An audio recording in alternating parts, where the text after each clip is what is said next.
Efficiently capitalize in the absence of Basel III, then what exactly is the need for Basel III? First of all, there's no precise answer as to the appropriate level of capital. I think we've been part of developing the Basel standards. They create international broad parity. It's important that we have that.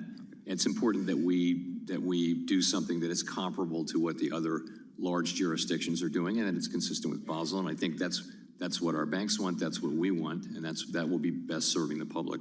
But you agree we should conform without gold plating? You know, some things we've gold plated and some things we haven't. And but I think we should make. I think our end game proposal should be at the end should be consistent with the requirements of Basel and consistent with what the other large jurisdictions are doing. Are you confident that there's no legal conflict between the standardization recommended by Basel III and the regulatory tailoring mandated by Congress? I think we can work through all that. Yeah. Okay. But if there were a conflict, Basel doesn't impose any requirements on anyone. There's no enforceable requirements. Every jurisdiction does what it's going to do. Basel doesn't bind anybody. Right, but the regulatory framework you're adopting would codify those recommendations. Yes. Which would have the force of law, right? Yes, that's right. And so if there were a conflict between the codified recommendations and an act of Congress, would you agree that an act of Congress would supersede those recommendations? Sure. Does the loss of Chevron deference have any implications for Basel III? You know, it's very early days to assess. There's several decisions that are about administrative law, and I think it's too early for us to say. I mean, ultimately, the question is, are the actions we're taking in compliance with the law? And that decision says that there will be a less deference or no deference, maybe, to the opinions of the agency, but that just means a court will be answering the same question, which is, are those actions consistent with the law? The Fed has a target rate when it comes to inflation. Does the Fed have a target when it comes to quantitative tightening, like when it comes to what should be the size of the Fed's balance sheet? Well, we don't have a specific target, no. Well, what would you consider to be a healthy size for the Fed's balance sheet? We define it, not with numbers, but with words. And we want an ample reserves regime with a buffer so that reserves are not scarce. And we think plentiful reserves, ample reserves is the right place to be. And, we'll find that empirically. Can you put a number on that? No, I can't really. For 4 decades, we've had the best of both worlds, low unemployment and low inflation. Can the U.S. economy return to the golden age of low unemployment and low inflation, or are we doomed to live with a new normal of higher interest rates? Well, I think we have low inflation. We've had a period here of very low unemployment. We have high inflation, so can we have the best of both worlds? We certainly can, and that's the plan. Okay. We're going to return to 2% inflation. I'm reasonably confident. Some people argue that we're entering into a world of a lot of upward inflation shocks. That would be a challenging world, but that remains to be seen. Thank you. Gentleman from Iowa, Mr. Nunn, is recognized for 5 minutes. Thank you, Mr. Chair. And thank you, Chairman Powell, for being with us today. Your office has done a very diligent job in working with this body on both sides of the aisle. I chalk some of that up to the fact that you've got some very good folks from Iowa on your staff there helping keep the You've been listening to Fed Chair Jay Powell before the House Financial Services Committee. Currently questioning him is Representative Zach Nunn, representative from Iowa. $125 per month just in the last 3 years. I've got 6 kids. We're the #1 egg producing state in the country, but yet eggs for each one of my kids goes up 40% this past year, and take that times 6. I'm no economist, but that adds up real quick, and I think I'm reflective of a lot of families across the country right now. So, Mr. Chair, one of the things I'd like to talk about is, what we are focused on and what your department's working on at the Fed. The U.S. Federal Reserve, in my opinion, should be more focused on folks like my hometown of Bondurant, Iowa, versus what's coming out of unelected bureaucrats in Brussels, Belgium, for example, which is one of the reasons I'm so grateful that you have talked about reopening Basel III for a conversation on what's in the best interest of the American people. I applaud you and your team for this.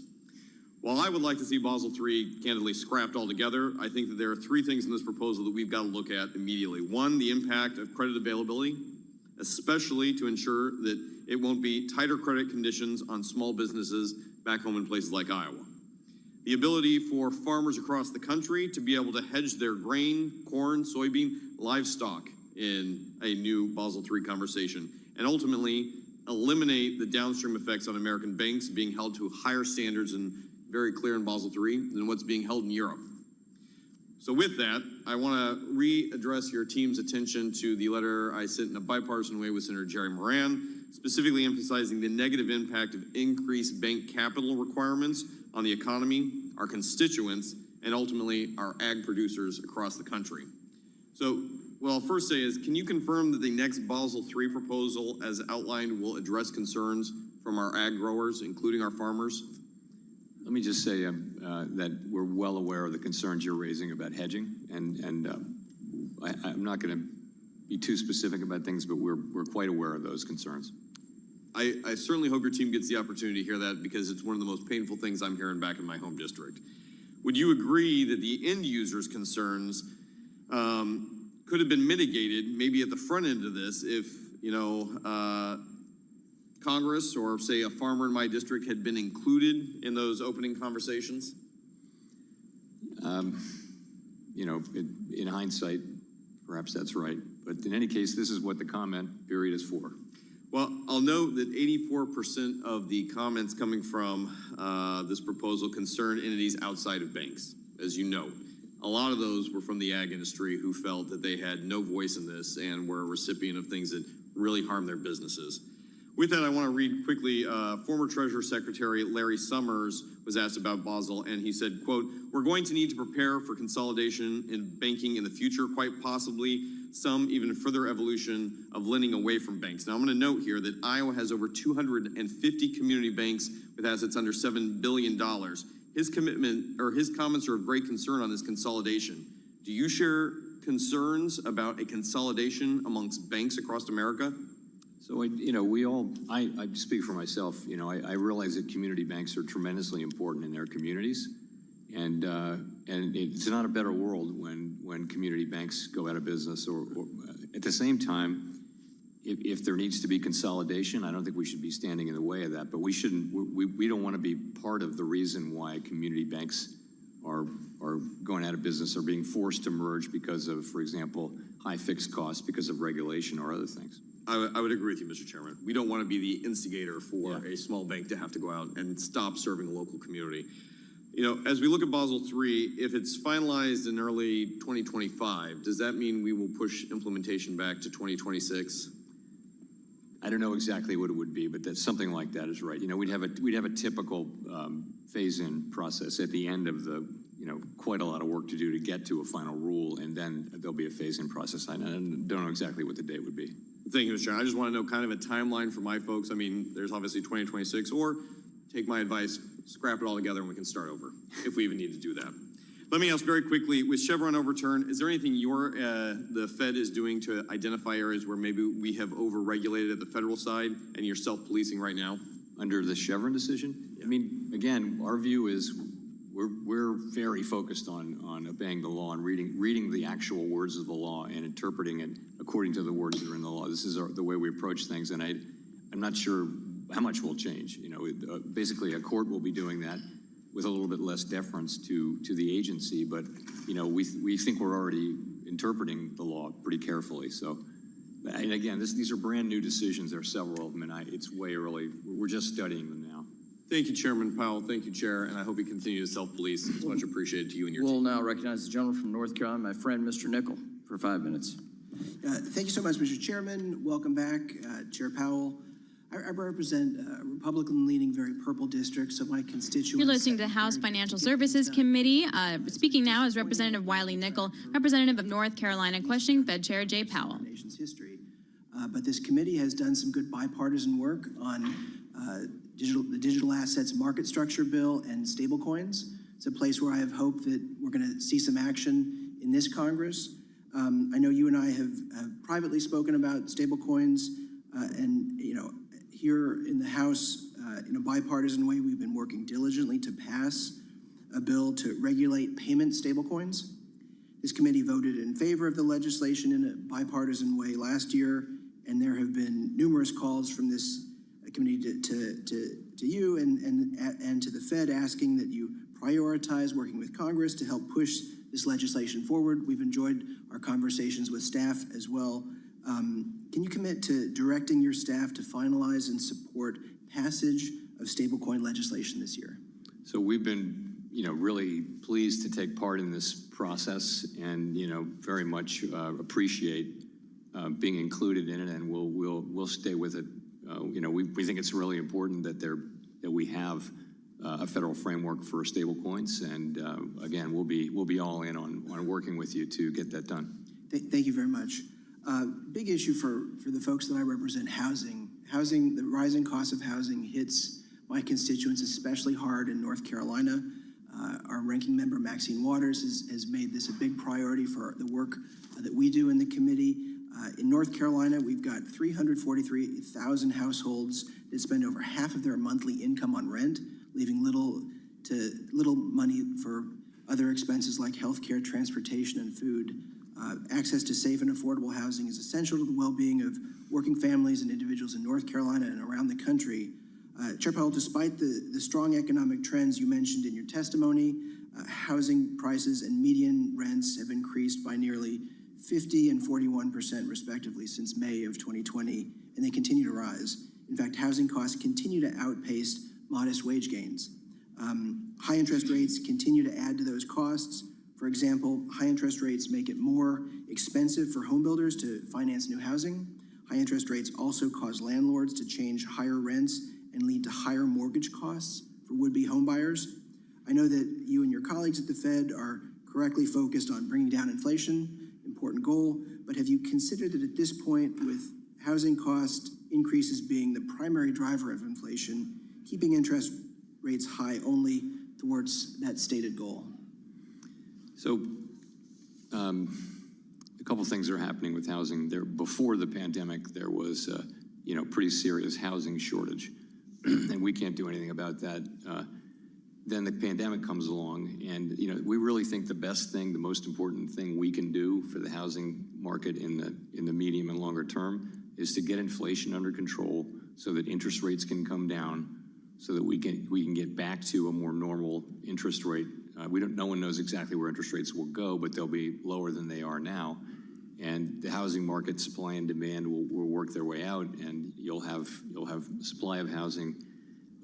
There's still going to be a housing shortage at the end of that, though. And it's true that our policies work through interest-sensitive spending. Housing is maybe the most interest-sensitive form of spending, buying houses with a mortgage.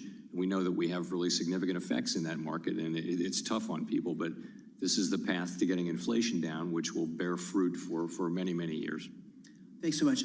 I don't think I'm going to be able to get in my next question in the limited time I have, but I wanted to give you this opportunity if you'd like it. I've talked to you privately about this and have a pretty good idea what you'll say. But if you would like to say that the economy is heading for a soft landing, you're welcome to say soft landing as much as you'd like right now.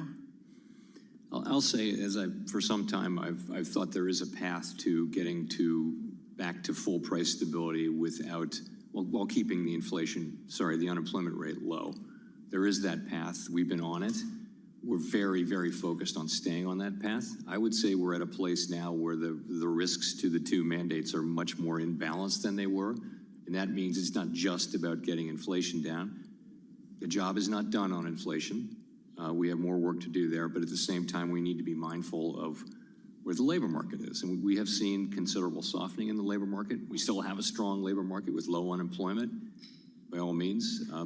So this is what we are very focused on continuing to work toward.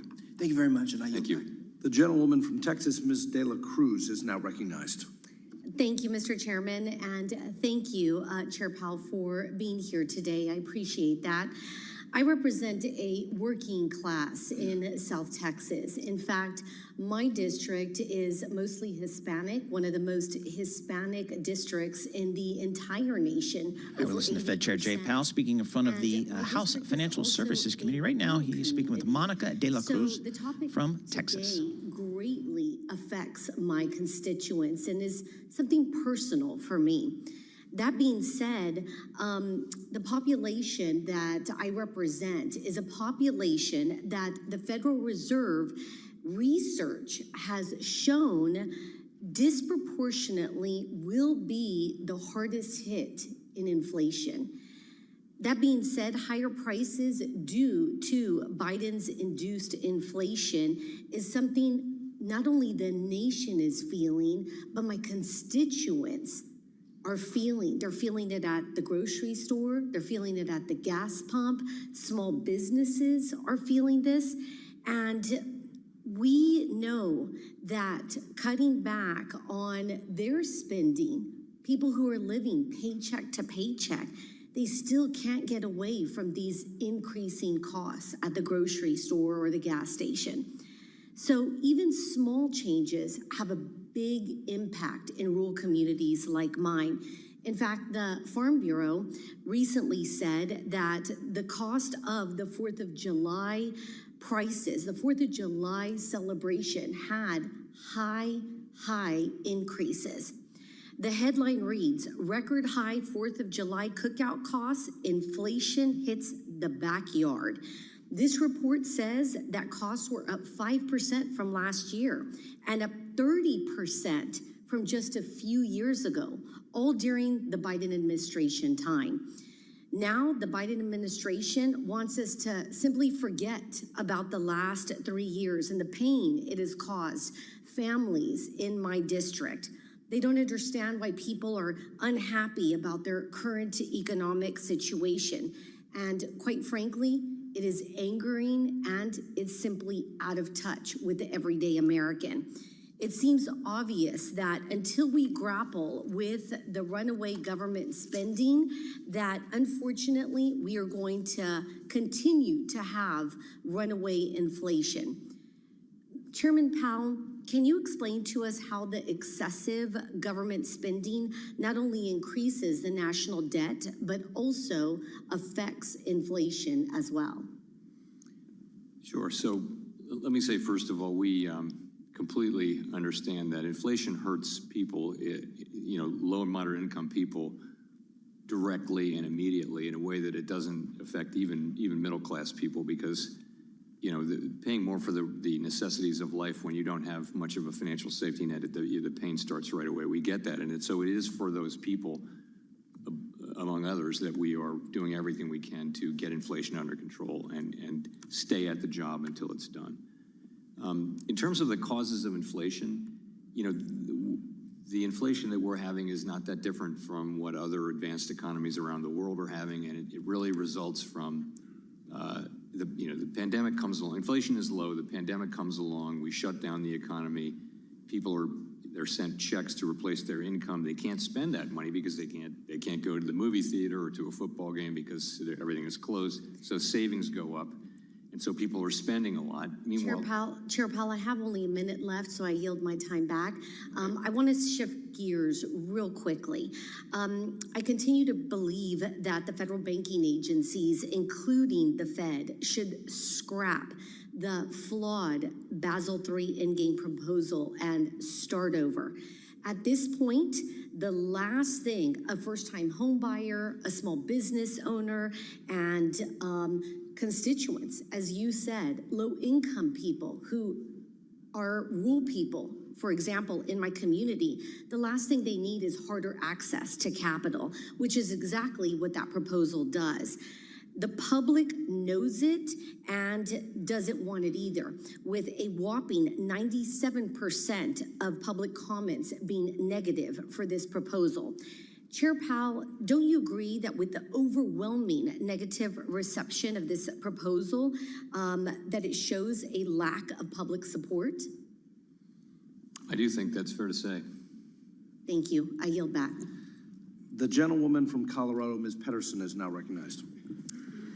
Thank you, Mr. Chairman, and thank you. You're listening to Fed Chair Jay Powell testify before the House Financial Services Committee. Currently speaking is Representative Brittany Pedersen from Colorado. As a country with a global pandemic, the economy in collapse, and what this Congress was able to do to infuse money to keep our small businesses afloat, critical services available, and making sure that we were in a position for the quickest, strongest recovery in the world. And while we have a lot to feel proud of, we recognize and have had many conversations throughout this committee about the pain points that people are continuing to feel with rising costs. And you touched on this. I really appreciate the discussion around housing in an earlier question, because this is the greatest inflationary costs, especially in Colorado, where we have seen significant home price increases, a lack of supply. People are unable to move because they would go to a much higher interest rate, and then people are unable to buy because they can't afford those mortgage payments. And so while you've talked about recognizing that lowering the interest rates will actually help with addressing the housing crisis, we still have a lack of housing supply. So can you talk a little bit more about what's happening, and that the lower interest rates are only a piece of this?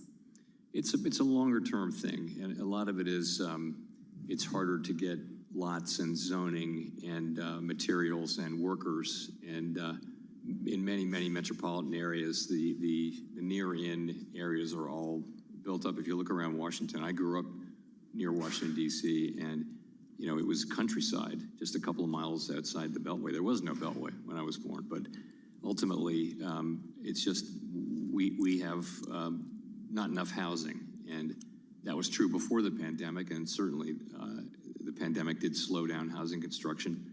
I think we'll get back to a more normal economy with lower interest rates and those sorts of things, but we're still going to have housing shortage. Absolutely. When I think about the other pieces of the fallout from the global pandemic and the changes that we saw in our economy was in commercial real estate. And I've continued to read about regional bank failures and the risks that the commercial real estate poses in the long term for those assets being on the books for our banks. What is your insight on the risk that it poses for our financial stability, and what we should be thinking about here in Congress? So the commercial real estate situation, which is, it's significantly downtown office and related retail and things like that. This is something the banks have been working their way through for the last couple of years. I think it'll take more time, more years to work all the way through it.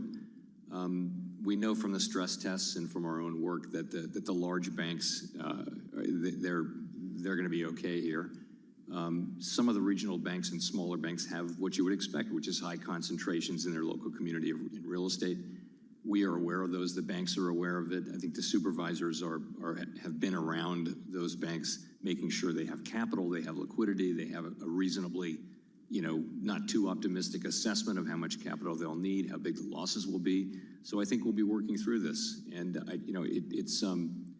it doesn't seem to be a systemic problem or one that threatens broader financial stability. It does threaten bank profitability and those sorts of things, but it'll be with us a while. We'll just keep working our way through it. And the ability to continue to loan to small businesses because you're being locked up. You are not going to have enough time to answer this question, but my remaining outstanding question is around the recent Chevron ruling, and how you anticipate that impacting the Fed's ability to adjust to the needs of the country and ensure financial stability without being sued at every turn. We're just looking at all these new decisions, so it's early to stay on. I speak under the control of my general counsel. I don't want to cause him to strike me. That's how I feel about my staff. I mean, not striking me. No, but I mean, look, ultimately, we're already very careful at the Fed about keeping within the law. We're really committed to that value, and this ruling doesn't change that. But I think we'll continue to be an institution that's strongly committed to the rule of law. Great, thank you so much. I yield back. Thank you. Gentlelady yields. The gentleman from Wisconsin, Mr. Fitzgerald, is recognized. Chairman, thanks for being here. There has been a lot of talk about Basel III. Wanted to just change that subject a little bit. Long-term debt proposal. You're now listening to Representative Scott Fitzgerald from Wisconsin, questioning Fed Chair Jay Powell at the House Financial Services Committee. Be tailored as law requires, so that regional banks aren't treated more harshly than the largest banks, of course. in particular, the requirement for regional banks to hold long-term debt at both the holding company and insured depository institution. That seems to be a burden, is what we're hearing, I think. I just wanted to mention that I would hope that there would be some flexibility for smaller regional banks to pre-position resources, because they're obviously, there's some resources that are loss absorbing, I guess is the way you would consider them in the re-proposal. Do you have any thoughts on kind of how this is playing out right now or what this looks like?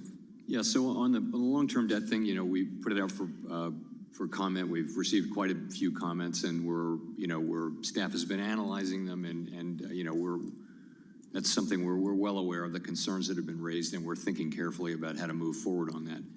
The other one was pre-positioning. That's more along the lines of the discount window and the liquidity requirements, I take it. So right. So we haven't made a proposal there yet. We're thinking carefully about that. I think we're trying to learn the right lessons from what happened last spring at Silicon Valley Bank and a couple other banks, and one of them just is the discount window worked, but we could certainly modernize it, make it more effective.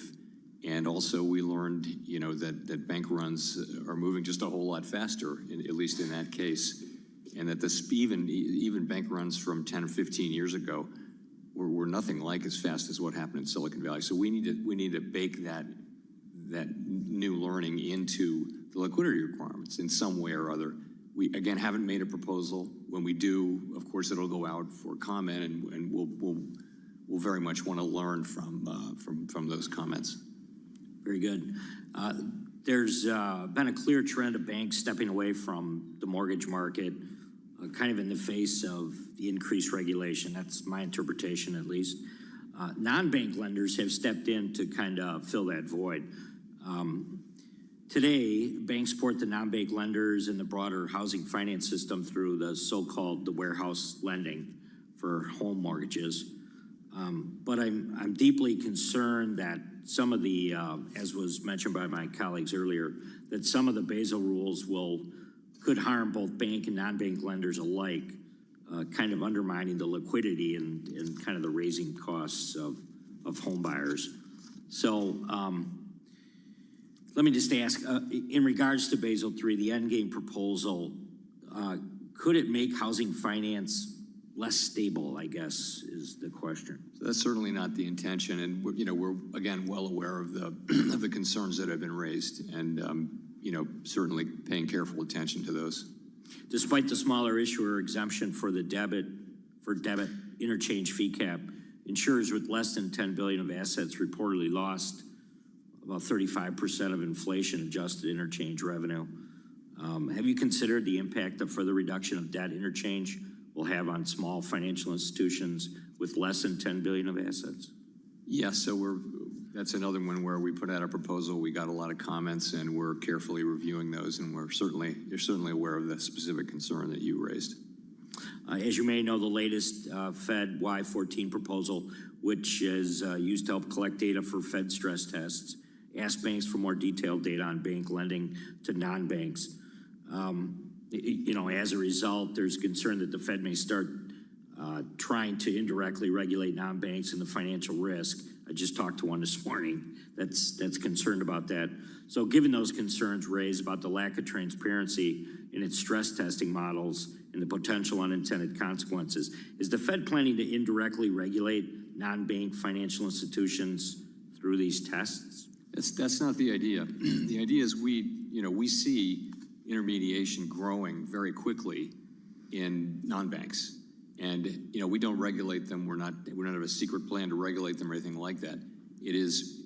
But the question is what risks are being kept inside the banking system, which we do regulate and supervise, and what are the relationships between these large non-banks and banks? And we don't have a preconceived answer to that. We just want to understand what are those business relationships like, and what kind of risks does that mean the banks are running? That's all it is.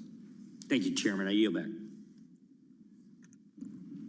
The gentlewoman from New York, Ms. Velasquez, is now recognized. Thank you, Mr. Chairman. Thank you, Chairman Powell, for being here today, almost noon. Once the Fed is reassured that inflation is under control? What does the path back to neutral interest rates look All like? right, we'll listen to Fed Chairman Jay Powell speaking in front of the House Financial Services Committee. Speaking right now, Nadia Velasquez, representative of New York. 2%.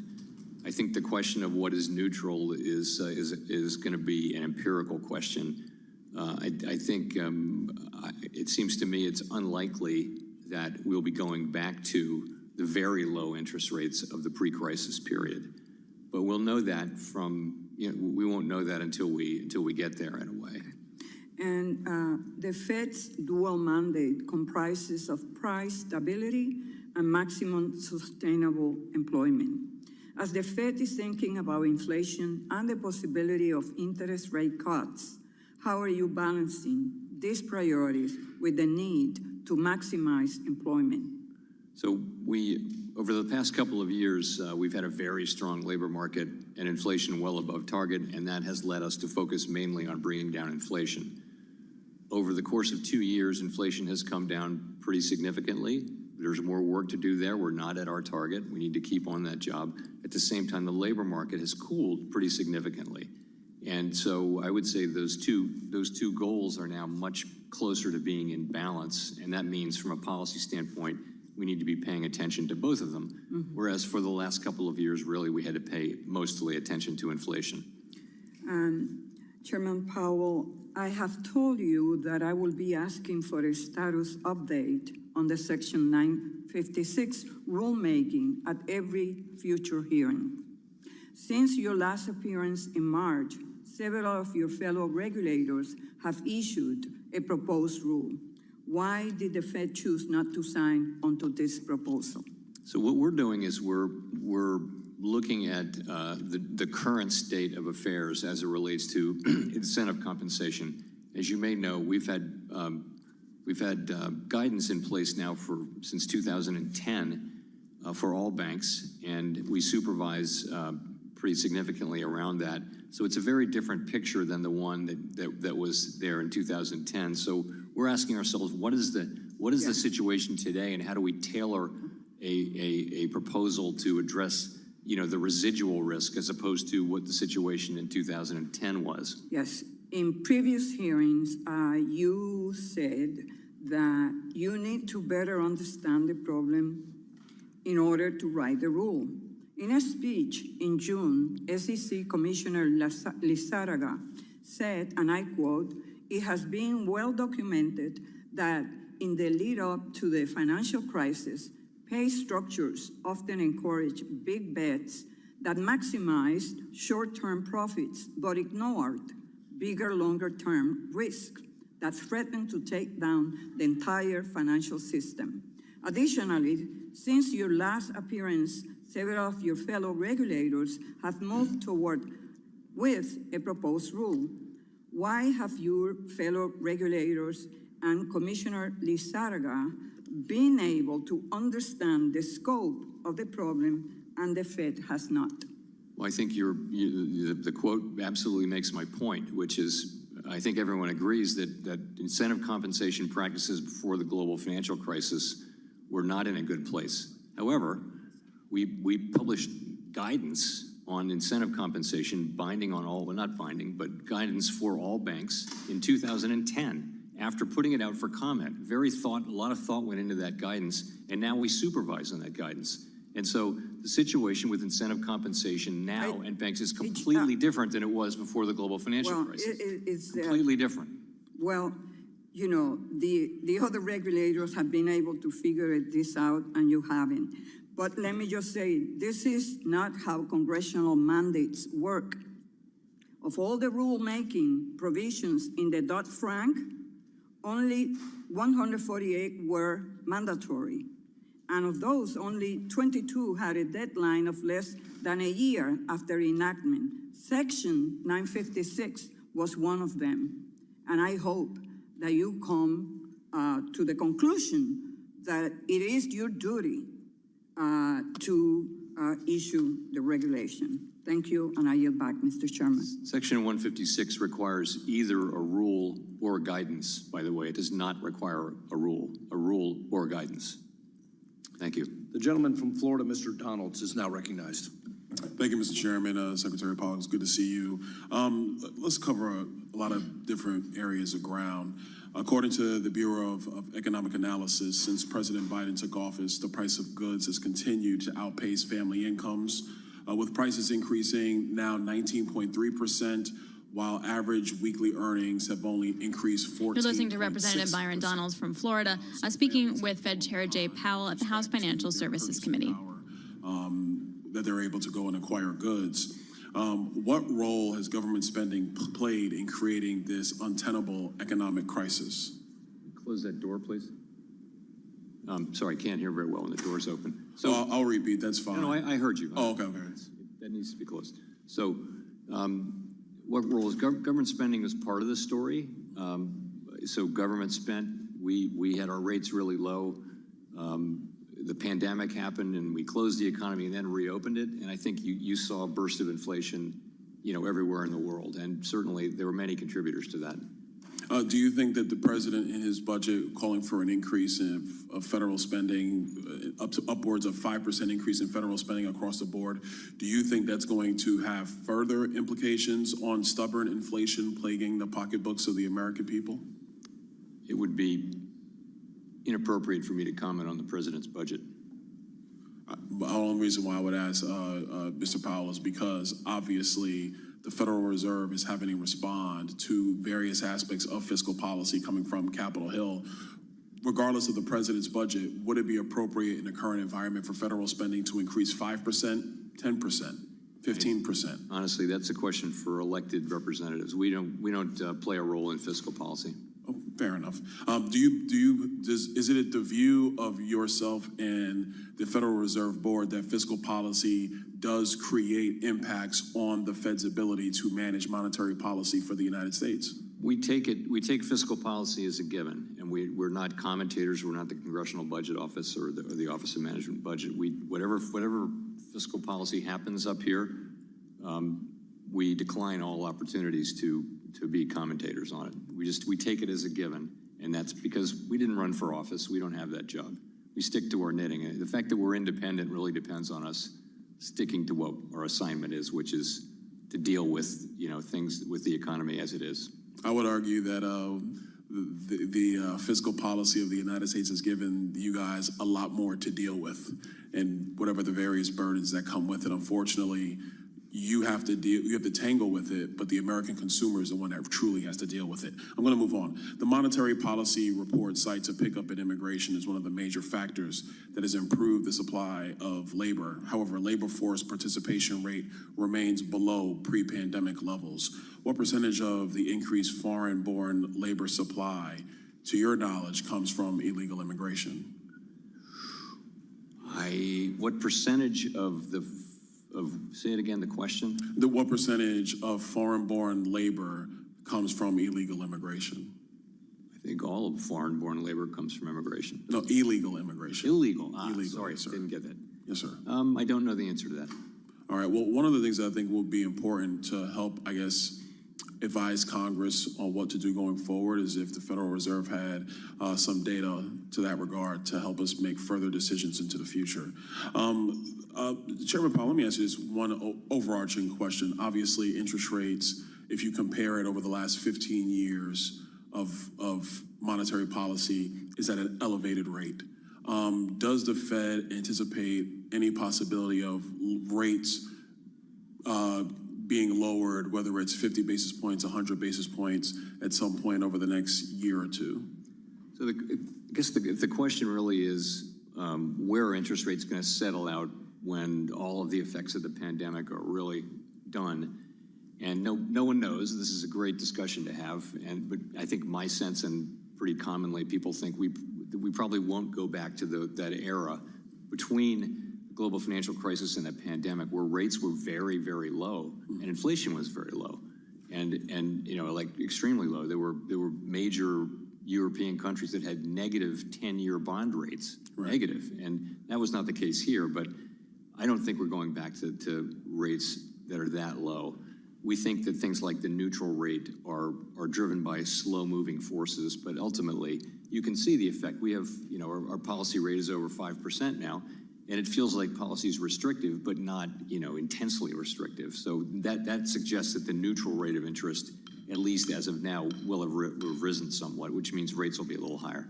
Okay, thank you so much. I yield back. Thank you. Gentleman yields back. We now go to the gentleman from California, Mr. Sherman, who is recognized for 5 minutes. Mr. Sherman.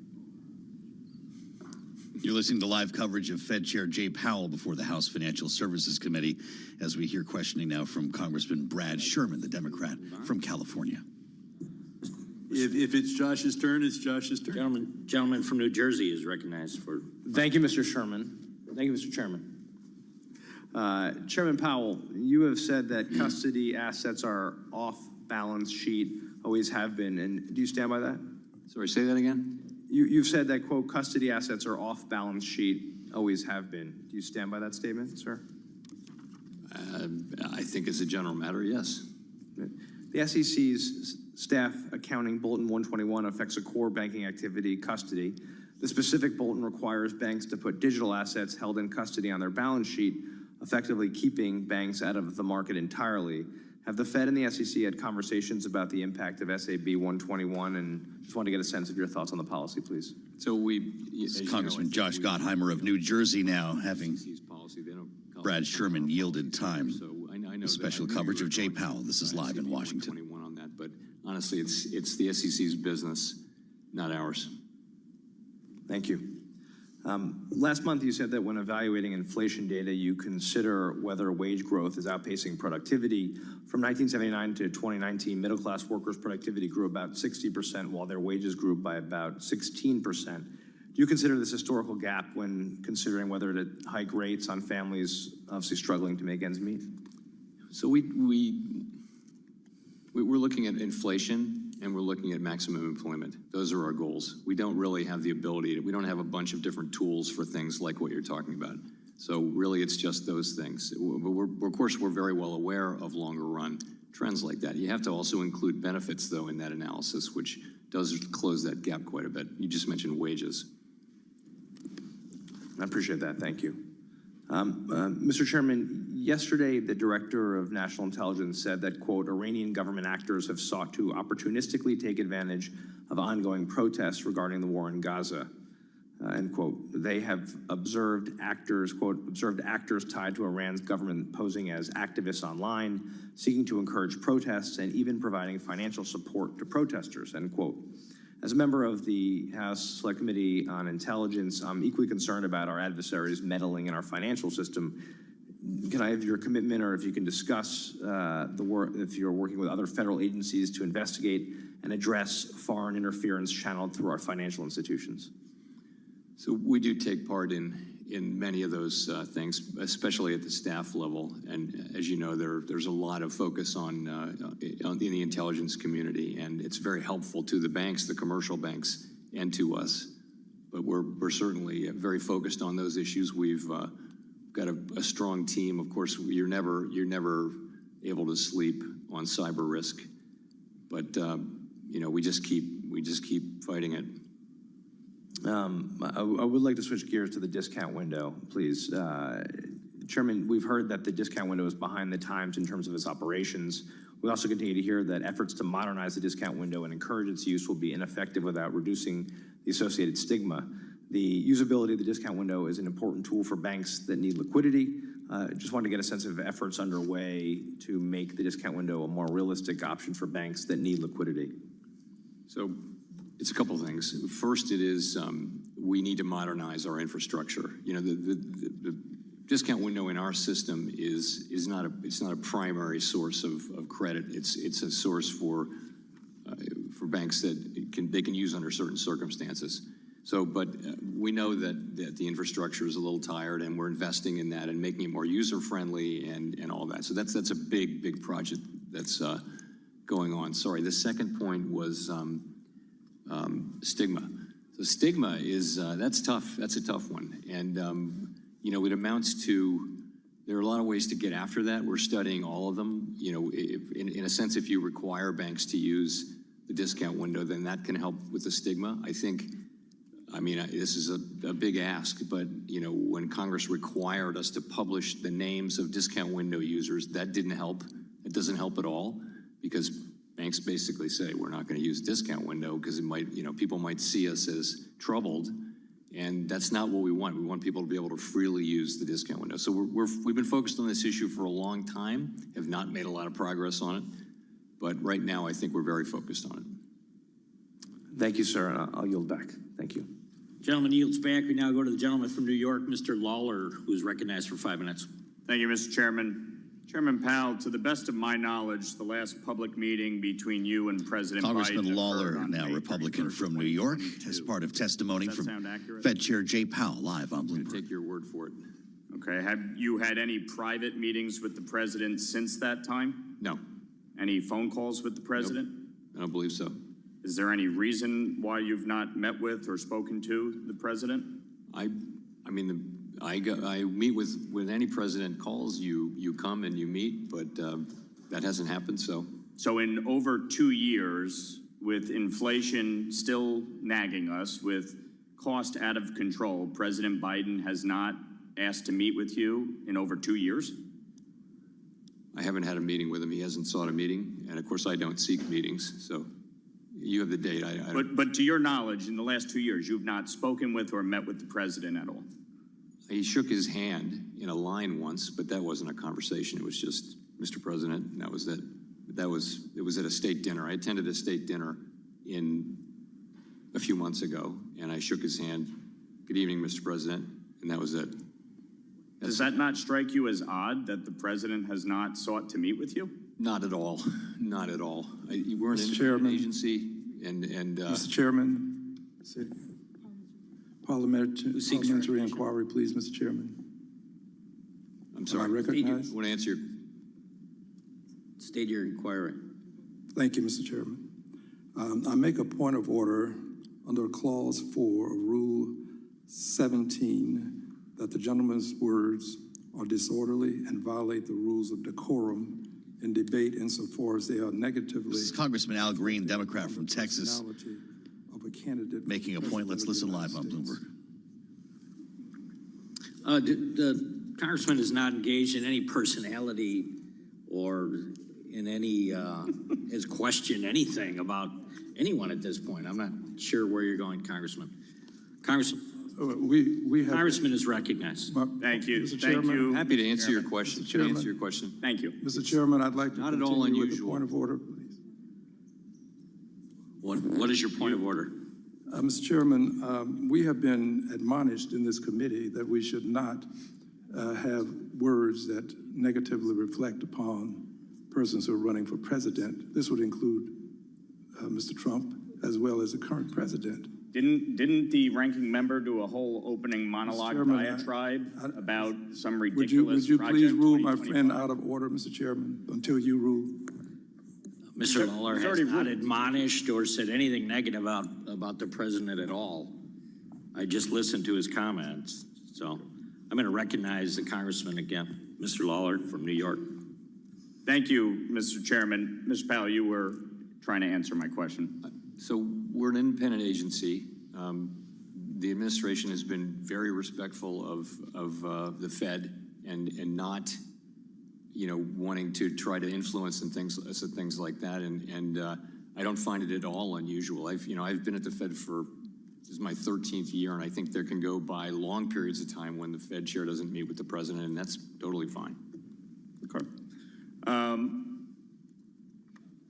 Since you made mention of the independence of the Fed, and I know you pride yourself in that independence, do you acknowledge, or do members of the FOMC acknowledge, that a rate cut in September could be viewed as political just 30 to 60 days before an election?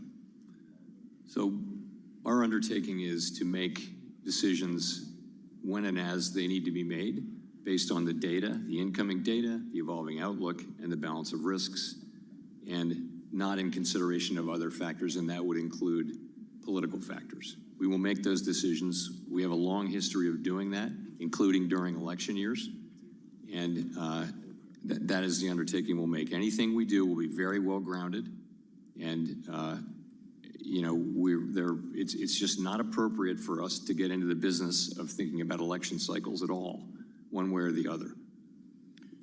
So inflation year over year from May 2024 to, from May 2023 to May 2024 is up 3.3%.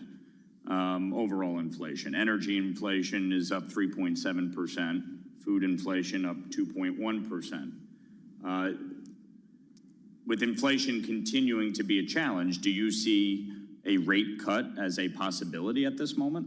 So I think you're quoting the CPI numbers, which are operating at an unusually high gap to the PCE. For 25 years, the Fed has focused on personal consumption expenditures inflation, PCE inflation. And usually the gap to CPI is only 25 or 30 basis points. It's more now. So the PCE numbers, the current PCE numbers are 2.6% for headline, 2.6% for core. And we've articulated for a good long period our test for being willing to consider beginning to loosen policy. And that test is that we want to be more confident that inflation is moving on a path sustainably down to 2%, not at 2%, but on a path sustainably to 2%. That's the test we've articulated. I have some confidence, as I said earlier, that we are on a downward path. I think if you look at the data, it's pretty clear that, but we have not said, though, that we have sufficient confidence, and that will be a decision that our committee makes. Yeah, I would just note, obviously, CPI, the price of goods, the price of purchasing a home, the price of a mortgage, the cost of a mortgage has been astronomical. In Westchester County, for instance, where I represent, the average mortgage cost is up $1,000 a month, over $12,000 a year. In the time I have remaining, quick question. In your meetings with the president, have you noticed any mental or cognitive decline? No. Thank you. I yield back. Point of order. Gentleman's time has expired. Gentleman from Point of order, Texas. Mr. Chairman. Point of order. Yes, Mr. Chairman. The gentleman just mentioned the president's cognitive capacity, and I believe this to be a violation of the rules with relationship to decorum. This is Congressman Al Green again with the point of order, the Democrat from Texas. Gentleman's time had expired. You're recognized now for your 5 minutes, Mr. Green. My point of order is to be made immediately after the gentleman's statement, and that's what I'm doing. I would remind members not to engage in personalities and comments about the president. But Mr. Chairman, if I may, with my point of order, I demand that the gentleman's words be taken down insofar as they negatively reflect upon a candidate for President of the United States.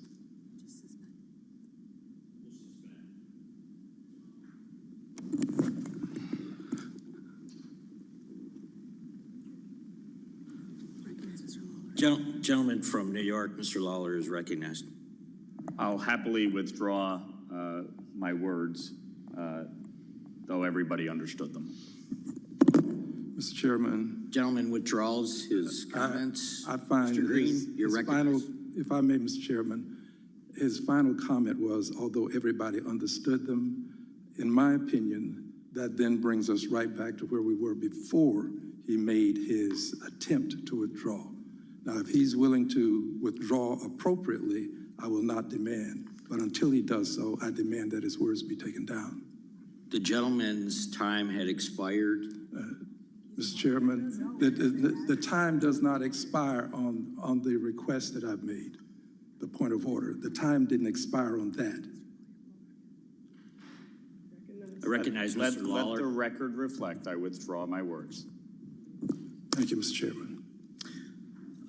Gentleman from Texas, Mr. Green, is now recognized for his 5 minutes. Thank you, Mr. Chairman, and I thank the chair for appearing today. I hope things are going well with you. I know that this is a difficult time for you. Congressman Al Green gets his 5 minutes now as part of questioning of the Fed Chair Jay Powell live on Bloomberg. Proved to be quite resilient and quite effective at what you do, so I thank you for what you're doing. I do want to ask you about several things, and I hope that I'll get to them. But first, there was a post-failure lessons report after the failure of Silicon Valley and Signature Banks. I thought that report was pretty important. How important is that post-failure lessons report? It's important. We wanted to learn the right lessons and make the right changes to both our rules, but also really to our supervisory practices more than anything else, and we're doing that. And is this something that you believe to be important after each incident, such as what happened with Silicon and the other bank? Yes, I think we all have a lot to be humble about, and we try to learn from events. Thank you. Let me go on to the next question, which has to do with the banks that are small. Let's talk about those that are less than $5 billion in total assets, yet they are subject to the special assessments of the FDIC once there is a systemic risk exception triggered. I'd like to see them exempt from that. Do you have any comments on it? That's really, that's either a statutory matter or it's a matter of the FDIC's practice. So it's not something the Fed has any input into, really. Okay.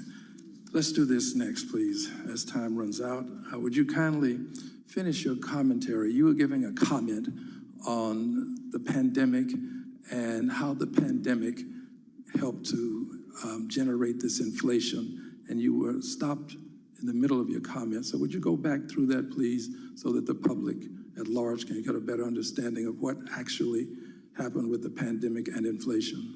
So I'd be glad to. And I think people are now, we have a few years to look back. I think the more years that pass, the clearer we can see what was happening. But I think you look back now and you're seeing this, broadly what was happening was governments did a lot to support economic activity during the pandemic, and on the theory that there could be really serious economic bad times ahead.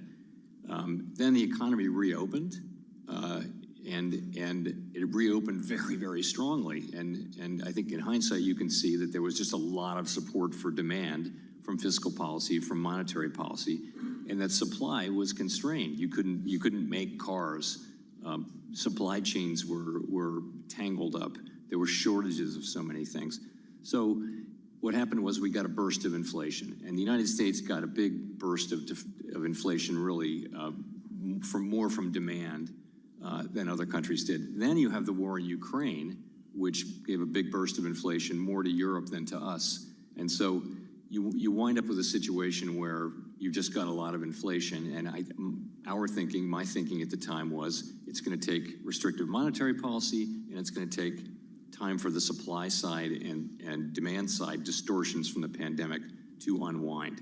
2023 was the year when that kind of happened. So supply chains were fixed, the labor shortage was greatly alleviated, and unemployment remained very low. Inflation came down by a very large amount last year, while growth remained quite strong. So this was the year that kind of proved that thesis. Now we're in 2024, and it's a question of finishing the job on inflation, which we're committed to do, while also keeping a strong labor market, which we're also committed to doing. And that's a balance that we have to strike in our policy. But I think we know more now about where this came from, because we can see what made it go away. And it was a combination of supply and demand, as we had kind of expected.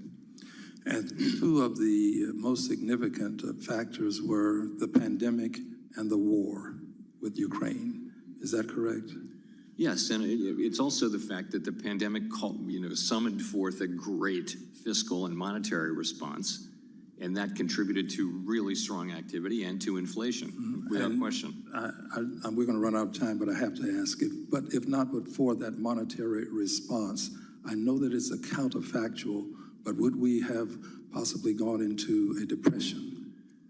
That's what we thought at the time, and I think mainstream economists were very concerned that we'd never literally shut the global economy down for a period and then tried to reopen it. We didn't know how long it would take or how well that would go. Thank you, Mr. Chairman. Gentleman's time has expired. We now go to the gentleman from Oklahoma, Mr. Lucas, who's recognized for 5 minutes. Thank you, Mr. Chairman, and thank you, Chairman Powell, for testifying today. I realize that my questioning point in the In the hearing today, probably a lot of material has been Congressman covered. Frank Lucas, Republican from Oklahoma, Wrong with asking in live testimony with Chair Jay Powell on Bloomberg. You've reiterated how members of the board would like to see a revised Boswell proposal put out for public comment, and you're working through the process with FDIC and OCC. From my perspective, the FDIC is in a period of uncertainty. The current chairman announcing he'll resign to restore confidence in his agency, and the replacement is awaiting Senate confirmation hearings. And at the OCC, we have an acting comptroller who has not been yet confirmed by the Senate. At the very least, given the expected broad revisions, I hope the other agencies agree that a complete reproposal would be appropriate. So, Chairman, could you give me some indication of what the potential timeline around such a decision to repropose might look like? It's pretty uncertain, but I'll give it a Please. shot. And I'll say again, that these discussions we've been having with the other two agencies have been very constructive, and we very much want that to continue. We've got pretty good agreement on the substance, and now it's about the process. So, a baseline might be that we agree on a reproposal of some kind that gives the public a chance to see these changes and react to them and write comment letters. And so that could happen. It would take us a while to write it up. And then we'd put it out for 60 days. I think that couldn't happen probably until part of the way through the fall. Then there would be, let's say, 60 days of comment, and we get the comments. We'd have to then evaluate the comments and think carefully about them. Having done that, we'd have to write up the final version, and that would take some time. So that probably puts you, my guess is it puts you well into next year. As I mentioned, these are rules that the banks are going to have to live with for a long time, and we need to get them right. It's not something we should be hurrying on. We need to take our time and get it right, and make sure that we hear the comments. This is a very big piece of regulation. A lot of things will need to be changed. There are a lot of good things in there. We want to come out with a good proposal, and that's what it'll take. To shift gears on you, Chairman, the 2024 stress test focused on commercial real estate risk, which is an area we've all been paying close attention to here on this committee. Do you agree that the results showed the financial system to be strong? Yes, I do. The folks back home are always very concerned about inflation in the period we've gone through lately, not just the basic necessities that continue to explode, but the cost of doing business and all those other issues. The fact is the inflation's still running above the Fed's 2% target, and we've seen significant price increases in food and energy over recent years. As you and I have discussed before, I started out as a young farmer in 1977 in that inflationary period during the Carter years. And then when we went through Chairman Volcker's rather, shall we say, dramatic tightening of monetary policy. And I still remember paying 17% to borrow cow feed money when I was a student in college. I was well collateralized, but that was a bargain in the fact that the cap was accessible. So I'm particularly sensitive, being a part of that generation, that if inflation isn't effectively dealt with, it can spiral out of control. Could you expand for a little bit more about your approach in dealing with inflation in a way that doesn't repeat the mistakes of the past? I just want to avoid the mistakes of the past. So I think really one of the big lessons coming out of the high inflation of the 70s, which we both lived through, is that it really is on the central bank to be on the case and do the job and make sure that it is fully, well and truly done. And that really that is up to the central bank. And believe it or not, that wasn't fully accepted, or that wasn't necessarily the thinking. And also the independence of central banks was much less respected back then. So all the more credit to Paul Volcker for having the courage to do it. So we now, that is an internalized lesson for people in central banking these days. We do understand that. We are committed to bringing inflation sustainably down to 2%. One last question in my remaining seconds. You and the leadership of the Feds will be there the day before the election this fall, and you'll be there the day after the election. still be the same people carefully watching the Fed's responsibilities, correct? This is my 4th presidential election at the Fed, and I can tell you, we come to work the next day and we do our jobs. Gentleman's time has expired, and I'll go to the gentleman from California, Mr. Sherman. Coming out of COVID, everyone said. Congressman Brad Sherman, Democrat from California now. This is live coverage of Chair Jay Powell testimony on Capitol Looks Hill. like This we've is seen a soft landing. We've continued to have historically low unemployment rates and historically low unemployment rates for people of color. And in the last 18 months, we've seen a 4.7-point decline in the inflation rate as measured by the Consumer Price Index. Is that the greatest decline, or I realize you may not have done the calculations, but I did the calculations. It's the greatest decline that we've seen in an 18-month period this century. Do you have any reason to disagree with that? I hope that's true, and I'm glad you said it, because it's certainly a lot. I can't validate the statement, though. I'm sure you have a fine staff that will do the calculation, and hopefully we'll see the press release. When Secretary Yellen was here yesterday, I addressed an issue that both you and her should be concerned with. I've always opposed Operation Choke Point, where for political reasons, banks wouldn't provide or might not provide financial services. Florida and Tennessee have passed laws giving anybody who's denied a bank account or even a loan a way to claim that that was for political reasons. And it opens up the possibility that banks would be pressured by those laws to release their suspicious activity reports, which I understand are supposed to be private. And so I hope you'll work with the Secretary in making sure that the laws of Florida and Tennessee do not adversely affect our ability to deal with suspicious financial circumstances. You have a dual mandate. I think you have a third mandate that is implied, because the budget deficit poses a great risk to price stability and to keeping unemployment low. And you don't deal with spending, you don't deal with taxation. But in two ways, you dramatically affect the budget deficit. Federal government is the biggest borrower in the history of the world. Interest rates affect the forthcoming budget deficit. And at times, you've turned over to the federal government up to $100 billion in profit. And so I hope that you would consider whether your first two mandates imply that you at least have to look at how your policies affect the budget deficit. I hope that you will go with republication of Basel III and insist on that. I know you're dealing with two other regulators on that. A recent assessment by PricewaterhouseCoopers showed that the original proposal would lead to higher borrowing costs for small and medium-sized businesses. And in every way, Basel III seemed to be slanted toward telling the banks, go and put your money on Wall Street, where you just are going to have interest rate risk. And don't loan your money to local Main Street businesses, because there's credit risk there. And in fact, if you had a fair system, you would mark to market all bonds, not just those that are, quote, available for sale.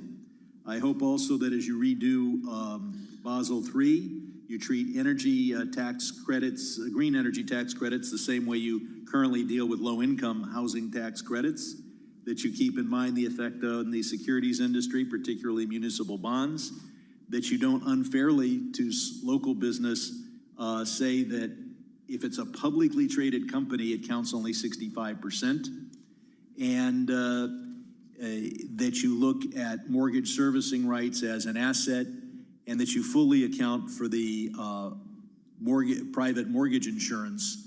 I know you give some credit for that, but frankly, a 80% loan to value and a 90% loan to value that has private mortgage insurance pretty much expose the bank to the same risk. I'll ask you one question about the debit cards. You're planning to provide only, I believe, a 0.3 cents additional charge for dealing with fraud prevention. Fraud is just skyrocketed. Would the Fed consider increasing the fraud prevention adjustment before finalizing its proposal? And that's part of the comments that we've received on the interchange rule, and it's something that's a concern that we're aware of, and we'll take that into consideration. I yield back. Gentleman yields back, and now the gentleman from the great state of Missouri, Congressman Lukemeyer, is now recognized for 5 minutes. Thank you, Mr. Chairman. I certainly appreciate the thoughtful gentleman. Congressman Blaine Lukemeyer, Republican from Missouri, now speaking to Congressman Fed Chair Jay Powell. Live coverage on You've got a Bloomberg. third implied duty here to actually work with the budget. I really thought that only the Congress had the ability to impact the budget. We're the ones, not even the legislative, not the executive branch, not the judicial branch. The legislative branch is the one that handles the budget. Am I mistaken on that, Mr. Chairman? I believe that is right. I don't think you want our job on top of what you got. One of the things that's come across my desk in the last few weeks here is some of the legislatures this last year around the country have started to pass banking laws that infringe on federal banking laws. Have you seen this? Are you aware of it? Do you have thoughts on it? Can you tell me what your thoughts may be? Honestly, I have not seen that, and it wouldn't necessarily come across my desk. It might come across Vice Chair Barr's desk more. Okay, well, I was just concerned because, I mean, you handle lots of banking rules and regulations, and so we don't want to have the state usurp the duties and responsibilities and the legal ability to. These are preemption issues? Yes, preemption issues is what it's all about. Yeah, that's a big deal for the OCC issue. Yeah, so I'm just curious if you'd run across any of that, had any thoughts on it. Okay. One of the things I just got done coming out of a committee hearing with small business a while ago, and there was a home builder individual there, a contractor, and he was talking about the cost of regulations.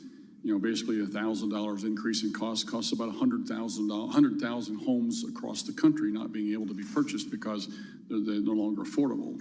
And so it brings up the point with regards to cost of regulations. You know, do you fall under the Administrative Procedures Act? Yes. So part of that act is to determine the cost of a regulation, correct? Or the cost of compliance? I don't actually know the answer to that, but I know we follow carefully the EPA.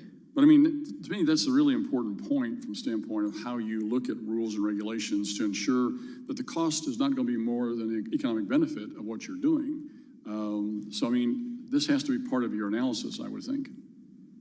Certainly, we try to make our rules as efficient as possible and to get the job done. One of the concerns we have is with, and I think the gentleman talked about the credit card situation here, Reg II, and with regards to the Chevron doctrine basically being rescinded, how is that going to affect your rulemaking with regards to some of the more recent ones like Reg II fees and stuff, the Basel rule? Are all those things going to be impacted by this at all?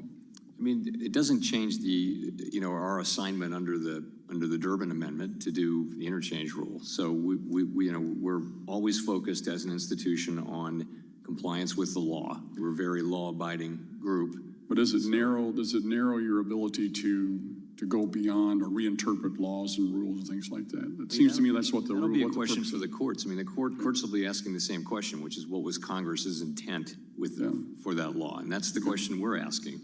But what they're saying is courts will give less deference to agencies, I think. Okay. Again, these decisions were just passed down. I was actually out of the country last week while this is all happening. I've had no time to be briefed on any of that, so I'm kind of speculating here. Okay. One last question. I asked this question yesterday of Secretary Yellen. What keeps you up at night? What is your biggest concern with regards to your responsibilities, with regards to the economy, in regards to the banking system? What is your biggest concern? So for a long time, it's been cyber. And the reason is, we know about credit crises and things like that and financial crises, but we haven't really had something where there's a successful cyber attack on a major financial institution or financial market utility. That's always been my answer. I would actually say now the number one thing that just does keep me awake at night is what the balance that I talked about before, which is we're at the critical time of inflation's coming down, the labor market is cooling, and we want to get it right for the benefit of the American people. We want to get inflation down to 2%, but we want to keep a strong labor market too, and trying to make decisions that give that the best chance to happen. That is the thing that I think about in the wee hours. You know, we've talked about this before too. You really got a tough job from the standpoint. You're trying to drive down demand and administration by spending all this money, is trying to drive it up. It puts you in a really big box, doesn't it? Thank you, Mr. Chair. Thank you. Back. Gentleman yields back. Now we have the gentleman from the great state of Illinois, Congressman Foster, is now recognized for 5 minutes. Thank you, Mr. Chairman and Chair Powell. You know, I guess when things are going well, it's as they currently are, it's all of our duties to look around the curve and see it, the risks that keep you up at night. Congressman Bill Foster now as we continue live coverage of Fed Chair Jay Powell's testimony on Capitol Hill, live on Bloomberg. Transfers, SRTs, or credit-linked notes, which are often used by U.S. banks to shift risk away from the banking system and as a means of managing regulatory capital. So I've been concerned by recent reports that the buyers of some of these SRTs may be investing in them using bank-provided leverage, in which case the risk could just boomerang right back into the banking system. You know, frankly, when I read about this, it triggered my PTSD from the AIG situation with credit default swaps during the financial crisis. Now, I understand the Federal Reserve plays a role in approving SRTs, in fact, issued guidance to U.S. banks regarding their issuance last fall. Could you say a little bit about the ways that these investments can be a safe way for banks to offload risk, and in what ways they could become a dangerous source of contagion? Sure. So there could be a breakdown in a couple of places in the chain, as you're obviously aware. One is just that the risk isn't really well and fully transferred to the buyer. And that's just the first step is that risk going away off the balance sheet in an unconditional kind of a way, in a way that the bank understands. And that's a good thing if banks are able to do that. Then the question is it coming back through the back door with financing? And so we're well aware of that. You know, banks do tend to bring these things to us, and we look at them carefully. We understand some of the ways it can go wrong. And but at the end of the day, if it works to reduce the risk on a bank's balance sheet, you know, that's something we should be okay with. Yeah, but you know, there's well, if you could just say, what sort of insight and control does the Federal Reserve have into all the connections, particularly when the connection may go through businesses that you do not have direct, non-bank entities that you may not have direct oversight over?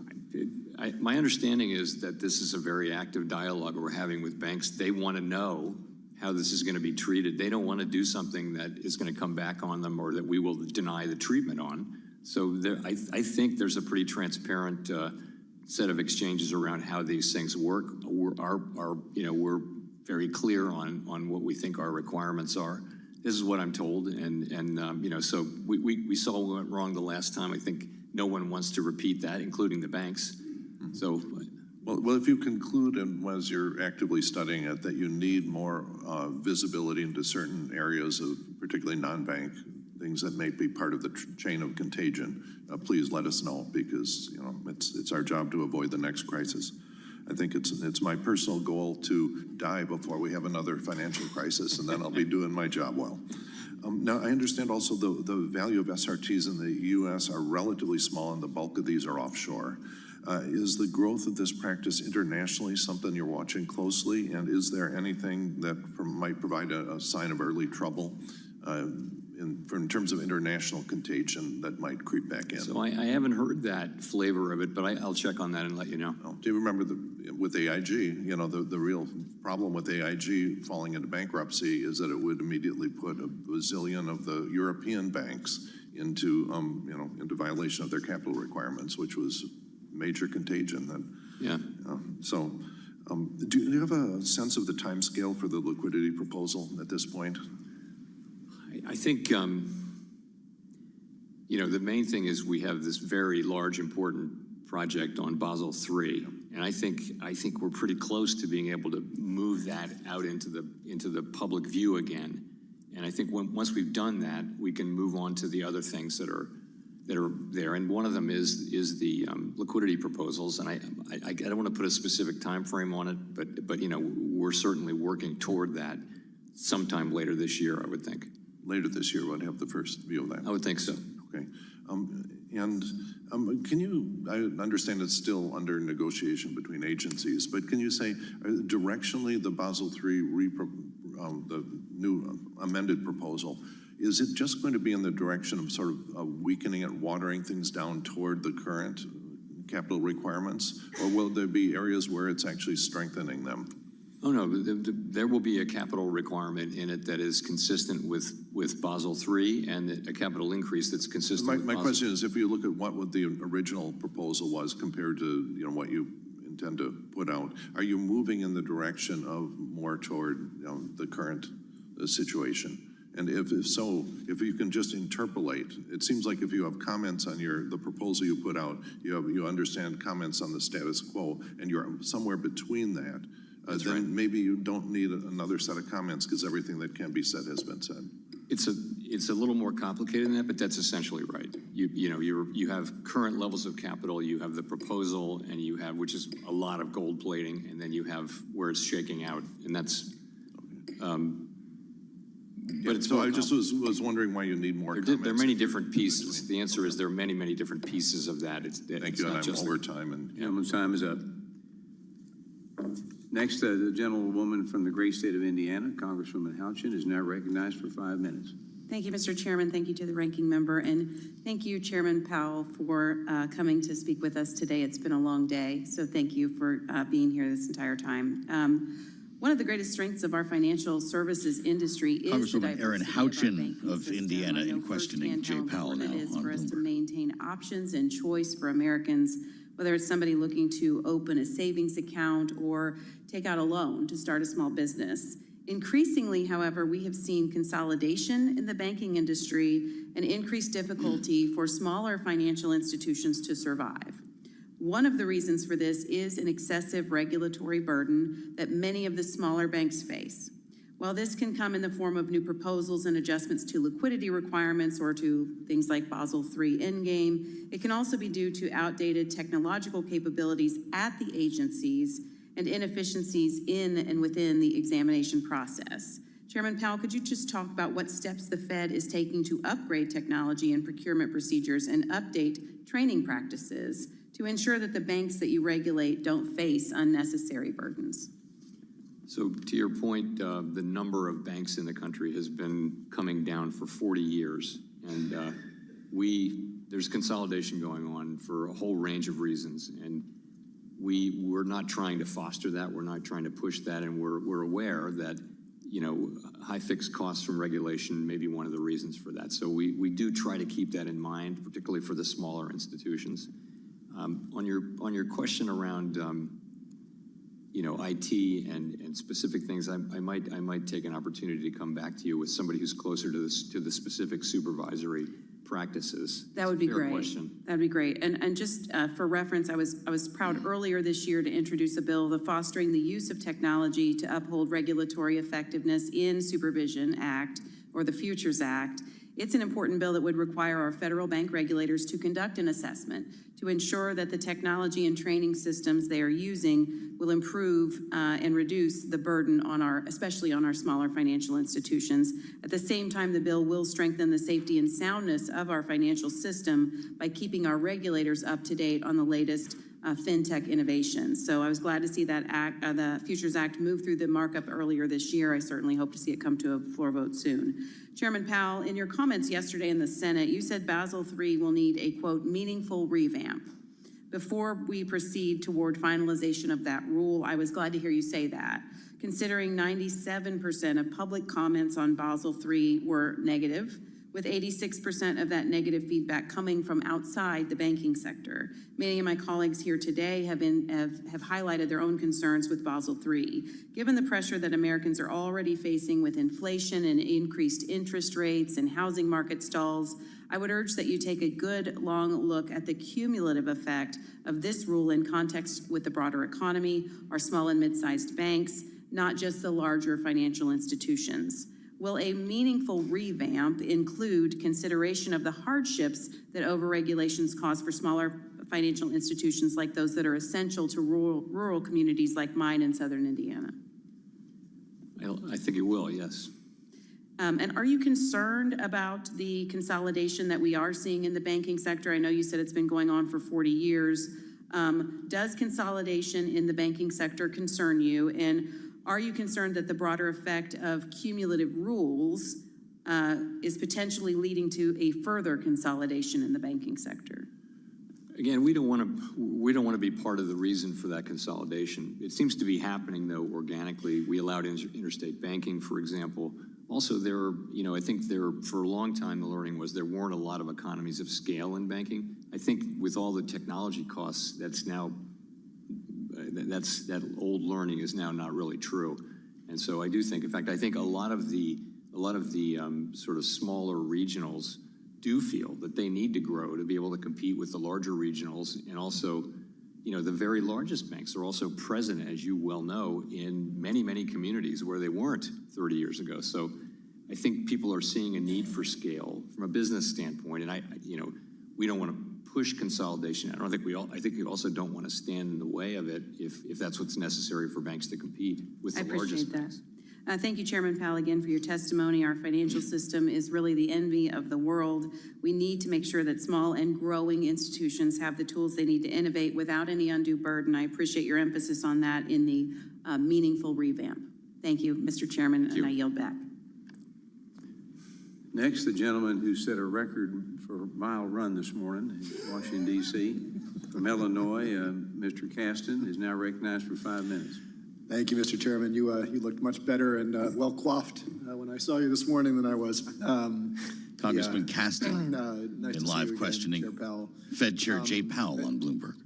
Just briefly on the Basel III reforms, you and I have talked about the tax equity provisions and the fact that clean energy tax equity got a 4 times risk weighting relative to other tax equity in the last version. If there is a reproposal, can you give us any visibility on whether clean energy tax equity will go back to the 100% risk weighting that it's historically had? So I'm not going to give any specifics out today because, the usual arrangement is nothing's agreed till everything's agreed. So I don't want to get into what the specifics are. I'm hopeful that the 3 agencies can come out, pretty soon with the whole package. Okay, well, the sooner even something temporary, because there are a lot of banks that want to participate that are I think more cautious than they need to be right now. Appreciate that.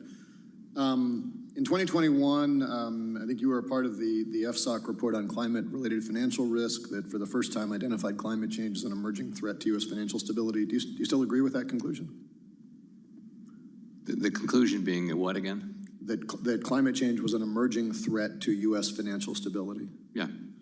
Okay. I raise that because I've been troubled, as you know from some of the letters we've written, by this April Bloomberg report that said, number one, that Fed officials were pressuring the Basel Committee to make disclosures of banks' transition plans optional, and that succeeded.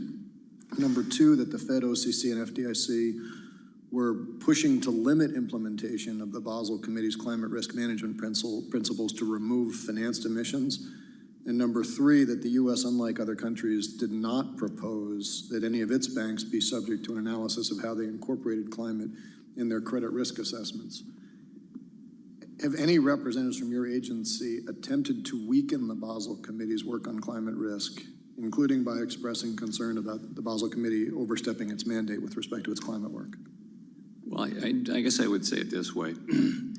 The Fed does not have a mandate of fostering an energy transition or dealing with climate change.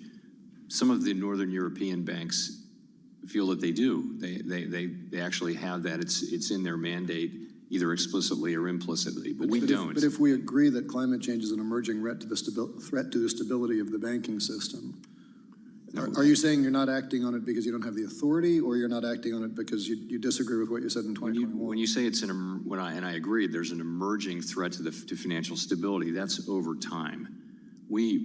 I think looking to the banking agencies to lead the fight on climate change is a big mistake. I think it's a job for elected people. We don't have that mandate in the United States. We can do a very limited thing, which is make sure that the institutions we supervise are aware of and can manage those risks. We are not going to be the ones who are forcing them to adopt plans to transition and that kind of thing. That's just not going to happen through the banking agencies without a law change. So then if it is the view of the rest of the world that climate change is a financial risk and we're going to regulate our banks, is it the view of the Fed that the U.S. G-SIBs should not be required to report? You know, again, we're not going to be climate policymakers at the Fed. We are not going to do that. We don't have that mandate. The key to our independence is that we stick to the job you've given us. And the idea that we should discover climate and say, okay, we're going to lead the fight on climate, it just, we do, if we're going to do things like that, we should be part of the Treasury Department. Well, so to be clear, no one's under the illusions that you're the EPA. But, you know, I spoke with Janet Yellen about this yesterday. We have multiple states where the insurance industry is collapsing. Something like, as you know well, something like a third to 40% of U.S. wealth is tied up in real estate. And okay, U.S. homeowners are not G-SIBs, but in the 2008 financial crisis, we had risk that moved out of the G-SIBs onto other entities' balance sheets, and we said, well, we're not responsible because it's an insurance company. Well, we've fixed that. You do now have a mandate if there's systemic risk in the system. And so the question is, if we know that risk is moving through the system, is the FSOC monitoring that risk, or is the FSOC's view that if I'm not allowed to look at it, I'm not going to look at it, and it's somebody else's problem, because somebody else is the person sitting here, right? I mean, we're going to be accountable if that risk comes when those chickens come home to roost. Well, the banks know their risks pretty well, and you see the banks and the insurance companies pulling back from lending in coastal areas and things like that. No, I agree, but where are they offloading that risk to? If they're we've seen them putting it onto Fannie and Freddie. We've seen Fannie and Freddie try to put it onto the reinsurance industry. The risk doesn't go away. Time is up. We don't regulate them. Gentleman's time is up. Yield back. Next, the gentlewoman from the great state of Missouri, Congressman Wagner, is now recognized for 5 minutes. I thank you, Mr. Chairman, and in keeping with baseball analogies here, I think I'm Congresswoman Ann batting Wagner cleanup. of Missouri now in Chairman questioning Powell, of welcome Fed Chair this Jay afternoon, Powell live on Bloomberg. Chair Powell, in your testimony, you stated that, and I quote, longer-term inflation expectations appear to remain well anchored. Could you please expand on that for us? Sure. So in our thinking, and the thinking of economists and central bankers, what the public expects about inflation is really important, because if you expect there to be low inflation, then it probably will be low, because you're gonna make sure that's true in your daily decisions. So we measure them. We survey individuals and businesses and market participants, and then we look at market-based. You can also derive market estimates of what inflation will be through various instruments in the markets, and all of those suggest that people expect inflation to be right around 2% over the longer term, and that's been very stable right through this episode. When you say longer term, sir, how many years would you be estimating? 1 year, 3 year, 5 year? Is there any? So we look at short and medium term inflation expectations too, and they tend to be more volatile because when inflation's high, people think that'll last a few years. But one standard thing is to look at 5 year, which is between year 5 and year 10. That's a standard way to look at, or longer term than that. If you just ask people in surveys over the longer term, you maybe don't specify, but they all give you the same answer, which is people kind of have faith that inflation will go back down to its 2% level. There has been some reporting lately on shrinkflation. And for our viewers, I'll say this is when you pay the same price for something as yesterday, but get less of it than before, kind of like my bag of potato chips. Some have sought to direct attention away from the pain of runaway inflation that we've experienced and instead blame producers who themselves face rising costs, pressures. Yet, I haven't seen any mention of shrinkflation as an inflation cause in any recent monetary policy report. Moreover, a Bureau of Labor Statistics article last year looked at shrinkflation and concluded that, and I quote again, it has a minuscule impact on overall inflation. Chair Powell, from the Fed's perspective and analysis, has shrinkflation been a significant casual or amplifying factor in the runaway inflation of the past several years that has imposed maybe greater pain on American workers and households? I'd have to say no. I mean, I would say it this way, packaging in the U.S. on food products and that kind of thing, it's going to disclose the contents of the thing, and the price will be what it is, and consumers can make their choice to buy it or not. But we don't think that's a major driver of inflation. No. I think from a producer standpoint, it probably is. If the cost of the item is exponentially higher, it may reflect costs on the part of the producer. It probably does, but that doesn't mean it's a cause of inflation as such. Okay, thank you. So, switching topics, the Federal Reserve has produced volumes of research over the last decade, highlighting the negative consequences of the debit interchange fee cap. Some of the economists who produced that research have even worked on this proposed rule, the Reg II.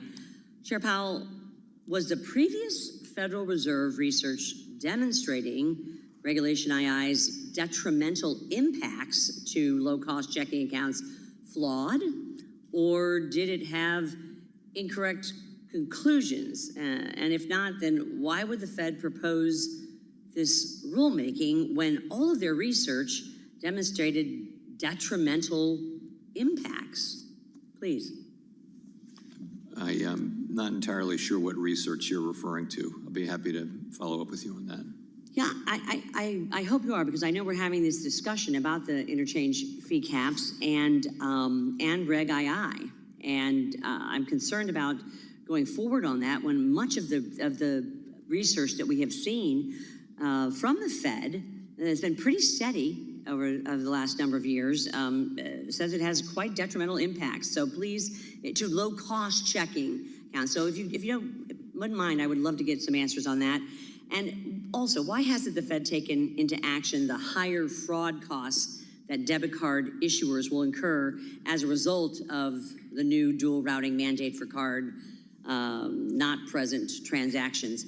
I'm over my time. If you could also answer in writing, I would be ever so grateful. I yield back, sir. Thank you. Lady yields back, and I would like to thank Chairman Powell for his testimony today. I know you got to get out of here, and without objection, all members will have 5 legislative days to submit additional written questions for the witness to the chair. Questions will be forwarded to the witnesses for his response, and I ask you, Chairman Powell, to please respond no later than August 30th, 2024. With that in mind, this hearing is adjourned.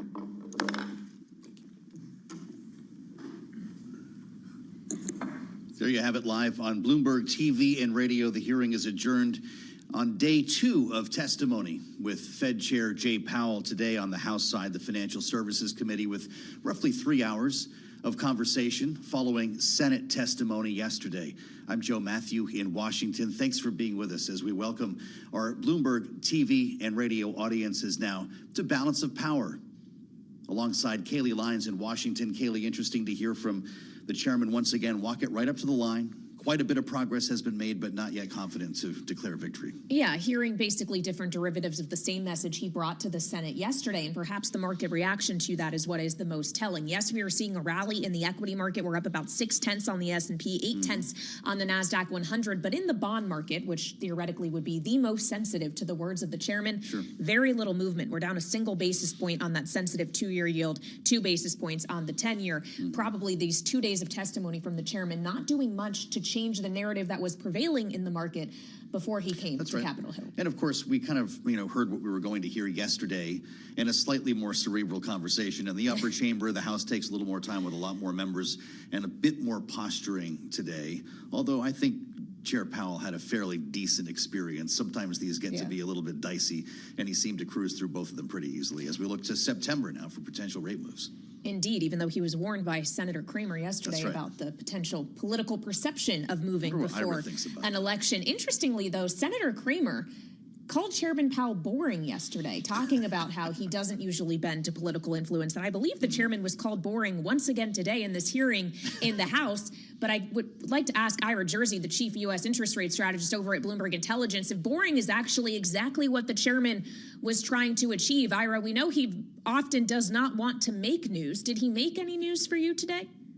Not really, and actually, I thought the latter half of the discussion this morning with members of Congress about some of the regulatory changes that they're talking about with Basel and the like were some of the more interesting ones. And you know what's underappreciated, I think, a lot about when we talk about the Fed is the fact that they are also the bank regulator. Not only do they set monetary policy, but market structure matters, right? So how the financial sector works, how the banking sector works, how bonds are traded, what capital requirements are, and how those affect liquidity in the markets, those all matter quite a lot. So I was actually, you know, kind of interested to hear what he said. He didn't say anything completely outrageous, but the fact that he is focused at least a little bit on the Basel III endgame and that we're going to get some additional information about that could affect things like volatility in the bond market and how corporate bonds are traded. You know, all of those kinds of things matter. So I liked actually hearing a little bit of the more cordial, you know, technocratic, wonky kind of stuff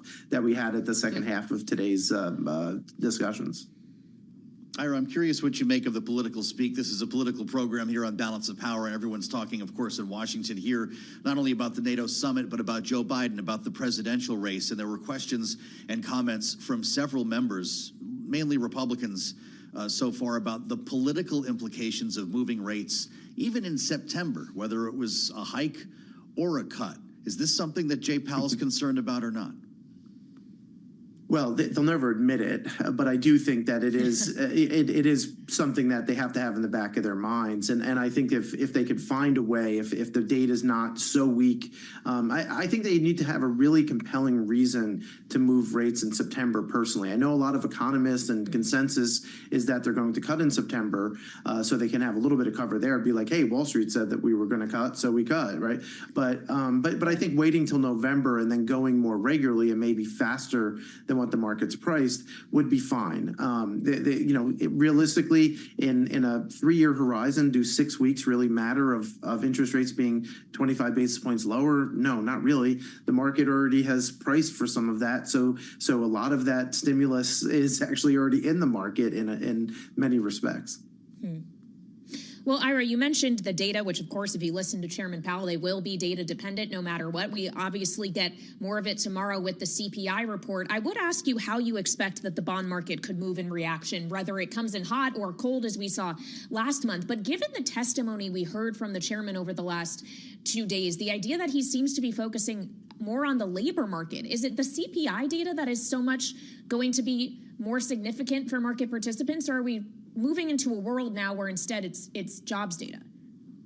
Well, for the Treasury market, the jobs report has been the single biggest print.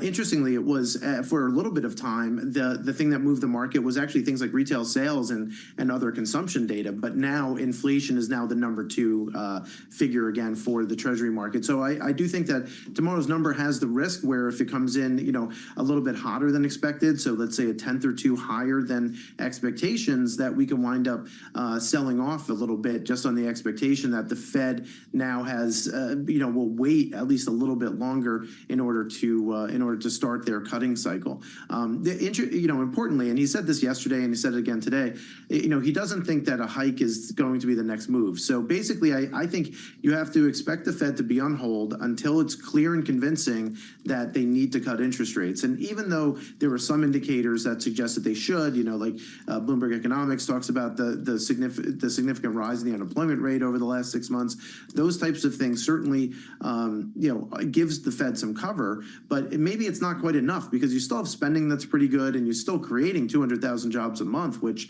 historically speaking, you know, you go back 20 years, we were creating 200,000 jobs. You say it's a strong economy. So, you know, unless you think that that's going to be falling off a cliff over the next 3 months, there's no reason for the Fed really to cut before the election. At least that's my opinion. All right, we've got just a minute left, and it's a real pleasure to have you with us today. A little different flavor on Balance of Power. Been hearing a lot about the dual mandate in these 2 days of testimony, and we talk about that a lot when we're talking to White House officials, the impact that rate hikes higher for longer could have on the job market. And we heard from Jay Powell that the job market is essentially in balance. Does that mean that worries from the likes of Elizabeth Warren? And she's been sparring with Jay Powell about this all the way, calling him a dangerous man. Does that mean that she was wrong, that the job market, in fact, withstood this regime? Well, so the bond market, excuse me, not the bond market, the labor market is certainly slowing a little bit, and but it hasn't fallen off a cliff. And one of the challenges here, when you're looking at the jobs data, is the difference between the employment, the establishment survey and non-farm payrolls, and the household survey. And the household survey is certainly showing more weakness, and that's the reason the unemployment rate has risen. So there is a data collection issue and a data accuracy questions that people have to bring up. If the job market showed very significant weakening, much more than it has in the very recent past, the Fed would cut interest rates because that is one of their primary mandates, right? And the fact is that inflation is important, but as long as it's not accelerating, I think that they would cut interest rates if there were job losses in any significant way. Ira, thank you. It's great to have Ira Jersey, Bloomberg Intelligence Chief U.S. Interest Rate Strategist, with clutch analysis on the heels of day 2 of testimony today from Chair Jay Powell in Washington. Thanks for being with us on Bloomberg TV and radio, the Wednesday edition of Balance of Power, as we turn back to presidential politics and still many questions about Joe Biden's acuity and ability to maintain his status as the presumptive nominee of the Democratic Party here. It's day 2 of the NATO summit in Washington. He'll be holding forth with bilateral meetings and a big dinner tonight, in which a lot of eyes will be on him. But another disruption as Democrats in Washington fail to seek consensus on this. A disruption in questioning with Nancy Pelosi, of course, the former Speaker of the House, talking on MSNBC this morning, given the opportunity to fully endorse Joe Biden in his effort to stay in this race. Here's what she said. It's up to the president to decide if he is going to run. We're all encouraging him to make that decision because time is running short. I want him to do whatever he decides to do. And that's the way it is. Whatever he decides, we go with. Whatever he decides, not exactly is a full-throated endorsement as we add Bloomberg Politics editor Laura Davison to the mix. Laura, it's great to see you. Did that just make Joe Biden's campaign more difficult? This is very difficult for him because, if you'll recall, he has said he's already decided. So having top Democrats come out and say, oh, well, the president needs to make up his mind really undercuts that messaging that he's been trying to send out. And what we're not hearing from Pelosi, as well as the number 2 House Democrat, Catherine Clark, came out today and said, look, it's the president's decision to decide, not I'm with Joe Biden and he should be our nominee. Those are 2 very different messages. Yeah, language is very important here. I would also note that despite the questions today about how Speaker Nancy Pelosi, there are others who are being even more definitive, or Speaker Emerita, I should say. Congressman Pat Ryan of New York becoming the 8th now to go on the record and say, and this is a quote, he posted this on X, I am asking Joe Biden to step aside. For all of the talk in just the last 24 hours on the idea that maybe the campaign had been able to stop the bleeding, if you will, we're still getting this trickle, Mikey Sherrill yesterday, Pat Ryan today. It's not necessarily ending. No, and Michael Bennet coming out, full-throatedly saying he told his colleagues to, that this is not, Trump is going to win in a landslide. That is a huge warning flag. The thing that was also interesting about Pelosi's comments earlier is she said to hold off any criticism of the president or calls for him to step aside until after Thursday's press conference. That wasn't stop talking about it, let's let this matter go to rest. This is let's wait until Thursday. That gives the president a little bit more time to potentially shore up his defenses, but still we could see a dam break, 24 hours, 36 hours from now. So this is still some sort of quasi deadline on Thursday, news conference at NATO. We've been talking about it for days now. Because we turn immediately from there to Milwaukee, a likely vice presidential announcement, a running mate announcement from Donald Trump. This really heightens the stakes around Thursday when you have people like Nancy Pelosi continuing to remind us that it's there.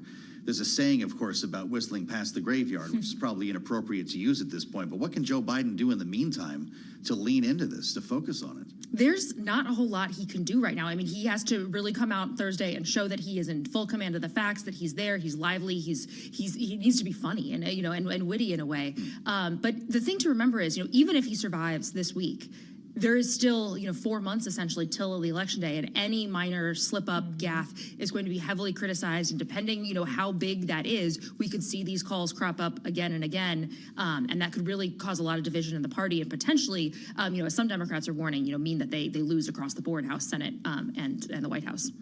Of course, while all the Democrats are infighting, if you will, or trying to coalesce around a message, it does seem by and large Republicans, including the Republican presumptive nominee, Donald Trump, are staying out of it for the most part, though he has said in a few interviews in recent days the idea that he does believe Biden will be the nominee. Trump himself was at a rally in Florida yesterday alongside a senator from Florida, Marco Rubio. Got some hints, teasing, if you will, that potentially Rubio could be his vice presidential pick, but will we really find that out before the convention starts next week? You know, this is the big question.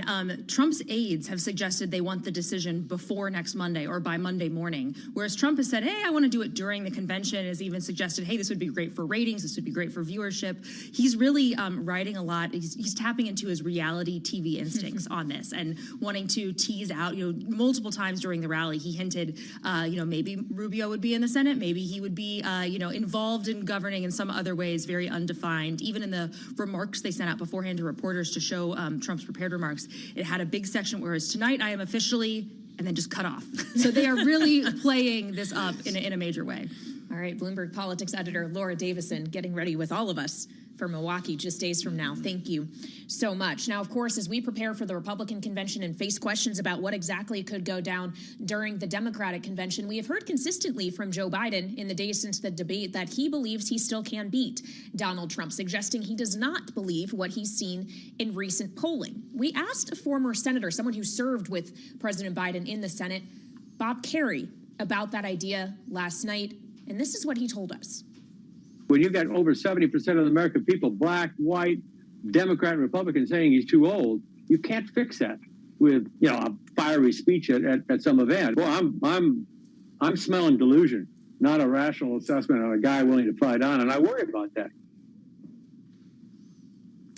So let's get some more rational assessments, if we will, and talk to one of the pollsters in question themselves. Spencer Kimball is with us. He is director of the Emerson College Polling Center, just out with new data yesterday. Spencer, welcome back to Balance of Power on Bloomberg TV and radio. You find that, like a lot of the other polls we are seeing, Donald Trump is leading Joe Biden by potentially a wider margin, 46 to 43%. We talk so much about margins of error, how close this election is going to be, but do you get a sense that it actually is a gap that is widening in a more material way? Yeah, it's a good question, Kaylee, because what we saw out of that debate is Trump holding 46%. He was at 46% before the debate, and he's staying there. Where we saw the movement was Biden losing 2 points. And the concern for Biden is how many points might he shed over the next couple of weeks? And then can Trump actually pick up that vote, or does it go to a third party? Well, it's interesting when you start asking undecideds here about which way they lean. Kaylee mentions 46, 43, 11% undecided. But when you ask them to pick a candidate here, which candidate they lean toward, this race is tied. It's 50-50. So when we look at that slice of 11% undecideds, we talk a lot about the double haters, Spencer. Are these conventions this month and next going to change their minds? I'm not sure if the conventions will change their minds, but this is what President Biden is betting on, that at the end of the day, that Trump has a ceiling of 46, 47%, and that these other voters are going to come back to him. Because who is that 11%? They're generally younger and minority voters. Those are generally Democratic voters who right now are on the sideline. And he's got to bring them back into the fold if he wants to replicate what he did in 2020 when he won nationally by about 4.5 points. Well, of course, there's other options those independents or those democratically minded but not Biden fans could consider here in third parties. Spencer, you pulled that too. Trump 44, Biden 40, RFK Jr. 6%, 1% support for Cornel West and Jill Stein. How should we be thinking about the third party factors here and whether they are likely to see a benefit from points falling away from Joe Biden in a more material way?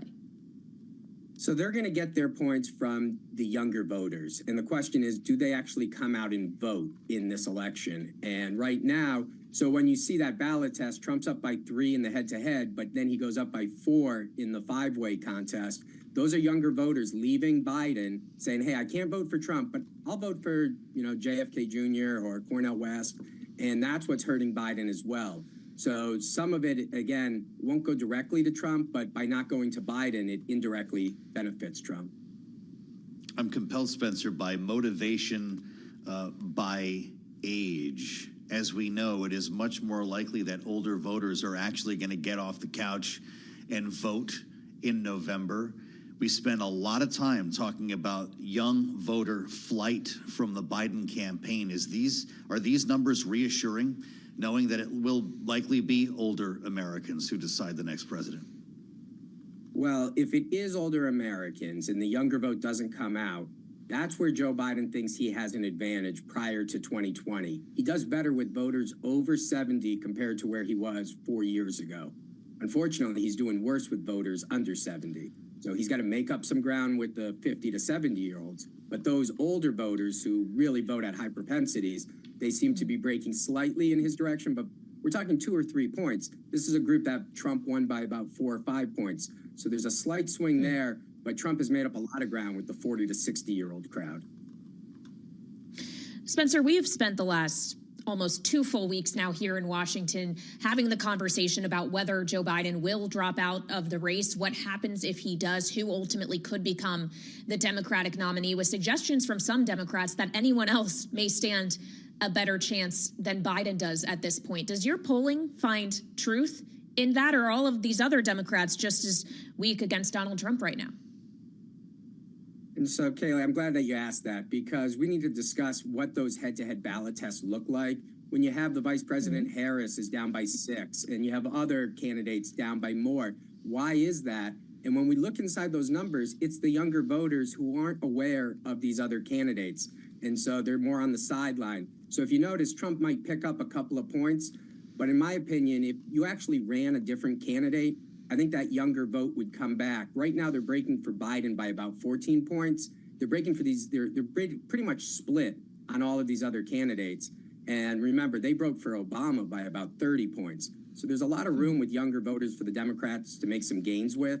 But right now, they seem to be kind of looking a little bit like the John Kerry, Al Gore race of 2000, 2004, where it wasn't as much younger vote putting them over the finish line like we saw with Obama. Yeah, right.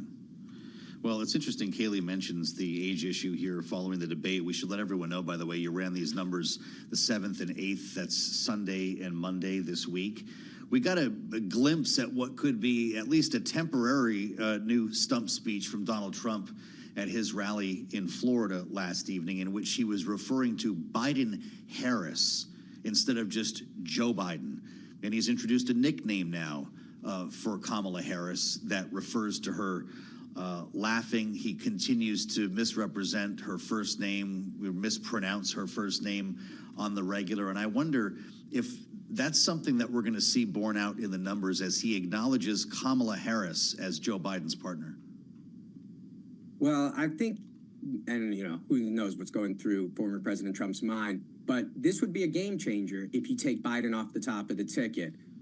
He might think now President Biden thinks that he's the best candidate to go against Trump. Trump might think it's best to go against President Biden as a rematch from 2020. But if you change that up, now we're shaking it up. And does Trump have a ceiling at 46, 47%? And can some other Democrat come in, excite that base that is not excited right now, and then actually springboard to a photo finish? Because at this point, it's certainly in the numbers leaning towards Trump from a national perspective. Mm-hmm. But we know ultimately it's going to come down to the swing states that will decide the outcome when we're thinking about the Electoral College. Obviously, we saw some shifts from the Cook political report yesterday on 6 states, but states that go beyond what we have our current understanding as swing states. We're talking about New Hampshire. We've heard suggestions from the Trump team that they think Virginia, possibly even New York, could be in play. What do you think about that, Spencer? Should we expand our list? Yeah, we've already opened up to Minnesota. We had that race tied a couple weeks ago before the debate. And Minnesota hasn't gone for a Republican since Nixon. Didn't even go for Reagan. So interesting to see those states swinging. But the crux of the race comes down to Arizona, Georgia. If the Republicans can take those, then any of those other swing states, Pennsylvania, Michigan, Wisconsin, Minnesota, Virginia, those all put the race, on a knife's edge. So we'll see if Georgia and Arizona are shifting to the right, if any of those other states move in that direction as well.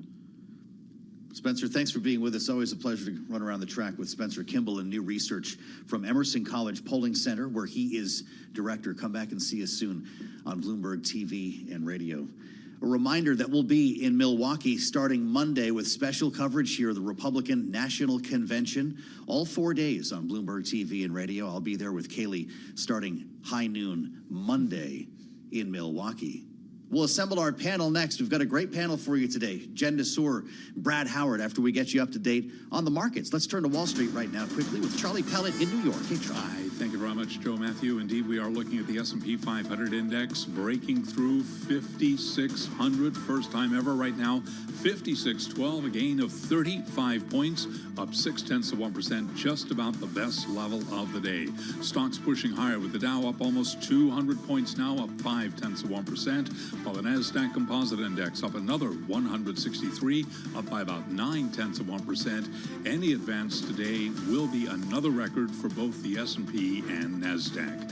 NASDAQ 100 Index up 170, up 0.8%, and the Russell 2000 Index of small cap shares up 0.6%.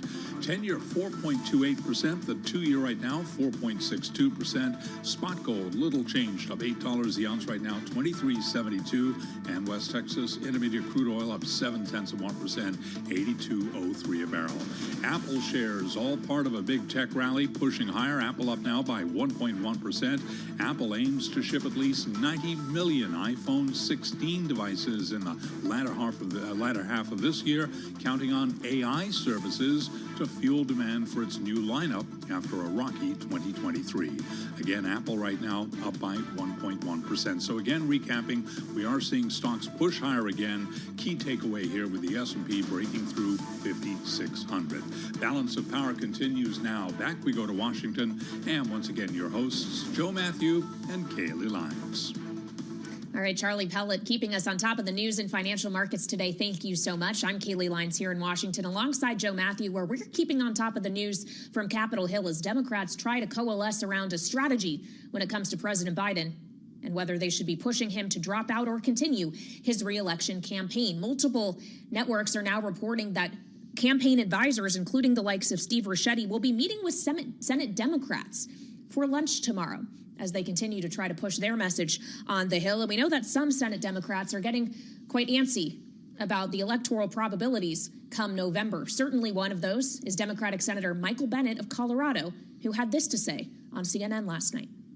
Donald Trump is on track, I think, to win this election and maybe win it by a landslide and take with him the Senate and the House. The White House, in the time since that disastrous debate, I think has done nothing to really demonstrate that they have a plan to win this election. You can add another from the House as well now, another Democrat. I believe it's number 9 if we're keeping count here, and that's Pat Ryan, the Democrat from New York, a frontliner, as they call them, considered a vulnerable Democrat here with the tweet, Joe Biden is a patriot but is no longer the best candidate to defeat Donald Trump. Let's assemble our panel today for their take on this. Brad Howard is with us, Democratic strategist and founder of Corcoran Street Group, along with Jennifer Nassour. It's great to have you back, Jennifer, Republican strategist and former chair of the Massachusetts GOP, host of the Political Contessa podcast. I could talk to you both about lawmakers all day long. It doesn't seem to be making that big of a difference at the moment, at least for Joe Biden. But Brad, we find something potentially much more damaging in the New York Times, an op-ed from George Clooney. If Joe Biden has lost Clooney, where are we? Well, you know, I think all Americans are grateful that Hollywood has stepped into this debate.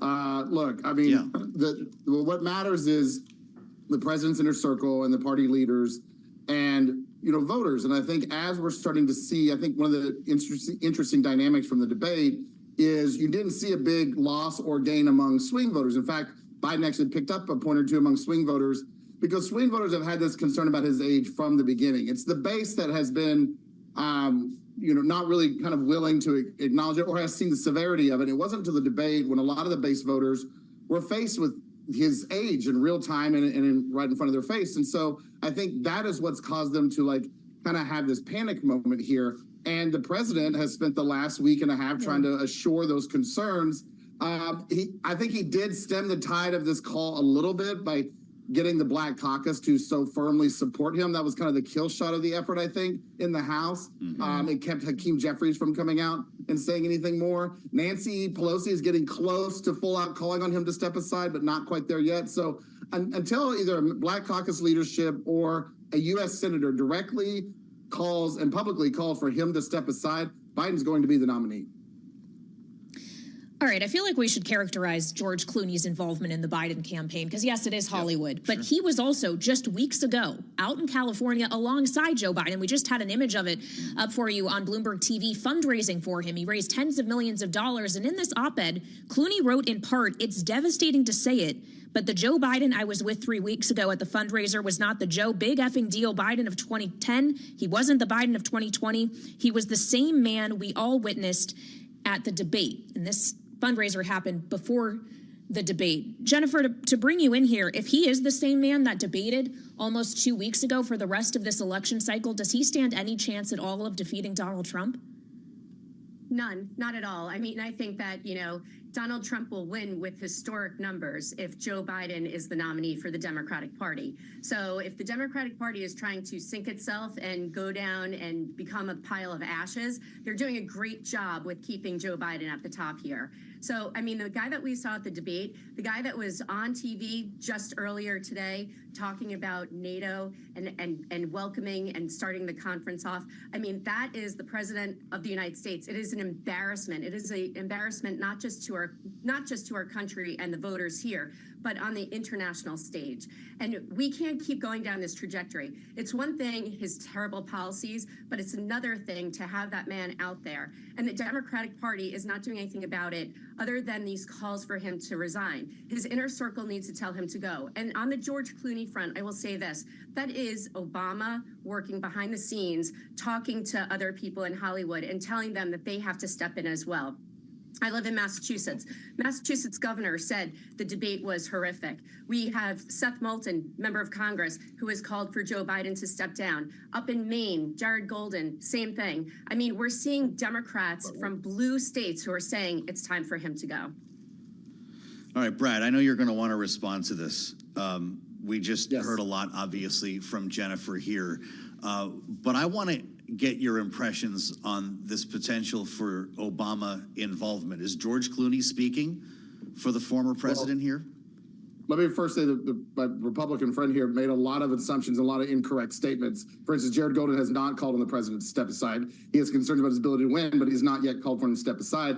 And number two, for Republicans to try to guess what Obama is doing is rich. Number three, what is embarrassing is that there is a major national political party in the United States that's going to nominate next week a guy with 31 felony convictions, a guy who is held civilly liable for a sexual assault against a woman. That's what's embarrassing. The Republicans somehow have the ability to hold their head high.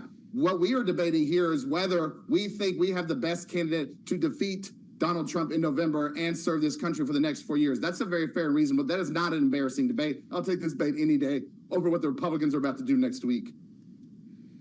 We've got some passion on the panel today. I love it, both of you, Brad and Jennifer, as we talk about the idea of actual policy here, which was discussed in the debate, although it was performance that ultimately stole the narrative. We are seeing that President Biden and those around him, close to him, seem to be pushing back against the idea of him dropping out, talking about what could happen in a second Trump presidency, including Project 2025, something put out by the Heritage Foundation. It's something that Trump himself has tried to distance himself from. But Jennifer, do you actually believe that the former president and presumptive Republican nominee actually doesn't agree with a lot of those ideas, or is Project 2025, at least elements of it, something that could ultimately become a reality if he wins? No, I think that that is something that is coming out of a very conservative think tank. That is not something that Trump is, as far as I know, and we see. Look, what you need to remember is that as a former president and the presumptive nominee of the party, Donald Trump is the head of the Republican Party right now. Whether you like it or you don't like it, it doesn't matter. And what we saw come out of the platform committee for the RNC is a much softer platform than we have had in probably 10 or 12 years. And so I think you have to really keep in mind that that is driven by Trump and his understanding that of the 43% of the electorate that considers themselves to be independent voters, he needs to win those folks in order to win this race. Brad, we've just got a minute. I want to ask you about Kamala Harris. Her name hasn't really come up this hour. She was out in Las Vegas with her own rally in which she called out Project 2025 yesterday, quote, a plan to limit access to contraception and for a nationwide abortion ban with or without a lack of conference, unquote. In our remaining moment, how important are the next 2 days for Kamala Harris? Very important. Real quick on Project 2025, what to pay attention to is not whether or not Donald Trump says he had anything to do with it. Donald Trump has yet to fully denounce Project 2025. He has said he has some concerns, but we don't know what those concerns are. I call on him and the Republicans to tell us what about that they don't like. And number two, Kamala has been a terrific vice president. I think the issue of choice is a great one for her. It reminds voters what's at stake in this election, and that is individual liberty and freedoms. The Republican Party want to dictate to you how you want to live your life. If you look at 2025, it's full of moralistic kind of ideas on how they think you should live your life. The Democrats are the ones that are trying to give you the liberty to live your life and raise your family how you see fit and love who you want to love. All right, Brad Howard, we will leave it there. Thank you so much for joining us. Brad Howard, of course, is Democratic strategist and founder of the Corcoran Street Group, joined today by Jennifer Nassour, Republican strategist and former Massachusetts GOP chair, host of the Political Contessa podcast, Dialogue. It's what we live for here. That was great. In Washington. Let's It keep was going. great. We got more great stuff coming up right here on Bloomberg TV and radio.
6:40 on Wall Street. We do check markets all day long here at Bloomberg. We have got stocks pushing higher. We're looking at records right now for both the S&P 500 index and the NASDAQ Composite Index. S&P breaking through 5,600 for the first time ever. 5,613 is where the S&P stands right now. We're looking at a gain of 36 points, up by almost 0.7%.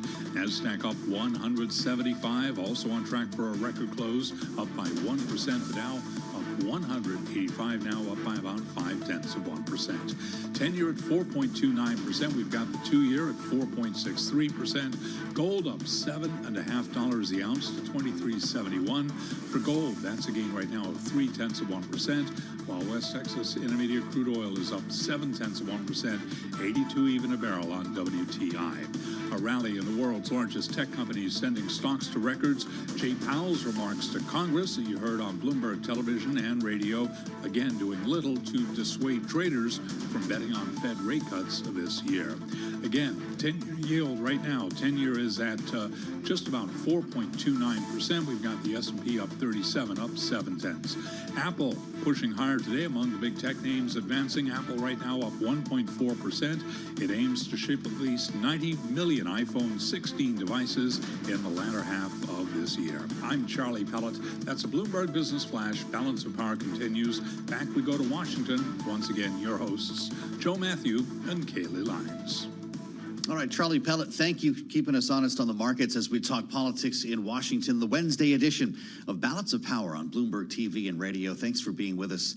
As we turn our attention to the NATO summit that is now underway here in Washington, Joe Biden holding forth a bit later on in a special dinner with the more than 30 world leaders who are gathered just a couple of blocks away from where we are sitting here, with, of course, Ukraine on the agenda. This is something we're going to be hearing a lot more about as NATO countries pledge this week to speed up efforts to fund the war in Ukraine, with big questions about creating a more definitive path toward NATO membership. In fact, we heard from Volodymyr Zelensky, the president of Ukraine, yesterday at the NATO summit. Here he is. It's time to step out of the shadows, to make strong decisions work, to act and not to wait for November or any other month to this end. Zelensky calling for the NATO allies to act now versus later, and we are seeing them take some action now. In fact, yesterday it was announced by President Biden in his speech addressing the summit. 5 long-range air defense systems for Ukraine, more Patriot missiles, of course, dozens of shorter-range systems and missiles as well. The question is, how quickly can it make a difference? And is this really what Ukraine needs the most? For those questions and more, we turn now to Kelly Grieco, who is back with us here on Bloomberg. She is Stimson Center Senior Fellow with the Reimagining U.S. Grand Strategy Program. Kelly, always great to talk to you. We obviously got the news on those long-range air defense systems. We know that air defense is what Zelensky has been pushing very hard for. You got 5 of them. How much of a difference does it make? Yeah, so thank you for having me. Yes, it is an important announcement. These are 5 systems. 4 of them will be Patriot batteries, which is quite significant. Another one will be a SAM-T, which is also a long-range system, and also dozens of other tactical air defense systems. So this is a very significant investment. What we don't know exactly is what version of the Patriot system these are, where they're coming from, so how long it will take. And in terms of impact, it really depends on how they're going to use them. And I have some questions about that, particularly given F-16s might be arriving in the country. Will these Patriot systems be used to protect air bases that are hosting the F-16s, or are they going to be used to protect the cities and the energy infrastructure? If the latter, then it could have a significant impact. Kelly, it's great to have you back. You mentioned the F-16s, U.S.-made fighter jets from Denmark and the Netherlands on their way, and we're apparently talking about sending even more. You're the first person we ever talked about this idea with here on Balance of Power, and you questioned their effectiveness and whether they were consistent with the strategy in Ukraine. There's reporting now from Bloomberg just in the past couple of days they don't have enough pilots who are prepared to fly these jets. They don't even have enough prospective pilots to train. So what are we doing here? I mean, this is a great question. I have this question myself. We know that there's about 20 pilots that will graduate by the end of the year. There's about 60 aircraft roughly that are being donated by countries. So that's about 3 aircraft per pilot, which is the opposite of sort of what you would want for the numbers, because usually pilots get fired before the aircraft. So it's going to be a small contribution, especially at first. And I think it's noticeable that you can see the Ukrainians trying to scale back expectations. So they're talking now about using these largely in an air defense role. So to intercept Shahed drones and cruise missiles. And I'll just note, that's an expensive way to do that. We'll see how this plays out. But I think, there are concerns about, is this investment worth it long term? Ukraine will need an air force, but certainly in the short term, is this really worth the impact it will have operationally on the battlefield is going to be marginal compared to the amount of effort that is going into this, for sure. Okay, so Kelly, if it's a question of investment versus reward, what kind of investment would reap greater reward for Ukraine? What could it more use that perhaps it isn't getting right now? Well, I think it's actually an investment that allies cannot provide, which is manpower, personnel. This is still an issue that Ukraine is dealing with, which is, trying to recruit and mobilize forces. I thought it was quite interesting that Ukraine and Poland signed a security arrangement this week. And one of the things that was included with Poland signaling that it would send back Ukrainians that are eligible for service back to Ukraine, and it hosts, of course, many refugees. So the personnel issues are very significant because this is really a war of attrition. Beyond that, obviously, air defense matters a lot, but we're really getting in a hard place now, sending more air defense systems, including anti-air missiles. Biden again last night said Ukraine's going to cut the line in new anti-air missiles that are coming out of factories and be the first to get them. And that means Ukraine's getting them and not other allies and partners, whether that's Taiwan or Japan or Israel. Yeah. To put a finer point on this, and I hate to belabor the F-16s here, but we've got 79 that have been committed so far, 79 jets. Just this week, Zelensky said here in Washington, quote, "Until we have 128, we will not be able to match them in the skies, and it will be difficult," unquote. Does he believe the Pentagon, or is the Pentagon not being honest with him on this?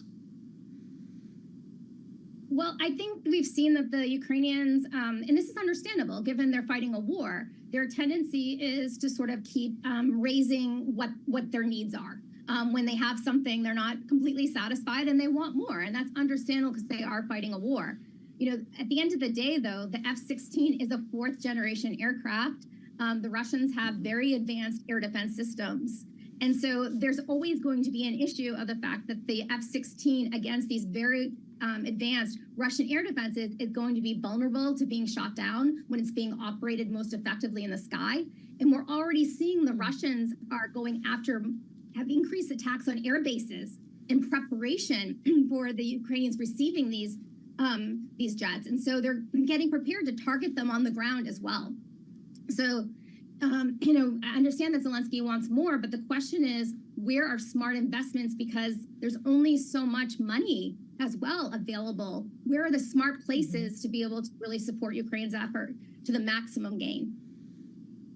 Well, and to such a large extent, Kelly, what we're talking about here is supporting Ukraine's defensive effort, things like intercepting missiles, etc. There's also the question of offense, knowing we have seen a change in at least U.S. administration policy when it comes to Ukraine offensively striking certain targets within Russia. What started narrower has broadened a bit. But for Ukraine to actually win the war, is that the real conversation that needs to be had? I think the real conversation that needs to be had is actually what winning the war means. And that should be a political, defined politically. It should be an independent Ukraine, a Ukraine that's able to recapture as much territory as possible. But it's going to have to acknowledge that it's probably not going to recapture every last bit of territory. And I know that is horrible. But the reality on the ground is that you just can't overcome certain realities, which is that Russia has more personnel. It's able to sustain its war economy. It's been really ramping it up. Whereas Western support is really reaching sort of some of its maximums. And so those realities, no matter what we want to do and how we want this outcome to be, we have to come to terms with that and think about how can we prepare Ukraine to really position itself to get the best deal possible in some kind of negotiated settlement. Because I think it's quite clear at this point that this war is headed for that. It's just a question of what that's going to look like. Really interesting as we spend time with Kelly Grieco at the Stimson Center. So many people are talking about the news conference that Joe Biden is going to be holding tomorrow at the conclusion, Kelly, of this NATO summit. I suspect a lot, if not all of the questions are going to be about his age, his mental acuity, and some of the related political issues that we've been dealing with since the debate here in Washington. How about policy toward Ukraine? What would you ask Joe Biden if you were a reporter in the crowd tomorrow? I would ask him what the long-term strategy is, rather than simply saying that it's as long as it takes. I'd like to know what the theory of victory is now for Ukraine and for its Western supporters. How does this look in the end? And how are we getting there? Isn't that not really, though, for the U.S. president, whoever they are, to decide, Kelly? Is that not up to Zelensky? You know, I know that we say that, and to a certain amount degree, that's true. It's up to Ukraine to decide, battlefield strategy and to decide, a political settlement is going to accept it or not. But we, as significant backers of that, have choices to make about our own support. And what we're willing to support or not. We may decide that we're not willing to provide endless support that would be required perhaps to take back large portions of territory if that was even possible. And so we need to actually have really honest conversations about that, because our interests are aligned with Ukraine, but they're not identical.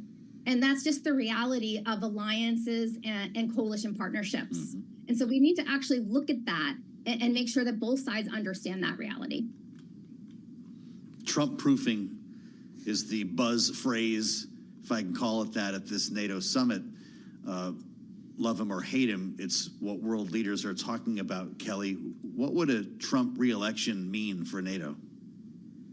Well, let me just first say that Trump proofing is talked about extensively in this town, particularly with allies, whether it's in Europe or Asia. As I will say to them often, I do not believe Trump proofing is possible. I just think that's not a reality in practice. I think what's clear is that a Trump presidency would result in a massive scaling back of support for Ukraine, possibly an ending of material support for Ukraine. And even more significantly, it would result in, I think, a drawdown, a shifting of security responsibilities dramatically from the United States to Europe. Would it result in a formal withdrawal from NATO? I do not know. Maybe. But I think even short of that, it's going to be a real emphasis on Europe, these are wealthy countries, really spending more on defense and providing for their own security, particularly so that the United States can focus on some of the really significant security threats emerging in the Indo-Pacific. Just finally, Kelly, as you were talking about how you would ask President Biden to get serious, if you will, about what exactly the end game is when it comes to U.S. support for Ukraine, given what we have heard from Donald Trump about this, aside from his suggestion he could solve this war, make it end on day one of his presidency, does he seem to be talking about it more realistically than Biden does at this point? Well, I don't think, the idea of ending the war overnight is, realistic. I think that there is a bit more public recognition of some of the inherent limits on U.S. support. I think that's a reality. What I think is not as realistic in certain terms of Trump is maybe overestimating U.S. influence and its ability to actually end the war. Yes, we're providing a lot of material support, but we're not the only actor really involved in this. And Europe provides significant support at this point to Ukraine as well. So our ability, we're accustomed to, for many decades being the sort of most powerful actor in the world, and we kind of get to say how things are going to turn out. We're no longer in that place anymore. And so I think that's an adjustment, not just for Donald Trump, but sort of for all of us as Americans. Always a pleasure to take a deep dive with Kelly Grieco. It's good to see you, Kelly. Thanks for your insights today. Senior fellow with the Reimagining U.S. Grand Strategy Program at the Stimson Center. Joe Biden will continue through his day today, day 2 of the NATO summit, a bilateral meeting at the White House included on his schedule today with Prime Minister Starmer. And then, Kaylee, a dinner tonight before the primetime news conference tomorrow. We'll have special coverage here on Bloomberg. Indeed, we will. It's going to be a major moment for the president as questions continue to swirl about his path forward as the Democratic nominee for 2024 or not. We'll continue that conversation later on the late edition of Balance of Power at 5 p.m. In the meantime, Bloomberg Business Week with Carol Massar and Tim Stenovic live from the Bloomberg Green Summit is just ahead on Bloomberg TV and radio.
This is Bloomberg Business Week. Insight from the reporters and editors who bring you America's most trusted business magazine. Plus, global business, finance, and tech news as it happens. Bloomberg Business Week with Carol Massar and Tim Stenovic on Bloomberg Radio.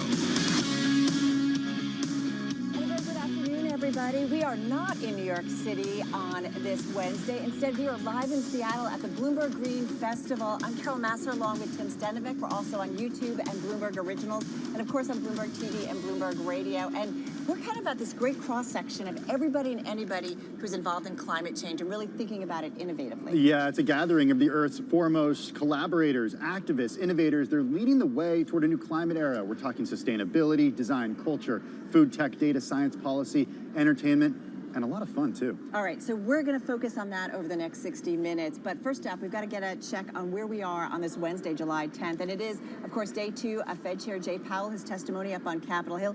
It's in the books. In the books, done. It's done. Yeah, boring? Was it boring? Apparently someone said it was boring. But and he said it was a compliment. He said it was a compliment. Not boring to equity investors. Chris Mann, we're seeing stocks once again moving up, 7th straight day of gains. So we're looking at the S&P toward its longest winning streak since November. So we continue to see that bullish run. Okay, coming up this hour, who could take the baton from President Biden?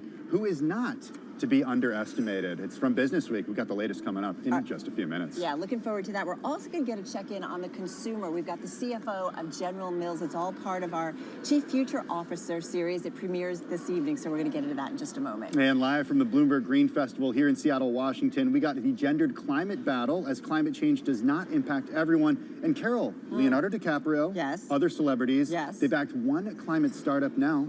It's struggling to stay afloat. Yep, we're going to get into that in just a moment. First up, though, you've got to get an update on the markets for you and also your top business stories. Let's head things back to New York and to Charlie Pellet. Hi, thank you very much indeed. You're at the Green Summit. That is our theme today. We have got green on the screen, lots of it. The Dow, the S&P, NASDAQ, all advancing. 39-point gain right now on the S&P. We're up 0.7%. Look at the S&P, 5616. That is a record. NASDAQ also at a record, up 183. On this Jay Powell Wednesday, we've got the NASDAQ Composite Index at 18,613, up 1%. Broad-based rally here with the Russell 2000 up by 0.6%. 10-year, 4.28%. The 2-year, 4.62%. Spot gold up $9 the ounce, 23.73, up by about 0.4%. And West Texas Intermediate crude oil now higher by 1%, 82.25 a barrel on WTI. Bottom line here, stocks rallying. Stocks are at records. Friday, Wall Street's focus will shift to bank earnings when we hear from the likes of J.P. Morgan Chase, Citigroup, and Wells Fargo. Net interest income going to be very much in focus. Right now, though, we do have some of the bank stocks trading lower. Case in point, J.P. Morgan Chase, a little change, but down less than 0.1%. Wells Fargo down 0.6%. Citigroup up by 0.2%. So, recapping here, stocks higher, S&P at a record, up by 40 points now, up 0.7%. I'm Charlie Pelleton. That is a Bloomberg Business Flash. All right, Charlie, thank you so much. Well, he was said to be boring at today's hearing. Yes, exactly that word. It was day 2 for Fed Chair Jay Powell up on Capitol Hill. His semi-annual testimony before congressional lawmakers. Powell submitted identical remarks as of yesterday. Remember, it was before the Senate yesterday to the House committee today. They were exactly the same thing. Yeah, in case you missed it, Powell warned that lowering rates too little or too late could put the economy and the labor market at risk.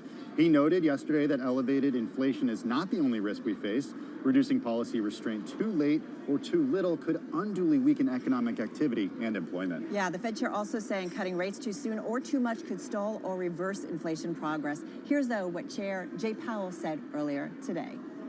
For a quarter of a century, the PCE inflation has been the Fed's goal. We've defined our goal in terms of that because we think it's the better measure of the costs and inflation that the public actually faces.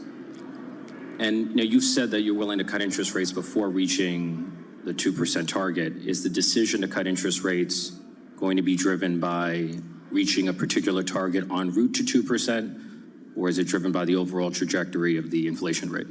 It's going to be driven by the totality of the data. There isn't a particular number that we have in mind that we have to get to. That 2% rate. That, of course, was Jay Powell earlier up on Capitol Hill. Our focus now shifts to that inflation print tomorrow and also weekly jobless claims. Let's get more. Let's head back to our New York studio, New York headquarters at Bloomberg, and Bloomberg Economics U.S. economist Stuart Paul. He is back with us.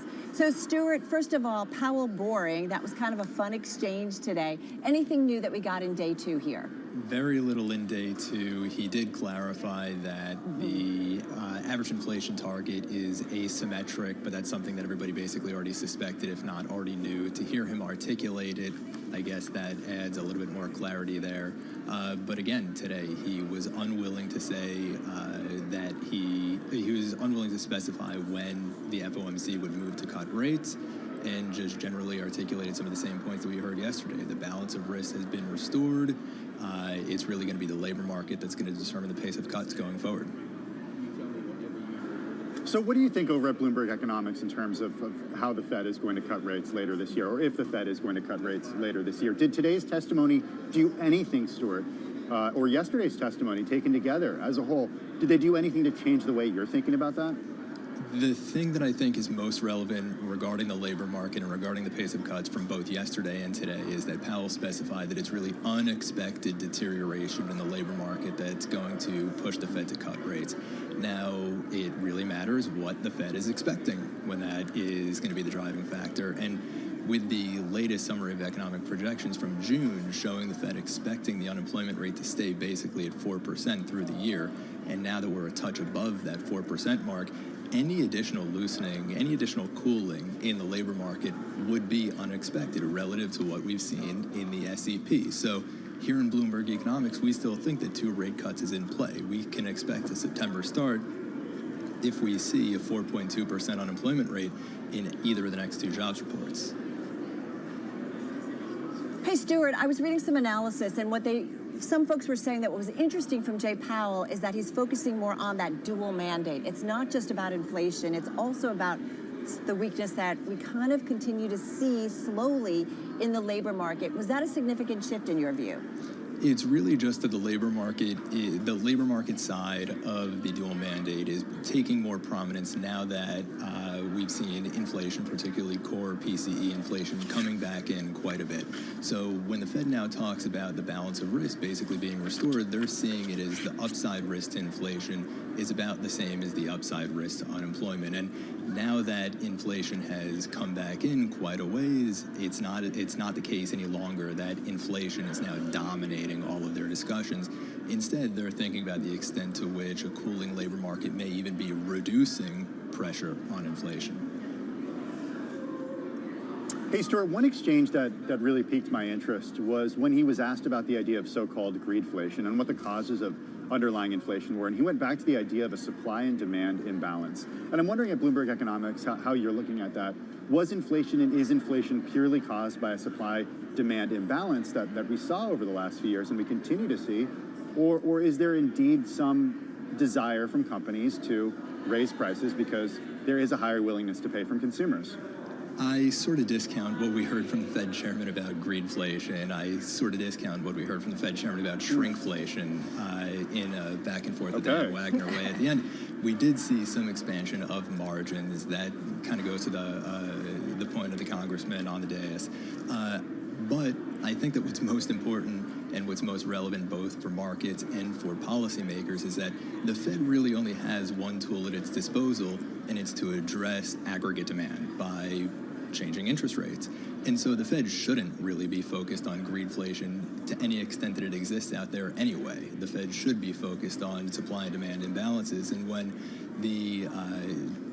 when aggregate demand is far in excess of the supply capacity of the U.S. economy, the Fed needs to change its interest rate policy. So I can see why the Fed chair, why Chairman Powell sidestepped the question or mostly shrugged it off.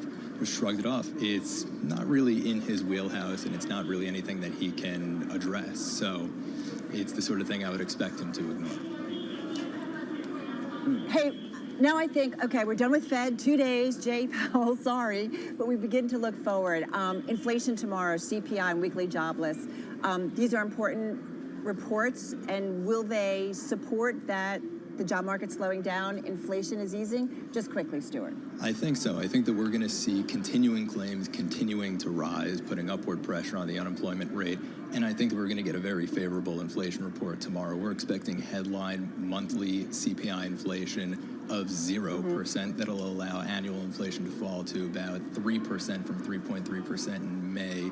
That's really facilitated by gasoline. But if we look at on the core goods side, if we look within the core where it matters most, we see used auto prices declining about 2% during the month.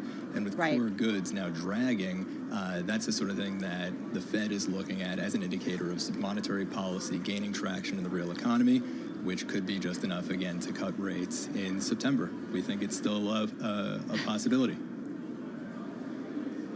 Could be, maybe, possibility. That's Just how it comes. before the That's election. how we roll when it comes It's not to political. All right, no. It's not, Well, he tried not to. He tried. Bloomberg Economics U.S. economist Stuart Paul back at Bloomberg headquarters. You're right. Fed Powell. It's so hard. Fed Chair Powell, He's between a rock and a hard place. I don't envy him at all.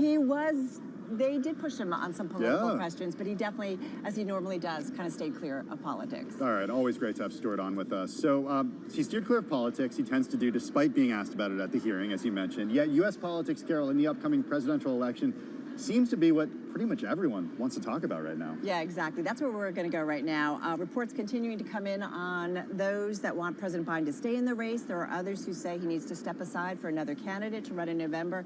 One name talked about an awful lot is President Biden's Vice President, Kamala Harris, who, as our Bloomberg Business Week daily newsletter points out, is the most likely Democrat to move to the top of the ticket if that space becomes available. We're waiting to see what happens. Well, Bloomberg's Karen Breslau joins us now with what she's learned about Kamala Harris after following California politics for years.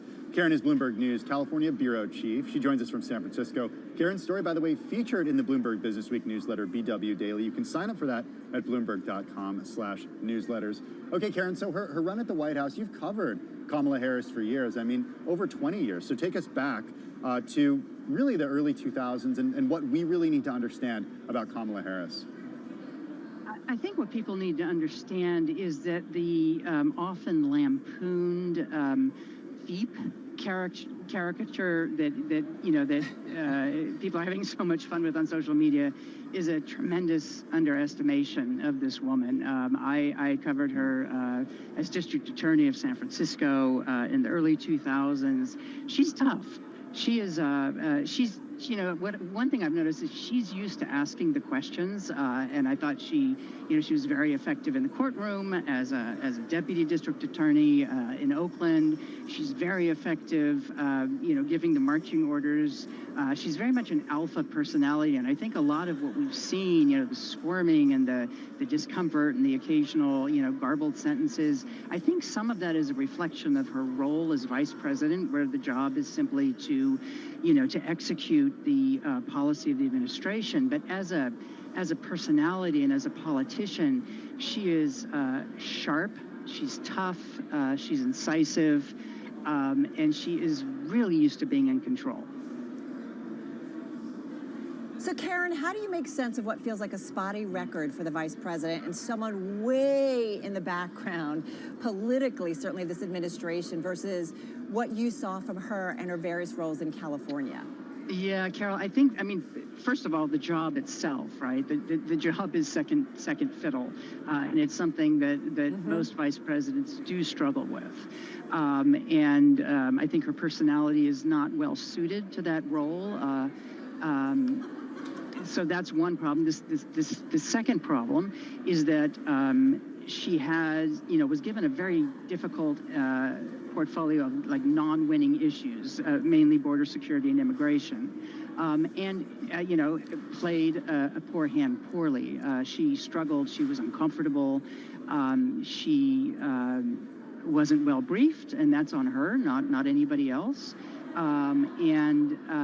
She got feisty, particularly in one infamous interview with Lester Holt on NBC, where she became very sarcastic. But she's learned a lot from that, and I think she has certainly, gotten some foreign policy experience as Biden's representative overseas.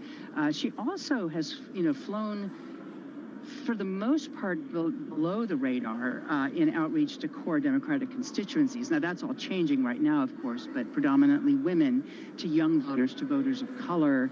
And after the Dobbs decision and the overturning of Roe v. Wade, then she found her footing.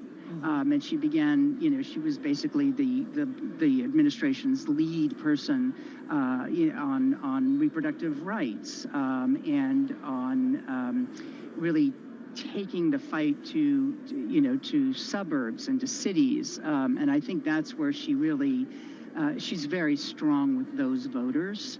And she's strong with women, and she has, an appeal, I think, to a potential appeal to swing voters and to independents and the so-called double haters who are just, so unhappy with the current choices at the top of both tickets.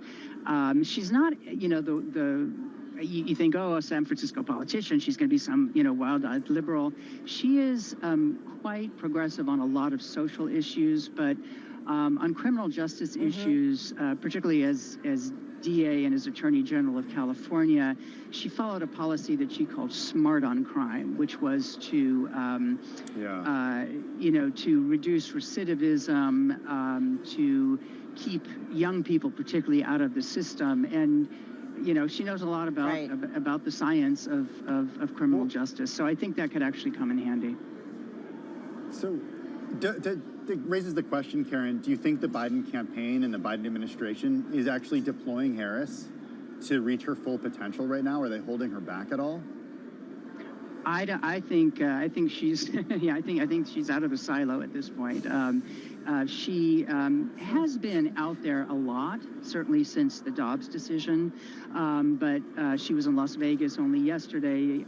She had a rally with AAPI voters in Las Vegas. She went and hung out with the U.S. men's basketball team. I have to ask you, Karen. Absolutely. I have to ask you, does the Democratic Party, do they want her, if it's Biden who steps aside, will they back her? Do they want her? The Democratic Party is a big tent. There would be an extremely strong Harris faction, but I don't think we could expect that all the, would-be presidents among the ranks of Democratic governors, including Gavin Newsom right here in California, would simply melt away. I think there would be a pretty strident discussion within the party. The other thing we don't know, is if Biden chooses to step back, would he then anoint Harris or another Democrat? I think those two factors are going to be key. But yeah, Democrats are not, super organized, good soldiers. So no, I don't think the party would fall lockstep behind her. But I think there would be a significant faction, and I think there are a lot of logistical and financial reasons that the campaign may regroup behind her if it comes to that. Connection lost. Well, it's I keep saying this over and over and over again, Karen. It's already a really interesting campaign and race. So, it's such a great read, too. Oh she wrote, Karen writes, I saw how she deployed the laugh to disarm and then fillet her unsuspecting interlocutors. Yeah, check out Karen's column, because what she says about Kamala and her laugh and what it potentially means, it could go either way. Karen Breslow, thank you so much. Bloomberg News California Bureau Chief. Her feature column is in the Bloomberg Business Week newsletter, BW Daily, which you can sign up for. Hey, straight ahead, we get a read on the consumer. We're going to hear from the Chief Financial Officer of General Mills. Consumers are looking for value, so we're going to get into that in just a moment. Carol Masser, Tim Stanovec, we're live at the Bloomberg Green Festival, and this is Bloomberg.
2:21 on Wall Street. We do check markets all day long here at Bloomberg. U.S. stocks on track for another record close. We have got the Dow, the S&P, NASDAQ all advancing. We'll toss in the NASDAQ 100 index and the Russell 2000. They're all pushing higher as well. S&P right now breaking through 5,600, 5614, up 37, a gain right now of 0.7%. The Dow now up 201, up 0.5%. NASDAQ Composite Index up 177, up 1%. NASDAQ 100 Index up 0.9%. 10-year 4.28% with a 2-year 4.63%. Spot gold up 0.3%, 23.71 the ounce. And West Texas Intermediate crude up 0.9%, 82.13 right now for a barrel of WTI. A rally in the world's largest tech companies sending stocks to records, with Jay Powell's remarks to Congress once again doing little to dissuade traders from betting on Fed rate cuts this year. Keeping an eye on Hawaiian Electric shares. HE is the ticker. The stock now higher by 17% after a local news outlet reported that a settlement involving all claims and lawsuits over the Maui wildfires was advancing through the Maui City Council. Again, Hawaiian Electric up now by 17.4%. Again, recapping here, stocks higher. S&P at a record up 38, up 0.7%. I'm Charlie Pelleton. That is a Bloomberg Business Flash. Well, about 2 weeks ago, shares of General Motors, they took a bit of a hit. This was following a disappointing sales outlook. Shoppers continuing to really pull back amid climbing supermarket prices.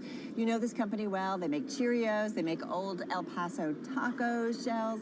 Well, they've seen organic sales ranging between flat and up 1%. That's below the average analyst estimate of 1.2% for the current fiscal year. So you understand some of the disappointment there. Yeah, Bloomberg's Romain Bostic follows the company closely. He's co-host of The Close on Bloomberg TV. He takes a deep dive into the company with General Mills CFO Kofi Bruce in a new season of Chief Future Officer, kicking off this evening at 9:30 Wall Street time on Bloomberg TV.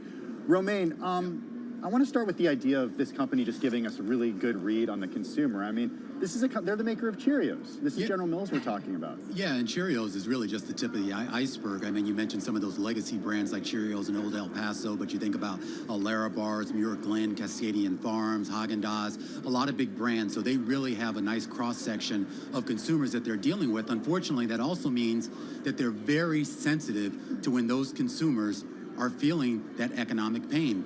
And as part of this show, I had a chance to really spend 2 full days with Kofi Bruce out at General Mills headquarters in Minneapolis. And we talked a lot about the economy and the health of the consumer and how they have to really keep an eye on whether those consumers are being hurt by inflation and how to adjust to that when they see it. Here's what he had to say. Take a listen.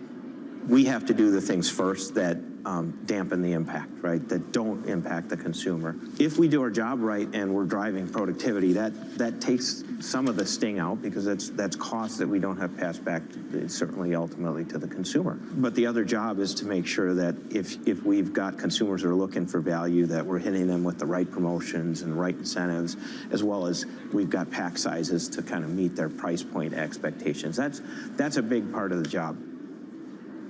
Yeah, and Kofi there, I mean, he talked a lot, guys, about this idea here that as General Mills tries to adjust to these inflationary pressures that the consumers are feeling, that doesn't necessarily mean they adjust the price itself.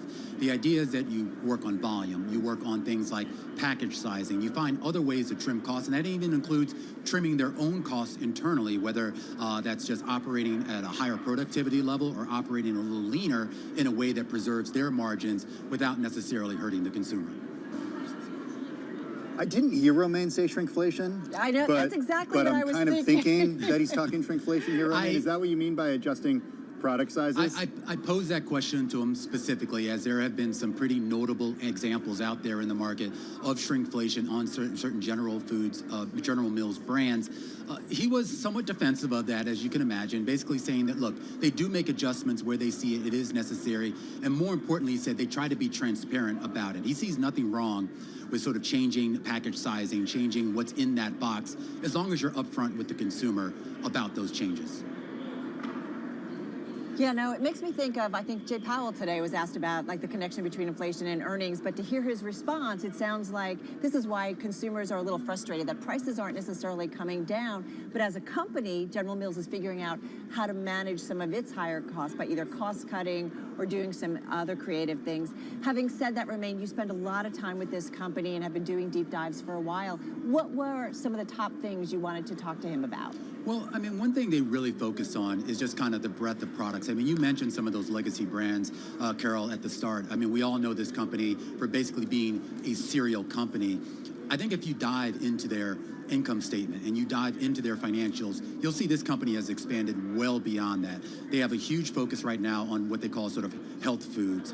Some of this is directly designed to sort of capture the zeitgeist of where consumers are moving. They want things that are healthier. They want things that are more convenient here. And so they've tapped into that with a lot of acquisitions. They also made huge acquisitions in the pet food space, which is now about 12% of their total revenue. So think of Blue Buffalo, one of their big brands. Wow. On the health food side, think of Annie's mac and cheese and some of their products as well.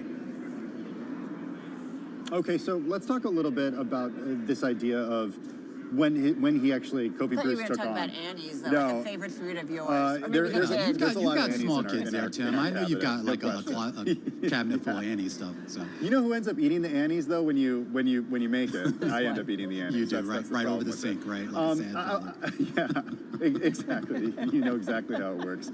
Hey, I'm wondering though about this idea of his timing and when he came on. February of 2020 is when he started. We all know what happened in March of 2020. Take us back to that time and how General Mills dealt with the idea of consumers shifting their spending habits, being at home, and probably buying a lot more of those products. Yeah, it really was trial by fire for him to come into a situation like that on a major consumer brand right at a time. And keep in mind, you know, the majority of their sales are done through retailers, supermarkets, and he came onto that job at a time where, you remember, you could even go into a lot of supermarkets. You had to stand in a long line and queue up, and so people didn't necessarily have the freedom to buy things in a way that they would have in the past. So they really had to adjust how they marketed their products, how they got those products on the shelves. They experimented with more direct-to-consumer things.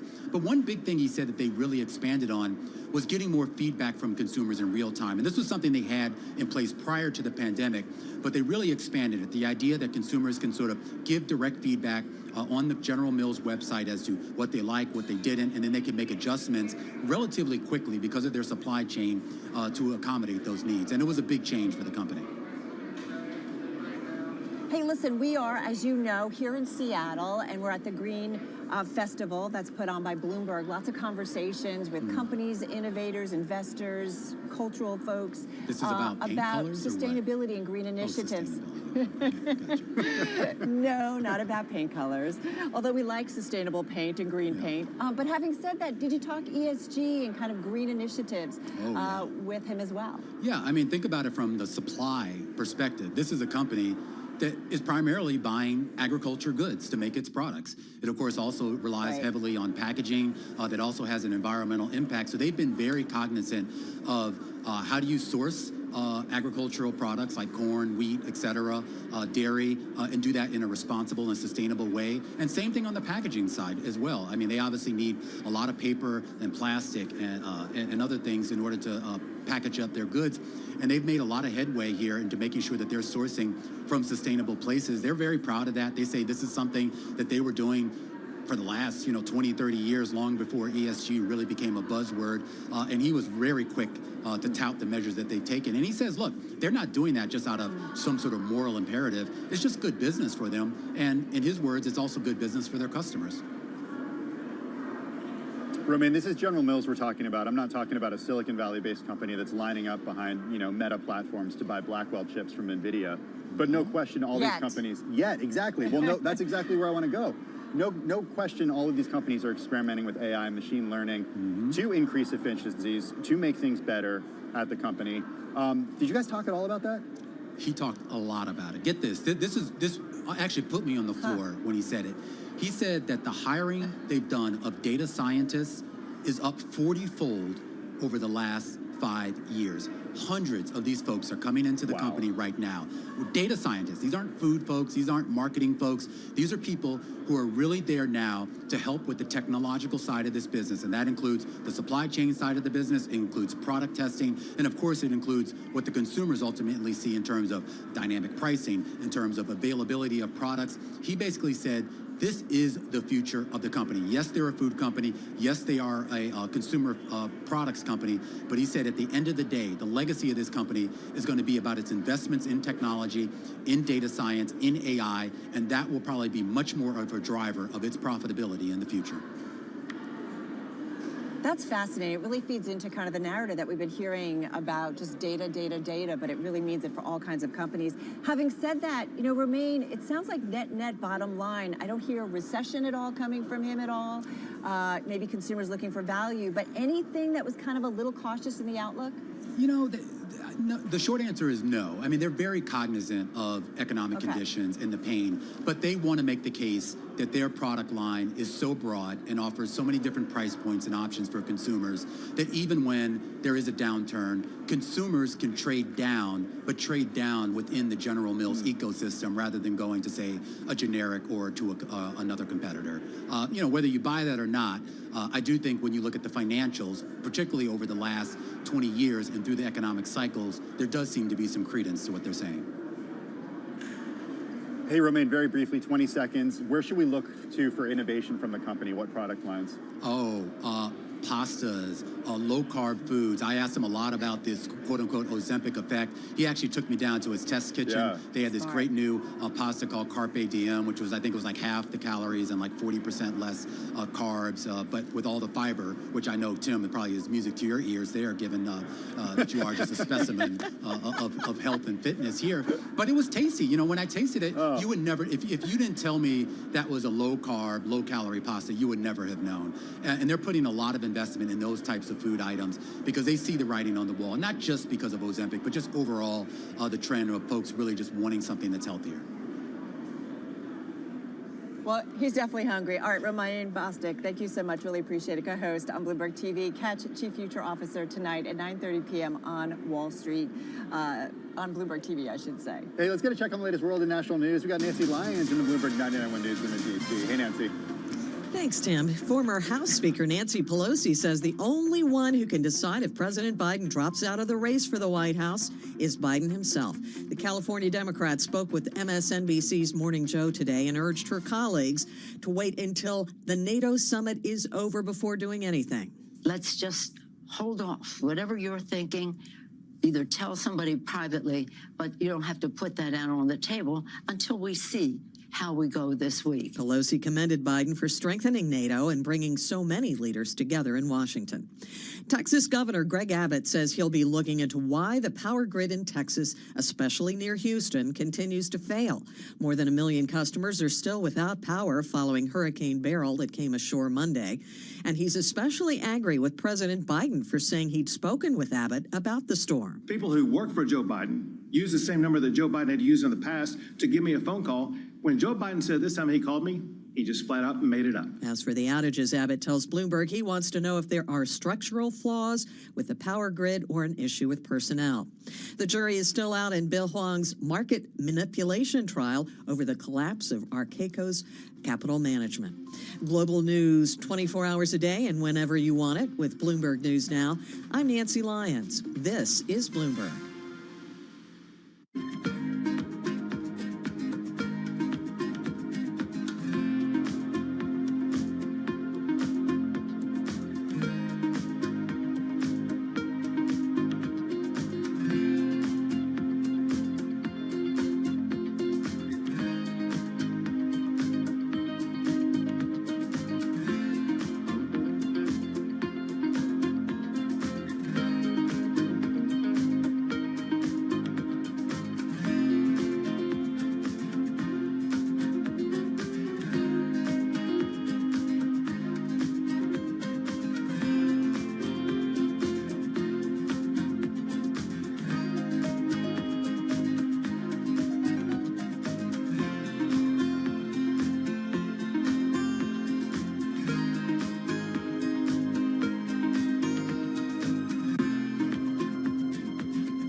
It's 2:40 on Wall Street. We do check markets all day long here at Bloomberg. We've got stocks pushing higher, on track for not only a record close, but perhaps a close above 5,600 for the first time ever on the S&P 500 index. 5616 is where we stand right now, up 39 points, up 0.7%. The Dow up 207, up 0.5. We got NASDAQ up 178, up now by 1%. 10-year, 4.28%. The 2-year, 4.62%.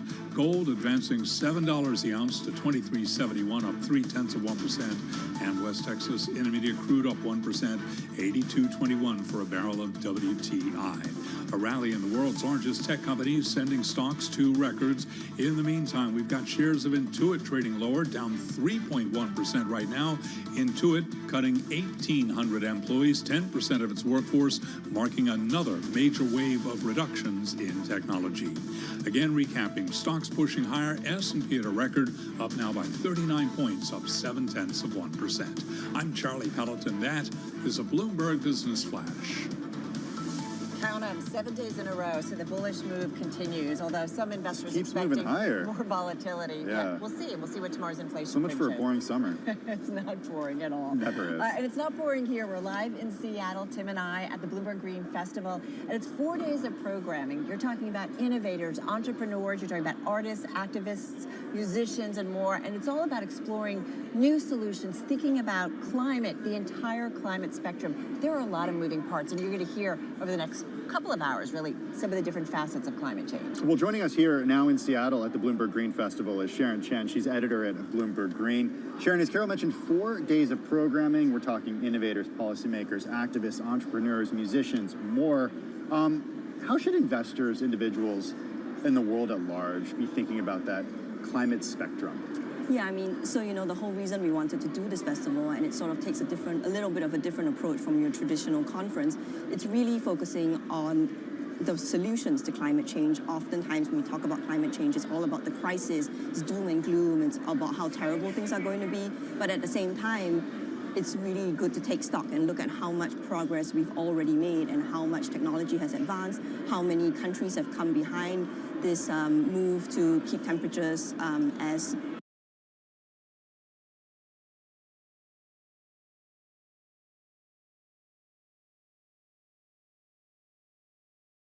low as we can and as much as we can prevent them from rising further. So, we're really hoping that this is an event that will galvanize people and help them realize that these solutions are very real. They just need to scale, and we need to act now and quickly. So I think when investors think about climate change, there's 2 elements to it. There's the risk management, which is just so apparent. I mean, we're in Seattle, and it's hotter than it's ever been. People constantly telling me that they haven't experienced. Yesterday was the hottest that day in particular in, I think, like 12 or 14 years. I mean, it was really warm. Yeah, and you have this heat wave consuming so much of the U.S. right now. Like, climate change is real, and it's a real problem for businesses and investors as well. It's a big physical risk to infrastructure. There's all sorts of unpredictable risks that they have to bake in now. We're seeing these really niche instruments like catastrophe bonds and weather derivatives and stuff like that really booming as people look for different ways to hedge that risk. But at the same time, $1.8 trillion flowed into climate investment last year. It was a record high. It's still far, far, far from what's needed, but you see investors really seeing the opportunity there in green energy and in new technologies. Sharon, it's interesting because at the same time, I feel like over the last year or two, we've been seeing the pushback against kind of woke capitalism and ESG. It's like a dirty word now. Yeah, exactly. But you do see a lot of money going into renewables. We talk about AI, data centers, the energy needs. Again, people are looking to do it in renewable ways. So it's interesting how the climate conversation continues to evolve. Yeah, it's really a dichotomy between the image of it and the way that it's described and the words that are used and the very real fact that we have to be investing in these things for energy security, for the future of the planet, for us to continue adapting to a changing climate. At the same time, we're using more electricity than ever. We talk all the time about how AI is set to use so much. I mean, it's like a once-in-a-generation moment when it comes to electricity usage as a result of the compute power. We're not producing energy here in the U.S., at least more sustainably at this point. We shut down a lot of nuclear reactors over the last decade or so. We're using a lot of fossil fuels to burn, to create that energy. How should we think about that? Yeah, I mean, the AI climate question is a really big one, and it's, the answer is unknown right now. A lot of these big tech companies argue that eventually the payoffs from what AI will be able to do to help to make climate solutions more efficient, to help make them more easy to implement, will pay off. Basically, the benefits will outweigh the negatives in terms of the emissions, but the reality is that we are emitting that carbon right now, and we're taking a gamble and, betting that AI will eventually pay for itself in terms of the carbon that it's releasing. Sharon, one of the things that increasingly is known, right, is that climate change doesn't impact everybody equally. It might depend on where you live, what your job is. Are you in the northern part of the world, in the more developed part of the world? Are you in the more developing part of the world? Are you a woman or a girl, right? And this is something you guys are tackling. Yeah, I mean, the climate question and inequality, it's just tied so inextricably together. Every year at the global climate negotiations, at the COP summit, that is the tension that underpins the summit, which is that the developing countries that contributed the least to climate change are the ones that are going to face the impact the most and are going to be the least equipped to deal with them. And it's a real question of how do we equitably figure out a solution where as many people as possible can stay safe. What about women and girls specifically, right? There is a difference in terms of them being impacted more so than maybe men. Yeah, I mean, in a lot of places in the world, women and girls are impacted more. They feel the impact more harshly because of where they work and where they live and where they go to school, the different kinds of opportunities that they have, and that's why we are doing a panel at the Green Festival specifically that will talk to women who are trying to change that. And it's not just women and girls facing more of an impact, but also the fact that they face a higher barrier to entry when it comes to working on the solution, working in climate institutions, working in climate jobs. They call it the green ceiling. I mean, there's many reasons for it. One of the reasons is that if you want to take an NGO job, you have to have some kind of financial cushion to fall on, usually if you're a young person, to want to go and work in maybe a not so high paying job, but for something you believe in. And oftentimes those tend to be people who have more resources that they can lean on, and that's why we're seeing more and more movement in the NGO space to fund grants and different opportunities for girls and women to go into climate work so that they can then bring in more people, and hopefully it sort of kicks off this positive cycle. Okay, I want to talk about a recent story from you and your team about a celebrity-backed company, Aspiration It's a great Partners. headline. It's an absolutely great headline. It brings kind of everybody together, including celebrities who everybody knows, Leonardo DiCaprio, among others. What's going on with this company? I mean, it's an example of how there are many climate solution companies out there, and a lot of them, have really good missions and really good ideas, and they want to find different ways to make different sectors more sustainable. And in this case, Aspiration, their goal was to create a debit card or credit card that would allow people to invest and shop more sustainably. But the company did run into some problems, and it's just an example of how a lot of times, like these ideas, when it comes to the implementation stage, that's when the rubber really hits the road. It's really fascinating, right? Because it's problems, but they're also kind of unraveling, right? And they're facing some U.S. probes. So this is a company, right, that was going to be maybe one of the few green unicorns, and yet has come undone. And it's, I don't know, what does it speak to that people are attracted to investing in this space, right? But not everything's going to be obviously a sure thing. Yeah, I think the space is really attractive to people because it's very new, and if you make the right bets, they can really pay off. But at the same time, it's very difficult to do due diligence when a lot of times you're dealing with companies that are doing something that hasn't been done before.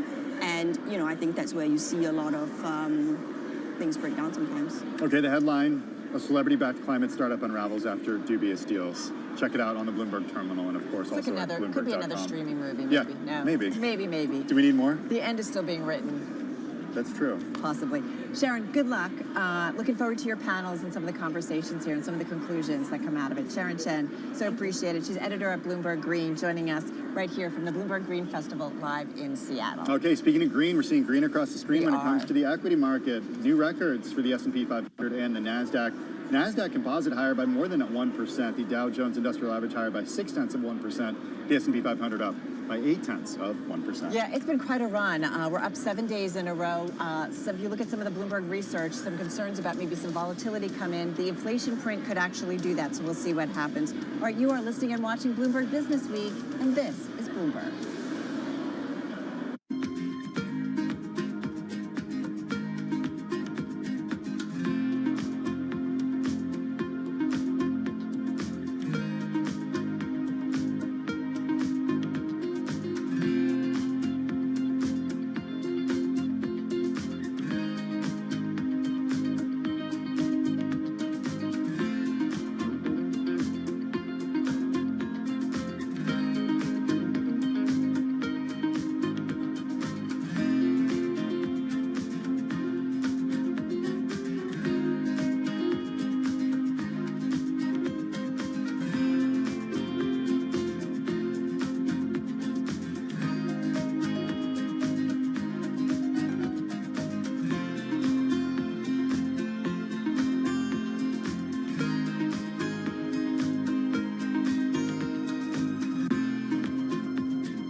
Your company news headlines on Bloomberg Radio.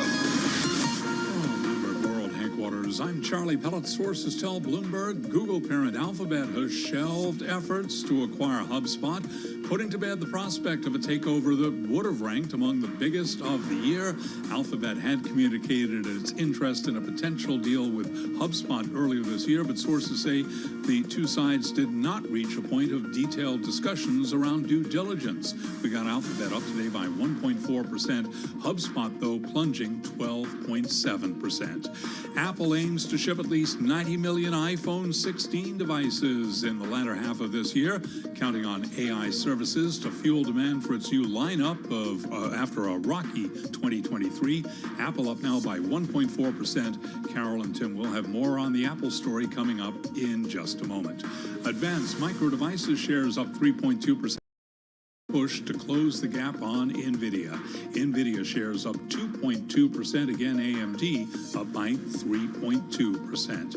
CNN overhauling its operations, eliminating about 100 positions as part of a plan to merge its digital and traditional pay TV news gathering teams. The oil giant Occidental Petroleum has clinched a record carbon removal deal with Microsoft amid the software titan's push to reduce its expanding emissions. Shares of Occidental Petroleum, they are trading higher now, up by about 0.5%.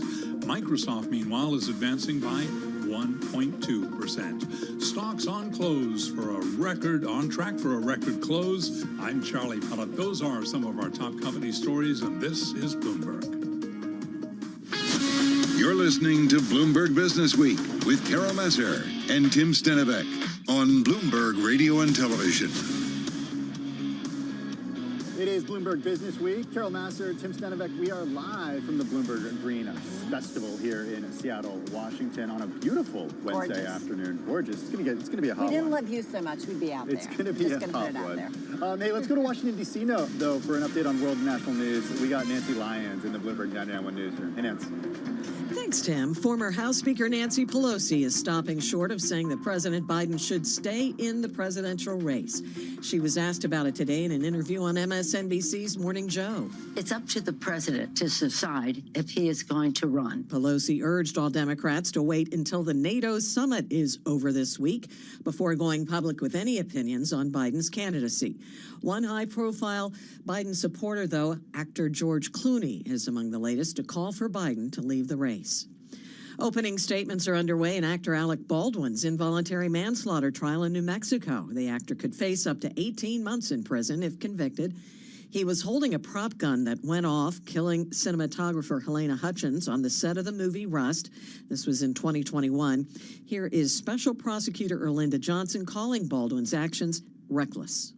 The evidence will show that someone who played make-believe with a real gun and violated the cardinal rules of firearm safety is the defendant, Alexander Baldwin. Special Prosecutor Johnson, Alec Baldwin says he did not pull the trigger and he has pleaded not guilty. Ex-NBA player Jonte Porter today admitted his guilt in a gambling scandal that wrecked his career. The former Raptors player will owe more than $450,000 in fines and restitution. In court today, he said he knew what he did was wrong and unlawful. Global news 24 hours a day and whenever you want it with Bloomberg News Now. I'm Nancy Lyons. This is Bloomberg. Now back to you, Carol and Tim. All right, Nancy, thank you so much. Carol Masser, Tim Stenivek, we're live at the Bloomberg Green Festival here in Seattle. We'll have more from the festival over the next couple of hours. In the meantime, we're thinking about this story that's on the Bloomberg. It has to do with Apple, some upbeat news. The stock hitting a record high. It's rallying, and it looks like it's planning to ship 10% more new iPhones later this year. It's been a bumpy year. I got to tell you, I was talking to my husband. I'm planning to buy probably a new phone. Because of the AI features? Is that why? I need a new phone. I've been kind of waiting for a couple of years, so I may be one of those who are buying later this year. It's pretty incredible to see shares of Apple and its suppliers rising on Wednesday. This after it was reported that the company is targeting about 10% growth in shipments of new phones. Carol, the company's at a record, as I mentioned, $3.5 trillion market cap right now. Yeah, it's like phenomenal. Is this going to be a $4 trillion company this year? You know, who knows? Possibly. I mean, you know that there are analysts out there that are very bullish on the company in terms of the outlook. There have been some concerns about some of the sales in China, some concerns about, like, where's the new growth? But this has been a concern for a long time. Yeah, I mean, look how in terms of what's we started the next product. year, right? And the month of May was really bad for Apple. But now we're up more than 20% so far this year, so it is outperforming the S&P 500. Skyworks Solutions also higher. Yeah. Jabil as well. These are all suppliers of Apple. I just want to point out, we have this story, Apple rallying. It is up for the year, but August 1st is when they'll report earnings. We'll be all over it, just picking apart every number, if you will. But this certainly gives some optimism for investors, because you would assume they wouldn't give some of this guidance, right? If they weren't expecting things to maybe be good for the quarter. Yeah, look, I would assume. Also, we won't know until September about what that new Apple iPhone will look like. Right. But could it be a super cycle? That's what investors want to see. It's a great story. Debbie Wu and team putting it out there. Apple, as you know, no comment on this one, but you can check it out at Bloomberg.com and on the Bloomberg terminal. All right, for those of you watching on TV, the close is coming your way in just a moment. Tim and I are going to continue from the Bloomberg Green Festival here in Seattle. Yeah, we got a lot coming up on the other side. We're talking about the state of Texas and what's going on with the climate there, and much more live from Seattle. This is Bloomberg.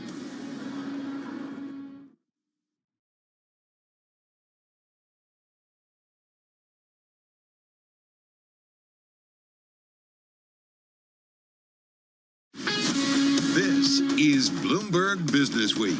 Insight from the reporters and editors who bring you America's most trusted business magazine. Plus, global business, finance, and tech news as it happens. Bloomberg Business Week with Carol Masser and Tim Stenivek on Bloomberg. Bloomberg Radio. Well, we're just about 1 hour away from the closing bell. As we've been saying, we've got a rally underway once again on Wall Street. We're looking at a 7th day of gains for the S&P 500. We haven't seen that kind of run going all the way back to November. Some bullish sentiment, but just remember, we're getting ready to kick off earnings season, the big banks, on Friday. So we'll see whether or not that changes the tune, and then that inflation print tomorrow. Yeah, right now, the NASDAQ higher by 1%, while the S&P 500 higher by 0.7%, the Dow up by 0.6%. We're going to have much more on the markets in just a few minutes. Carol and I are live from the Bloomberg Green Festival It's in not Seattle. headquarters behind us. No, this is nice. Got the nice sunny windows in front of us. We do. It's a gorgeous day out here in Seattle. It was a hot one yesterday. It's going to be a hot one today. We're here because there's a gathering of the Earth's foremost collaborators, activists, innovators, leading the way toward a new climate era. We're talking sustainability, design, culture, food, tech, data, science, policy, entertainment. We got even music coming up a little later. Did you see the setup out there for the band? I heard about it. It's pretty cool. Yeah, the opening ceremony is tonight, so it's supposed to be a good one. Having said that, from the Green Festival, we're going to have some conversations about demystifying our warming climate and solutions, thanks to a platform from MIT. Plus, we've also are going to get into the dark side of tourism. It's not just the climate impact specifically, it's also about climate justice. It's a wider impact, so we'll talk about that in just a moment. Yeah, also climate anxiety. Yes, It's a thing. It's a thing. We're going to trek into the terrain of mental health. And then also, Beryl, the storm, making a mockery of Texas climate deniers. We're going to have Bloomberg Opinion's Mark Gongoloff join us a little later, too. I was talking to my family in Texas. That was certainly something on their radar. We also have some drama in the world of AI. Of course we do. We'll explain in just a moment. First up, though, back to the markets we go. Back to Bloomberg headquarters in New York City and Charlie Pellet. Thank you very much indeed. The climate risk on right now. A lot of green across the board here, on track for records, right to the numbers. Fast-moving markets to the upside, with the S&P right now up 41, 56.18. That is a gain of 0.7%. The Dow up 241 now, up by about 0.6%. Nasdaq Composite Index up 180, up by 1%. Broad-based gains. We got the Russell 2000 Index of small-cap shares up by about 0.6%. 10-year yield, 4.28%. The 2-year, 4.63%. Spot gold up $7 the ounce to $23.72, up by about 0.3%. And West Texas Intermediate crude up 1%, 82.25 a barrel on WTI. Our Abigail Doolittle will have a whole lot more on the markets coming up for you in just a moment, but a rally in the world's biggest tech companies sending stocks to records. And Jay Powell's remarks to Congress, once again doing little to dissuade traders from betting on Fed rate cuts this year. As for the economic backdrop and the Federal Reserve, Tracy McMillian is head of Global Asset Allocation Strategy at Wells Fargo Bank. As the Fed starts to cut rates, we do think that that will help to stem some of the consumer weakness that we're starting to see. And we also think it will make credit more available. And those two things we think will lead to a modest recovery as we move into 2025. Tracy McMillian of Wells Fargo Bank. Well, certainly employment, a major issue for policymakers. Today we learned that Intuit is cutting 1,800 employees, marking another major wave of reductions in tech. Intuit shares down now by about 3%. Recapping, on track for a record close. Not just that, but a close above 5,600 on the S&P. That index up now by 0.7%. I'm Charlie Pelleton. That is a Bloomberg Business Flash. Hey, thank you so much for that update, Charlie Pellet. Really do appreciate it. Well, day 2 of Fed Chair Powell up on Capitol Hill. That wrapped up. That one's in the history books. Stocks headed for their 7th straight day of gains, driving the S&P toward its longest winning run since November. Speaking of history books, back at Bloomberg headquarters in New York City, we got Bloomberg News Chief Markets Correspondent Abigail Doolittle joining us. Abigail, this is the rally that just keeps on chugging along. Is it getting tired? I don't know. It doesn't seem like it's getting tired today. What do the charts tell you? Oh, it's interesting. It's amazing that this rally is 7 days long. It's truly a melt-up because while we have been up for 7 days in a row, a lot of those gains were relatively small, a little bit unnoticed, but here we are, another record high. So from a chart standpoint, we're in a similar situation to what we've been in. Very extended markets, bearish divergences beneath the surface. I was having an interesting conversation with Steve Sosnick over at Interactive Brokers earlier today, and he has an interesting take, which is on the VIX, which is often called the fear index. That's incorrect according to him and Kevin Kelly of Kelly ETFs. It's more an uncertainty index, but it's not just complacency that has it down. It's because of some factors beneath the surface that are going in both ways that kind of cross out volatility overall. So it should actually be a little bit higher, which suggests that there are folks hedging or even making outsized bearish bets, but we're simply not seeing them. And you both were just talking about that Apple call. I mean, I'm looking at this chart because we, of course, have charted this for a while, and I'm really stunned. The stock not only defied a bearish pattern that should have brought it back down toward, let's say, 160, or even lower. Right now, it's starting to break out of the top of an ascending range. This probably won't go too much further from here, but the last time this happened over the last 5 years, because this is basically a 5-year range, it was out of that range or kind of dancing around it, up and down, so some real volatility for, let's call it, 5-6 months. So perhaps we have something along those lines. Now, I will note the RSI on Apple right now, even though we have a record high on the stock, is lower than where it had been just a couple of weeks ago. So another one of those bearish divergences. It's, too far, too fast. These things, saying that markets can keep going or stay irrational longer than you can stay liquid, it is very apt for these markets.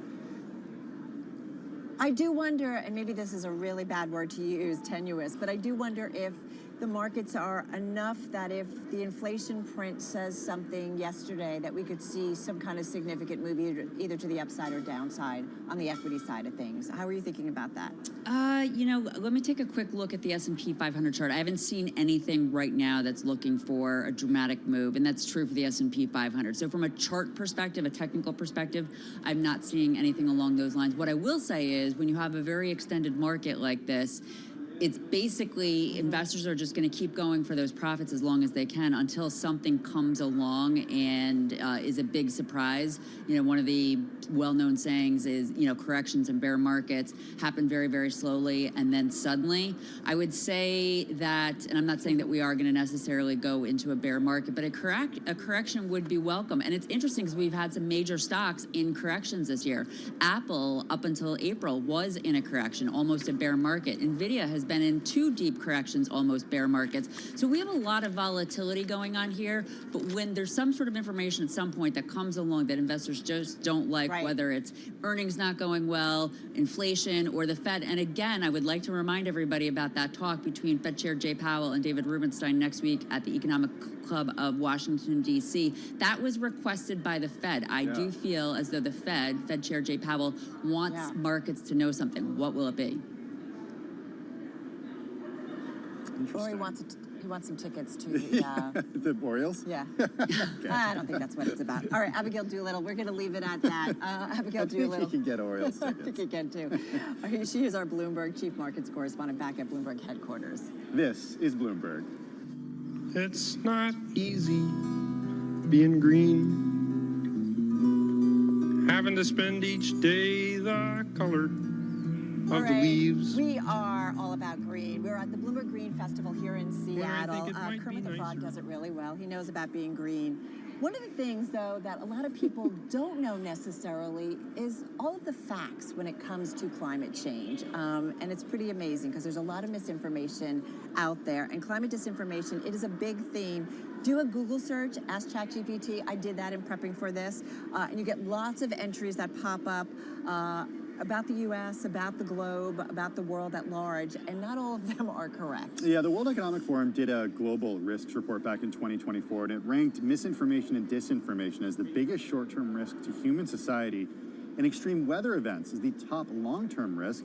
It implies, Carol, that obscuring the facts about climate change can be extremely harmful. Right, and then throw in social media and misinformation, right? The velocity, it just grows there. Our next guest is working, though, to get out the correct information on climate change and participating in a panel on demystifying climate. With us is Laura Hesse-Fisher. She's Program Director of the MIT Climate Engagement Program on site at the Bloomberg Green Festival here in Seattle. Welcome. So nice to have you here. We are living in an era of, misinformation at large, but definitely with climate. First of all, give us kind of the setup in creating this platform you realize is really out there. Yeah, well, thanks, Carol and Tim, for having me on the show. And, you know, there's a lot. As you mentioned, when you Google climate change, you get a lot of confusing information, and we understand that climate change is hard to understand. So what we do at MIT is we help people get smart quick about climate change. You go online and you not only see the misinformation, but also a lot of the partisan, the advocacy that's happening. It's hard to know what to believe and who to trust. So we provide nonpartisan, science-based, easy to understand explainers about climate change, as well as answers to readers' questions. How do you know which scientists to trust, though? Well, we fact check everything that we publish. So we make sure that we're not just putting out something that we don't understand or we understand ourselves, that we're really doing our due diligence inside of this. And we primarily interview MIT faculty who are trusted and at the top of the game. Okay, but it's getting a lot better than it used to be. Here's some data from a survey recently. It found that those who believe climate change is happening outnumbered those who don't 5 to 1. Over half of the survey's participants said they understand climate change is mostly caused by humans. And if you look at it from just a few years ago, in 2011, that group survey said that 51% said Americans would ask scientists whether climate change was a hoax, compared to 39% in 2023. I mean, things are really going in the right direction. Listen, Tim, these are good news trends, but that's not the issue anymore. Yes, we have people that we still need to convince that climate change is happening and human caused, but now people have questions. There's this growing climate curious audience that are like, okay, I hear about all these bad things about wind turbines and solar panels. Are those true? How do I think about carbon capture or planting trees? Sometimes you have presidential candidites talking about things that are that's true. not And true. so people are going to be Googling and fact checking. We want to make sure that they get the right information. And actually, the content that we're putting at climate.mit.edu is one of the top research sites coming up on Google search terms on climate. What's some of the top questions that people ask? Oh, yes. It's a lot of fun, actually, to see. We get really wonky science questions about, like, what's happening and why. We get a lot of questions about EVs and batteries, the environmental impact of EVs. One of our favorite ones that we get is about trees, planting trees. Why can't we just plant trees as a climate solution? Well, what we do is we say, okay, well, let's look at what would it take to actually plant trees to offset our carbon emissions in the United States. When we walk through that, we realize we're not talking about planting trees. We're talking about planting forests. In order to offset 1 year of the U.S.'s carbon emissions would take a forest the size of New Mexico. And we need to build that forest every single year to offset U.S. emissions. I mean, when you start looking at it from that perspective, you can get a sense of, okay, this is not really the right solution here. Well, what is the right solution? Because I'll be honest, that does not sound great. No. Doesn't sound like we're moving in the right direction. Well, we need to, the term is decarbonize, right? We need to stop putting in more carbon into the atmosphere than the Earth can take out. It's not about net zero, is it? It's about stop producing carbon. Well, or is it? Well, okay, we could have a long conversation about the carbon cycle, and I'm sure it will be very intellectually interesting for everybody. But there are natural pulls from the atmosphere that the Earth does. We need to accelerate some of those in order to pull out the carbon that's already up there, but we also need to stop putting stuff up there because it's been accumulating, and it's going to keep accumulating if we can't take it out fast enough. There's this great analogy I like using called the toolbox. We have an energy toolbox of solutions, right? We have wind, we have solar, we have nuclear. And I'm kind of obsessed with this term called... And nuclear is part of it. Nuclear is part of it. Yeah, we are increasingly having conversations about nuclear power. And you power. should be. So there's this concept of technological tribalism. There are people who are all wind, all solar, forget everything else. Then there are people who are all carbon capture, forget about wind. Well, we need to get beyond all of that, right? Because each of these technologies have their strengths and have their weaknesses, and we need to have an honest conversation about that. Just out of curiosity, what do the solar people do at night? Just out of curiosity. Well, I mean... Do they have big old batteries everywhere? Yes. I mean, energy storage is a big part of the equation. Right now, you can only have about 30% of wind and solar on the grid in order to, kind of keep the grid running and be reliable. We really need to get beyond that and get to energy storage, different kinds of battery technologies. Okay, so let's talk about the battery technology, because I think one thing that keeps coming up over and over again is the idea that the batteries have rare earth materials in them. They are built with materials that have questionable labor practices in some instances. You're digging into the earth to use these things. What do you do when they're dead and where do you put them? How do you store them? It's not perfect. It's not perfect, but it's also not a new problem. We've been dealing with this with diamonds. We've been dealing with this with lithium that goes into our computers and our cell phones. I mean, this is a growing industry, but also when we look at the history of coal mining and the dangers that come with coal mining and all the other impacts of that. These are not issues that are isolated. I'm not trying to diminish the impact. It's really important. That's why we need to have these kinds of honest conversations and not turn aside because we favor one technology or the other because our political party tells us that we should. Is the toolkit in terms of renewables complete at this point? You talk solar, you talk wind, you talk nuclear. Is there more that we need? There are some applications where carbon capture is part of the equation, right? There are some industries that are hard to decarbonize. We're not saying carbon capture, so when you're burning fossil fuels, capturing that carbon, putting it under the ground, turning it into products. Listen, we're not there with that technology. Yeah, I was going to ask if it actually climate works. solution. It does work, but it's not a climate solution. Is it We're not a climate ready for solution that. because it's not at scale, or is it because it's so expensive to do? Because it's so expensive to do. I mean, we're at very high levels of efficiency when it comes to carbon capture. It's still way too expensive, but so are batteries right now. So when I talk about the toolboxes, there might be a small, very important application, like kind of last mile of decarbonization for carbon capture. But yeah, wind, solar, nuclear, so we have that constant flow of electricity. These are very important. A tiny battery for an electric bike, $800. Yeah, like, I mean, Tiny come battery. on. 500 milli. We're not there yet. And there's lots of innovation that's happening in this area. Did you see yesterday here in Seattle? It was really hot. Yes. Hottest day in over a decade. Yes. For that particular date. Listen, I live in Philadelphia. It is hot. At least here, it gets cool at night. It's not doing that in Philly these days. I have a question, and I would go to your platform and say, is it too late? Oh, my goodness, it is not. So people really don't understand the momentum that is building. And through climate.mit.edu, we really try to share all the good news stories that are happening in this area. But is it because you're right to, because it is a much more balanced and nuanced story? Or is it, you know what I'm saying? It's gotten hotter, Earth. And there's some things So there are climate impacts that are scary and they're happening. And the progress towards actually solving this problem is happening. The momentum is there. We are decarbonizing faster than the economy is growing. So there's a decoupling of the growth of the economy and how much we're reducing emissions. Wind and solar have never been cheaper, of course. I mean, China built more solar in the last year than U.S. has ever built in the history. China. Yeah. So businesses really need to get, like, this is not a fad. Are businesses leading the way more than government, just real quickly? Well, on some issues and some issues, not so much. I mean, we need, you know, with what's happening politically, this is not a fad, even though some people and companies treat climate action as a fad. It's a trend. It's a fast-moving train, and we need to get up.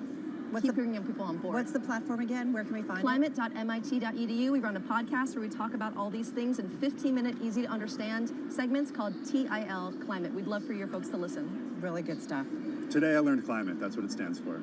It's really pretty cool Very stuff. cool stuff. Laura, Thanks thank you so much. Laura Hesse-Fisher, Program Director of the MIT Climate Engagement Program, on site here at the Bloomberg Green Festival in Seattle. All right, continue to see green across the screen on the major equity indexes. The NASDAQ higher by 1%. The S&P 500 at a record 2, up 0.8%. Coming up next, we're talking about Hurricane Beryl in Texas.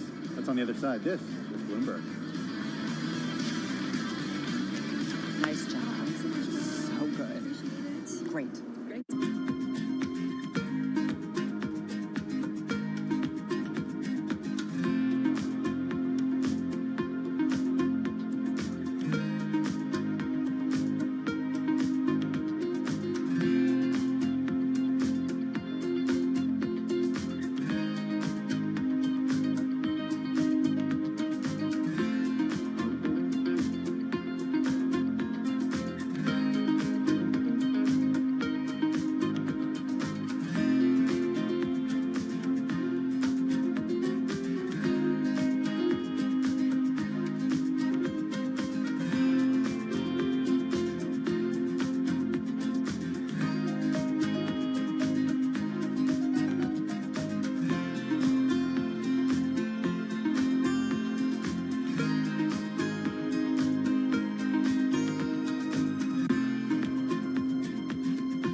Wall Street, we do check markets all day long here at Bloomberg. We have got 39 minutes to go until that closing bell clangs on Wall Street. Gains for the Dow, the S&P, NASDAQ 100 index, and yes, the Russell 2000, all advancing, not just moving higher.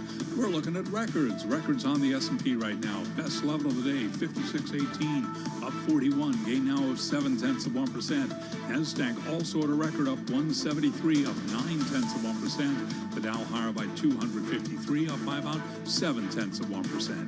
10-year, 4.28%. 2-year, 4.62%.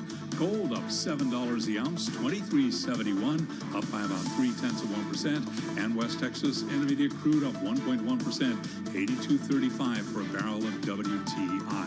Stocks hitting records, traders waiting through Jay Powell's testimony to Congress amid firming bets that the Fed will be able to cut rates twice this year. You heard Powell live on Bloomberg Radio today, including this exchange between Powell and California Congressman Juan Vargas. You're pretty boring here, to be frank. Thank you. That's a high compliment. Yes, it is, because sometimes when you're here, there's all sorts of cameras here, and they're watching your every step and all. And I think there's a reason for that, right? And that's because the economy's doing all right. Am I wrong about that? You know, take a look at our economy. We're growing at around 2%, it feels like. Inflation is down to 2.6%. Unemployment's at 4.1. These are good numbers. Fed Chair Jay Powell, certainly good numbers for the bulls today, with the S&P up 41, recapping up by about 0.7%. I'm Charlie Pelleton. That is a Bloomberg Business Flash. Thank you so much for that update, Charlie Pellet. Do appreciate it. Well, 2 days after Beryl made landfall, almost 1.4 million customers in Houston remain without electricity while the city swelters under a heat advisory. In fact, Houston residents trying to monitor blackouts, Carol, in the aftermath, discovered that the city's largest electric utility had no working outage map. So here's what they did. They had to rely on an alternative. It's not funny, but it's like it's not funny, but it's like necessity, right? Yeah, they used the Whataburger app to see which of the chain's restaurants were closed. It's kind of dystopian. It does. I keep thinking of, I think it was the Netflix series Extrapolations, which was all about like climate change. I thought you were going to say Black Mirror. No, but it could be any of these. It could be any of these.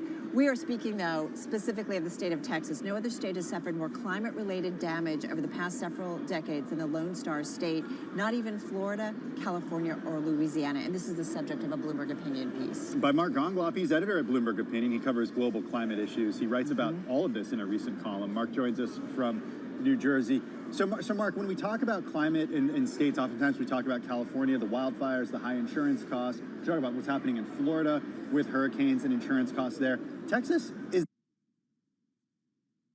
because those other states are too expensive. What's going on in the Lone Star State?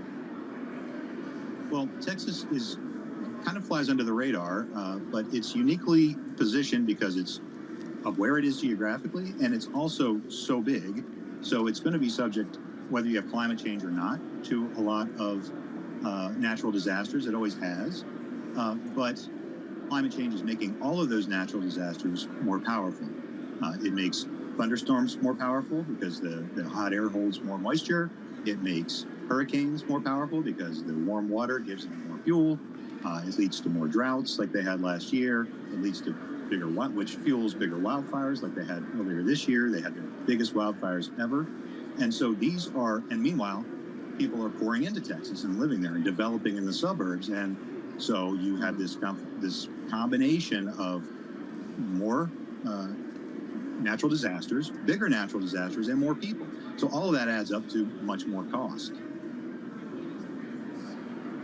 So Mark, naturally, the leader of the state, since they're on the front lines of the climate change disaster that you speak of, he would come out in full force talking about reducing reliance on carbon fuels. He would talk about increasing energy production when it came to sustainable solutions like wind and solar. Is that what he's doing?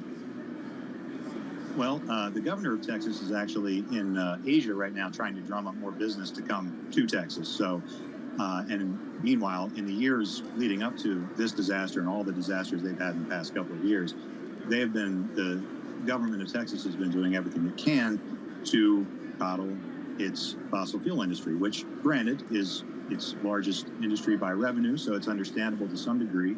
But they have gone out of their way to punish banks and investment firms that they feel aren't being sufficiently catering to the fossil fuel industry.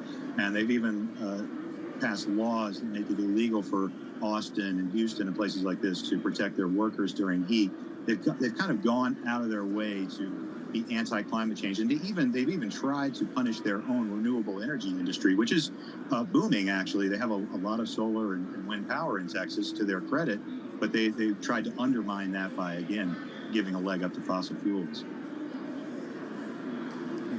I got to tell you, Mark, I am blown away by some of the statistics and numbers in your story. You say Texas tops every other state in damages because of billion-dollar weather disasters since 1980. This is according to NOAA. Through early June, it had suffered more than $417 billion in losses because of such events since NOAA records began. Topping Florida's $398 billion, and then topping Louisiana, topping California. Can Texas really afford all of this?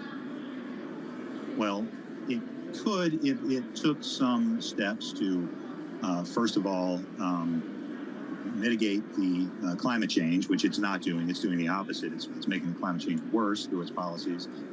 It also needs to invest in its infrastructure. You talk about 1 million plus people being without power right now, 2 days after this storm hit.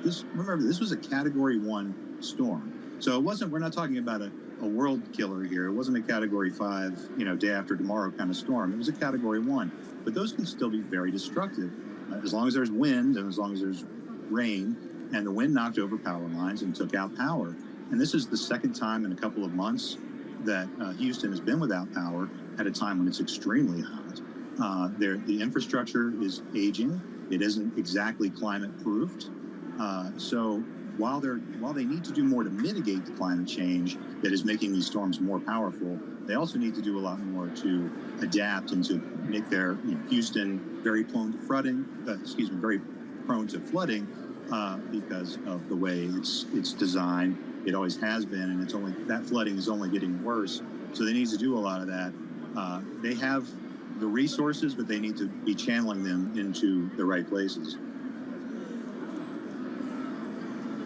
Mark, we've talked about this in the past in the context of California, but when will we start to see the local economies reflect climate risk in Texas? Like, when will people stop moving there as a result? When will we start to see people being priced out as a result of they're unable to get insurance or insurance is too expensive? Because we're not quite seeing that yet. Not quite seeing it yet, and part of the issue, so we're on our way there. Texas had the biggest, we talk about Florida's insurance crisis and California's insurance crisis. Texas has a brewing insurance crisis too. It had the biggest jump in home insurance premiums last year in the country. Its property taxes are soaring too. All these people who have moved to Texas for cheaper living are suddenly finding it's not going to be so cheap anymore because insurance companies are taking massive losses. L after L, season after season, with just massive disasters. And so those prices are starting to affect homeowners. Houston led the nation in foreclosures last year. And so people are starting to be priced out of the market. But in the meanwhile, our federal bureaucracy is still sort of set up to kind of incentivize people to continue to build in risky areas. We subsidize people who build on the coast of Florida or on the coast of Texas or in dangerous areas. So we need to Texas needs to get to figure out how to solve this problem, but the federal government needs to figure out how to solve this problem too. But in the meantime, prices are going to eventually, home prices are going to go down. People are going to abandon these areas, but we have a choice as to whether that's a messy process or a clean process. Mark, you say in your story, you remind us about Governor Abbott passing laws keeping state money out of investment funds that they claim boycott fossil fuels. You talk about, Texas intervening in the power market to favor natural gas. They even made it illegal for local officials to protect workers from extreme heat. I mean, it's just one thing after another. Having said that, you also remind us who signs the paychecks, really, in terms of politicians who are probably looking to raise money for campaigns. It's the carbon industry, it's the oil and gas industry, and bottom line, it comes down to that. Comes down to that. Meanwhile, they have a problem with their electrical grid. It's not connected to the rest of the country. It's an isolated grid. they have problems with reliability. They will lose power in Texas on what they call blue sky days, where there's nothing bad going on. And so one of the things they have to do in order to ensure reliability is keep natural gas plants running. And so they're sort of in this catch-22 where they have a lot of renewable power. Renewable power actually makes renewable energy is actually much cheaper, drives power costs lower, but that disincentivizes natural gas plants, which they feel like they have to keep fueling in order to keep the grid going. They have to find a better solution to that because that's not a sustainable solution right now. Well, check out this column, Bloomberg's Mark Gongloff. It's on the Bloomberg terminal and at Bloomberg.com. Beryl makes a mockery of the Texas climate deniers. Yeah, it's a great story. I have a bunch of family that I love and adore that are in throughout Texas, but I just saw a couple of them last week and talking about the home insurance market and how much it has gone up. So it's really something very, very significant. I hadn't heard, before reading Mark's column yesterday, I hadn't heard this about Texas. I'd only heard it about Florida and California. Yeah. So it's happening everywhere. Yeah, and broadening it out. All right, Mark Gongloff, he's editor at Bloomberg Opinion. As Tim said, check out his column. You can find it at Bloomberg.com and also on the Bloomberg terminal. Hey, coming up, we're going to talk a little bit more about the markets and the rally that we have underway. Yeah, we're going to drive to the close with Nadia Lovell over at UBS Global Wealth Management because we are at records on the S&P 500 and the NASDAQ. You are listening to and watching Bloomberg Business Week. All right, let's get a check on world and national news. For that, we toss things over to Amy Morris. Thanks, Carol. NATO leaders are continuing their meeting in Washington and could be moving toward granting Ukraine membership in the alliance. U.S. Secretary of State Antony Blinken mentioned it today during a public forum. We have an incredibly robust package that will be unveiled over the next couple of days at NATO that builds a very clear, strong, robust, well-lit bridge to NATO membership for Ukraine. Blinken says NATO members are also helping Ukraine beef up its air defenses with F-16 fighter jets already on the way. Blinken says the hope is they'll be in the skies this summer. On another war front, Israel has told all Palestinians in Gaza City to leave immediately as a new phase of fighting intensifies in what used to be the enclave's most populous area. The Israel Defense Forces dropped leaflets in Arabic on the city today, saying it will remain a dangerous combat zone and telling residents to move south. President Biden's top campaign advisors will meet with Senate Democrats tomorrow as Democratic lawmakers are growing concerned about Biden's candidacy. Senior advisors Mike Donilon, Steve Ricchetti, and Biden campaign chair Jen O'Malley Dillon will join a special caucus lunch meeting at the Democratic Senatorial Campaign Committee. Democratic Senators John Tester, Sherrod Brown, and Michael Bennet have all said they think Biden will lose to Donald Trump in the general election and hurt the party's chances of holding the Senate. The heat wave that's already caused at least 6 deaths still has a grip on the West. Jeanette Gerardo is a supervisory park ranger at one of the hottest places on Earth, Death Valley National Park. We have this displaced thermometer here at the Furnace Creek Visitor Center, which is a great place for people to take a picture with and record a bit of this memory of the extreme heat that they got to experience. Again, Jeanette Gerardo, a supervisory park ranger at Death Valley National Park. Global news 24 hours a day and whenever you want it with Bloomberg News Now. I'm Nancy Lyons.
It's 3:40 on Wall Street. We do check markets all day long here at Bloomberg. We got a big time rally underway. 20 minutes to go ahead of the closing bell with the Dow, the S&P, NASDAQ 100 index, Russell 2000, all surging into the close. Let's head right over to the First Word breaking news desk for today's afternoon call.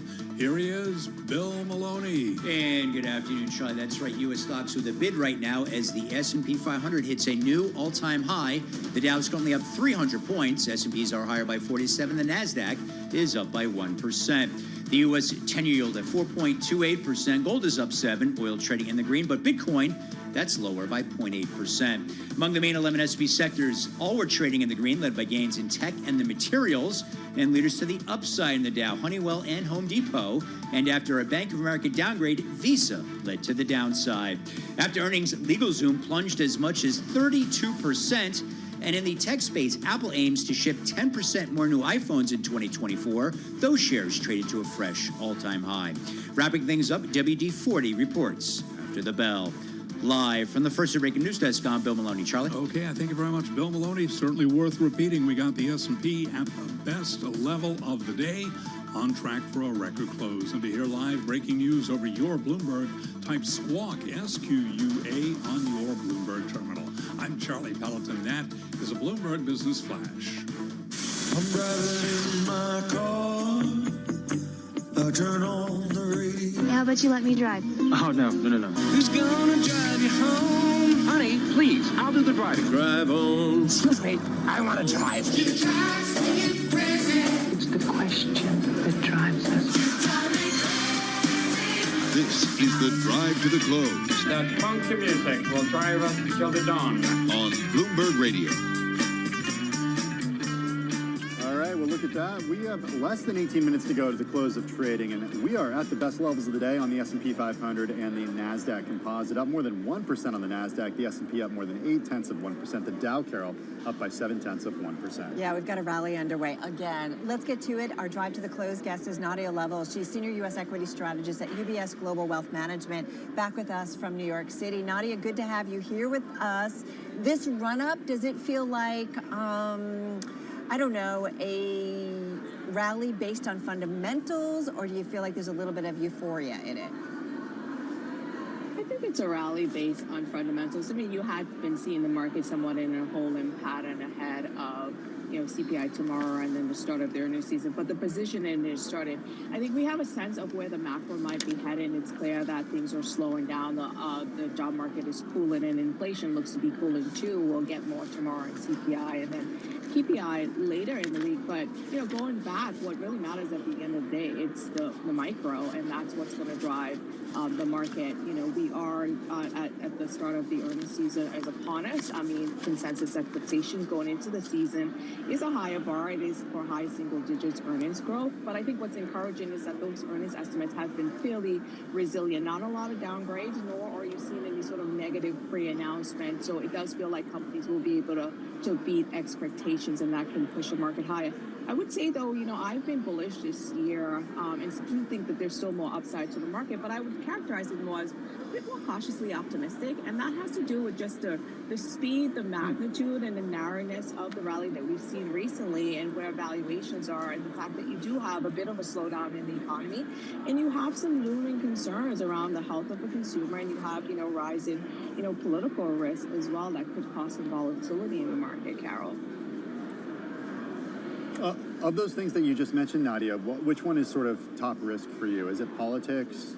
Is it a consumer that could be weakening a little bit? Is it a job market that's starting to show fractures? What's top of mind? What's top of the list?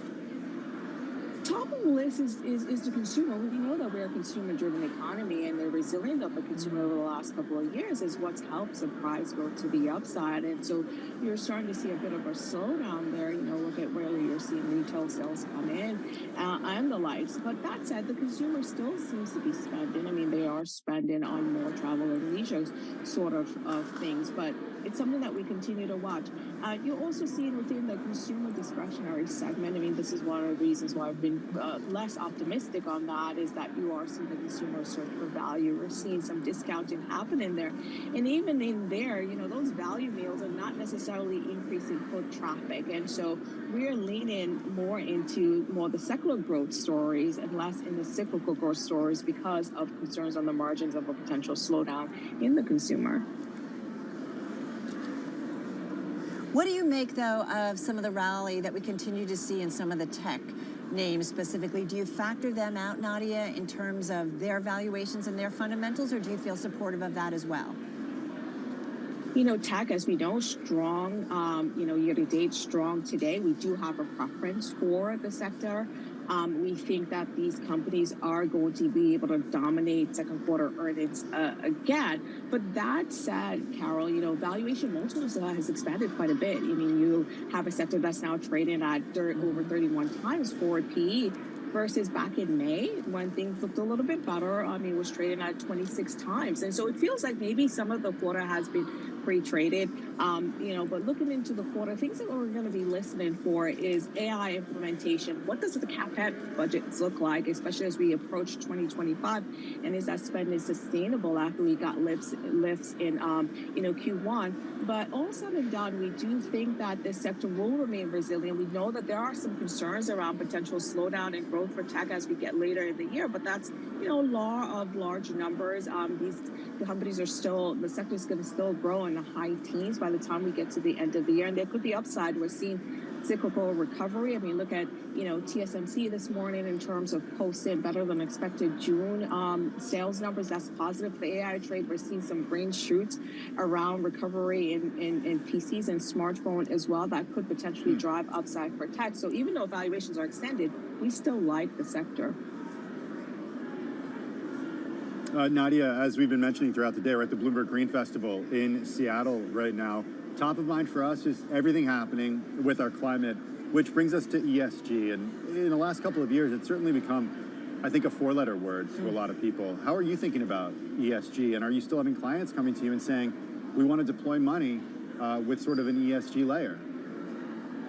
Yeah, there is still quite a bit of client interest in ESG. Some of the areas that we've been focused on is really like energy transition, so there are parts of the energy sector that is actually positioned to benefit from that, the renewables in utilities as well. And also, don't forget about industrial. These are sort of the key into the transition to cleaner energy and providing some of the nuts and bolts around that. So that's one of the reasons why we are also positive on industrials.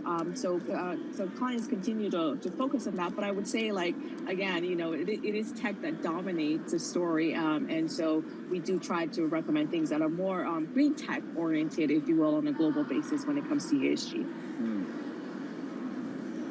Nadia, the inflation print tomorrow, coming off of 2 days of testimony by Chair Fed Powell, could that possibly impact in any way your investment outlook? Well, not really, because we have been at true rate cuts for quite some time. I would say, Carol, wouldn't you say that Chairman Powell kind of winked at us in the last few days in terms of his more dovish commentary, surrounding, acknowledging that, the labor market... He was called boring today, Nadia. He was called boring.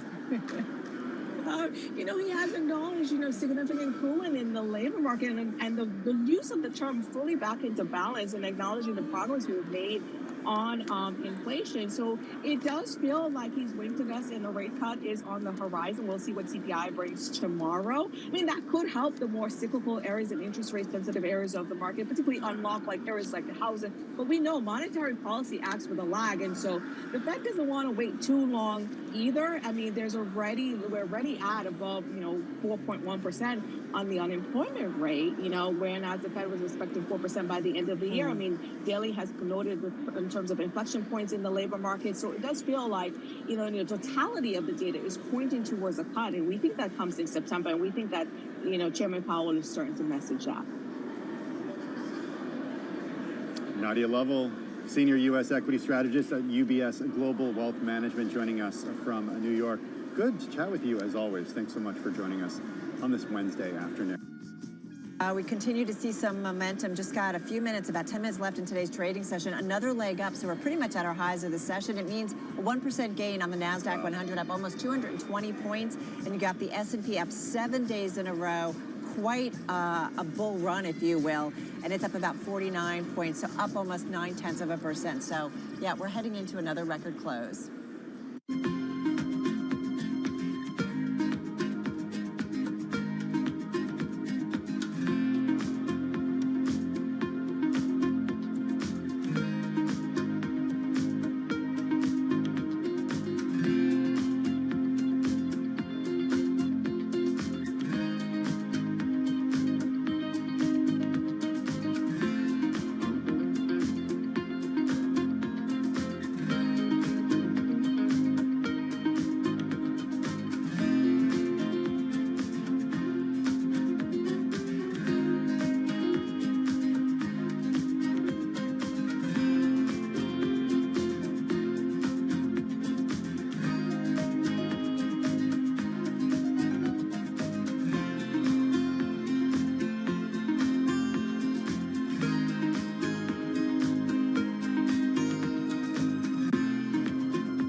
Your company news headlines on Bloomberg Radio. From Bloomberg World Headquarters, I'm Charlie Pellet. Sources tell Bloomberg Google parent Alphabet has shelved efforts to acquire HubSpot, putting to bed the prospect of a takeover that would have ranked as among the biggest this year. Alphabet shares, they're up 1.1%. HubSpot, though, plunging now by 12.5%. Apple aims to ship at least 90 million iPhone 16 devices in the latter half of this year, counting on AI services to fuel demand for its new lineup after a rocky 2023. Media mogul Barry Diller is hinting to reporters at the annual Sun Valley Conference today that he may still be interested in making a bid for Paramount Global. On Monday, Paramount announced it had agreed to merge with Skydance Media. Advanced Micro Devices is buying Silo AI for $665 million in cash, adding a maker of artificial intelligence models that will help its push to close the gap on NVIDIA. More from Bloomberg's Kimberly Adams. Charlie, the U.S. chip maker is acquiring the Helsinki-based company, which describes itself as Europe's largest private AI lab and has customers that include Unilever and BMW's Rolls-Royce unit. Santa Clara, California-based AMD is seen as NVIDIA's closest potential competitor in the fast-growing market for hardware used to develop new software and services powered by AI. Graphics chips, which the two companies specialize in, have proven the most efficient means to train the large language models that underpin user user-facing services like OpenAI's ChatGPT and Microsoft's Copilot. AMD is still a relative newcomer to the AI development field, and it's racing to add hardware and software to its lineup. Charlie? And that's Bloomberg's Kimberly Adams reporting AMD up 4% right now, NVIDIA up 2.8%. Those are our top company stories at this hour, and this is Bloomberg. This is Bloomberg Business Week with Carol Masser and Tim Stennebeck on Bloomberg Radio and Television. All right, everybody, just about 2.5 minutes left. A little bit more than that. Forgive me. I looked at a different clock. It's about 4 minutes left to go in today's trading session. I mean, we're very confused because it's like not even 1 o'clock here, is it? Where am I? What coast am I on? Yeah. But we've got the S&P 500 above 5,600, taking out that mark, historic. I feel like we say that a lot this year, but again, we continue to see stocks move up. So watching that, we'll count you down to the close in just a moment and break it down for you. In the meantime, our most read story in the past 60 minutes has to do with President Biden. Yeah, Biden aides are set to meet senators after that Pelosi remark dealt a blow. Former House Speaker Nancy Pelosi said Joe Biden should quickly consider whether to stay in the presidential race. And top officials from his re-election campaign were set to meet anxious Senate Democrats. This as unease over the incumbent's age and ability to defeat Republican Donald Trump continued to reverberate across Capitol Hill. I think he's made up his mind. Yeah. Right? We hear it over and over again. No backing down. We've seen at this point. Here's what Pelosi said. It's up to the president to decide if he's going to run. We are all encouraging him to make that decision because time is running short. Listen, the convention. He said he's made the decision. I don't know next what. month. I don't. He has. He says it. He said it to Stephanopoulos on Friday night. He said it Friday earlier in the day in Holt Wisconsin. of NBC is going to do an Lester interview. Holt on Monday. Yeah. I don't know. It's very interesting. As different Democrats come out, say one thing, maybe saying that he should step aside, then they come out and say, nope, we're behind him. It's a very interesting time in terms of politics, but the clock is ticking, and at some point, most political advisors would say at some point you've got to make a decision and then just run with it because that's the way elections work. Okay, Mike Donilon and Steve Ricchetti, two of Biden's closest advisors, and campaign chairwoman Jen O'Malley Dillon scheduled a meeting with Senate Democrats for Thursday. Yeah, taken alongside new calls for the president to step aside delivered by Democratic lawmakers and Hollywood donors. The Senate meeting and Pelosi's comments underscore how perilous Biden's political position really remains. But it is very clear. I don't think anybody has seen the president waver in terms of his plans to be running come November. Yeah, he began the week. He flatly told members of Congress that he intends to remain the party nominee. Doubts, though, continue to swirl in the aftermath of that calamitous debate performance. All right, well, that is still uncertain, but what isn't, what we know for sure is that we're going to wrap up this market in about 2.5 minutes. We've got a rally underway. We're just curving over our tops of the day. We're going to break down the numbers in just a moment. This is Bloomberg Business Week. Carol Masser, Tim Stennebeck. We are Bloomberg.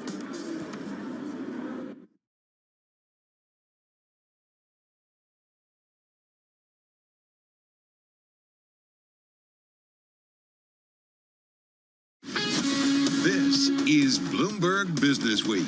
Insight from the reporters and editors who bring you America's most trusted business magazine. Plus, global business, finance, and tech news as it happens. Bloomberg Business Week with Carol Masser and Tim Stennebeck on Bloomberg Radio. Bloomberg World Headquarters. I'm Charlie Pellet. We've got minutes to go ahead of the closing bell. We're looking at records for the S&P and NASDAQ, and we are seeing a surge of buying into the closing bell here. Right now, we've got the Dow, the S&P, NASDAQ 100 index, and the Russell 2000 all advancing today by 1% or more. Right to the numbers. S&P up 57, 56, 34. A gain there of just about 1%. The Dow with a 400 handle, 436 points higher, up 1.1%. The NASDAQ Composite Index up 221. For NASDAQ, that is a gain of 1.2%. NASDAQ 100 Index up now by 1.1%. And we've got the Russell 2000 up 1.1%. Nadia Lovell is Senior U.S. Equity Strategist at UBS Global Wealth Management. Moments ago here on Bloomberg Business Week, she told us, yes, the bull does have more room to run. I've been bullish this year and do think that there's still more upside to the market, but I would characterize it more as a bit more cautiously optimistic, and that has to do with just the speed, the magnitude, and the narrowness of the rally that we've seen recently and where valuations are, and the fact that you do have a bit of a slowdown in the economy, and you have some looming concerns around the health of the consumer, and you have, rising, political risk as well that could cause some volatility in the market. Nadia Lovell of UBS. So the Dow, the S&P, NASDAQ, all advancing. There you have it. The sound of the closing bell as we wrap up. First close ever above 5,600 on the S&P 500 index. S&P advancing 1%. Techs, the standout today. NASDAQ up 1.2%. NASDAQ 100 index up 1.1%. Dow Industrials up 429, up 1.1%. Briefly, 10-year yield 4.28%. The 2-year 4.62%. Spot gold up 0.3%. West Texas Intermediate up 1.2%. 82.42 a barrel. So to underscore, records today for the S&P 500 index and the NASDAQ Composite Index. Again, worth repeating, the Dow, the S&P, NASDAQ 100 Index, Russell 2000, all up by 1% or more. I'm Charlie Pelleton. That is a Bloomberg Business Flash. You're listening to Bloomberg Business Week with Carol Messer and Tim Stenevec on Bloomberg Radio and Television. Welcome back, everybody. Live at Bloomberg Green Festival in Seattle. Carol Messer along with Tim, what's your name? It's been 4 years since we've been doing this, so, I'm so I'm not sorry. going to tell you. You're going to have to get it right. I do this to my husband, too, so you're in good company. All right, Tim sounds good. Stenevec, of course. We are live at Bloomberg Green and the Green Festival. More conversations from innovators, disruptors, artists, musicians, and more. It's really this kind of great confab, if you will, in terms of the green world. Like, I like sitting here and doing this. Yes. But there's so much cool stuff happening around us. Dog's name, if that makes you feel better. I kind of want to just go and listen to the music. Yeah. There's this rover that I'm looking at over the shoulder of one of our camera operators. It's like remote control picking up things. It's solar powered. I mean, there's a lot of cool stuff happening here. It's happening in terms of the world slowly continuing to turn towards a more green world. We're also, though, one world that's going to have a tough time going green is tourism. And we're going to get into the dark side of tourism, not just the climate impact in terms of tourism. It's really about climate justice. Yeah. This is a really important side to this story. And then climate anxiety. It's a thing. We're going to trek into the terrain of mental health. And drama in the world of AI. No surprise, Microsoft and Apple making a surprise decision. We're going to get into that in just a moment. Okay, all that and more coming up over the next few minutes. First up, though, let's get a check of today's trade and top business. Are we going to Charlie Pellet? We did already. We're a little thrown off. I'm a little thrown off. If we had AI, maybe they would have said, like, wait, where are you going? Yeah, let's do that. We're going to go with AI. I'm thinking we go to Mandeep Singh. I think that's what we do. Because Microsoft and Apple dropped plans to take board roles at OpenAI in a surprise decision. What it does is it underscores growing regulatory scrutiny of big tech's influence over AI. Yeah, it's interesting. Microsoft, you might recall, invested about $13 billion in ChatGPT Creator. Will withdraw from the board. The company said this in a letter to OpenAI, which was seen by Bloomberg News. Meantime, Apple was due to take up a similar role, but an OpenAI spokesperson said the startup will have no board observers after Microsoft's departure. So this is quite a twist of events. Let's get to Mandeep Singh. He's Bloomberg Intelligence Senior Tech Industry Analyst. He joins us from the Bloomberg Interactive Broker Studio. Mandeep, help us understand what's going on here, because we thought Microsoft and Apple were going to join OpenAI's board and sort of get an understanding of what was happening at OpenAI. I mean, look, these companies are huge partners of OpenAI. What's going on? Yeah, I mean, look, in the case of Microsoft, clearly they have more skin in the game when it comes to OpenAI, with their 49% stake. And it makes sense, given OpenAI is a private company, for one of their biggest investors to have a board seat.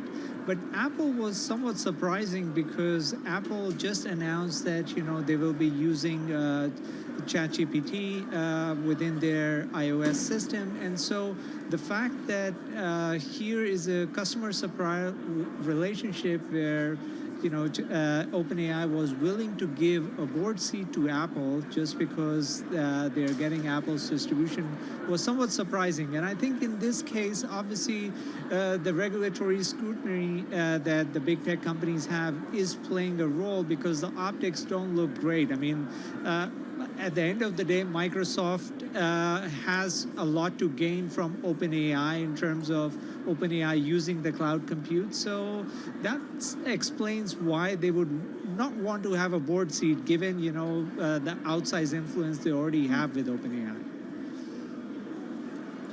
Yeah, it's safe to say, right, Mandeep, that regulators mark a little bit with the concentration of social media power in just the hands of a few. And so it sounds like they really want to get it right when it comes to AI as we kind of continue to figure out what the influence is going forward. So, but it doesn't really change anything, right? Because Microsoft is still working very closely with this company and OpenAI. Yeah, and look, when you have a board seat, you know all the decisions that are being made firsthand. I mean, OpenAI has this weird structure where they are a nonprofit who obviously have a model that's not open source, and they may end up going public at some point, who knows. And so, being in that boardroom gives you all the kind of strategy and operational decisions that a company is making. And given Microsoft has OpenAI as one of its largest customers when it comes to the compute side of the equation, I mean, look, all the training that OpenAI is doing it's doing on Microsoft Azure platform, whereas it could choose Amazon or Google's platform as well. But currently it's doing it on Microsoft. And so Microsoft sitting in the board is definitely having an influence. And so the optics don't look great if you're a regulator looking at this relationship. Hey, Mandeep. Okay, so that's the relationship that OpenAI and Microsoft have. Help us understand how investors at least should think about the OpenAI relationship between Apple and the company. So, recently announced at WWDC, that partnership. But what do investors need to know about that? Yeah, the fact that, if Apple is sitting in the board, they know exactly who OpenAI is partnering with besides Apple. And so, now that they are outside the board, at least from an optics perspective, that looks much better. And regulators would be much more pleased with that sort of a relationship, as opposed to, Apple knowing everything that's going on with OpenAI. I mean, look, with independent board members, yes, you can bring in any outsider, but that outsider shouldn't be a direct competitor or, somebody who is influenced by, what you are doing on a day-to-day basis. And so a good example is Instacart CEO, Fidji Simo.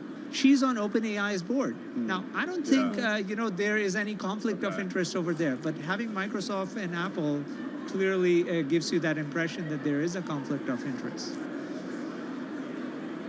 Mandeep, one last question, 30 seconds real quickly. Does this story and Apple and Microsoft not having a board seat, does it change anything fundamentally in terms of your view on the companies? No, I mean, I think OpenAI will continue to use Microsoft as they were before, and so it doesn't change anything. It's just, I think it helps these companies, the large tech companies, Apple and Microsoft, avoid regulatory scrutiny. Yeah. All right, going to leave it there. Hey, Mandeep, thank you so much. Our thanks to Mandeep Singh. He's Bloomberg Intelligence Senior Tech Industry Analyst back at Bloomberg headquarters in New York City. And this is Bloomberg. I need somebody help, not just anybody help. I need someone. We're live from the Bloomberg Green Festival in Seattle. It's a global collaboration between innovators, policymakers, entrepreneurs, artists, activists, musicians, and more.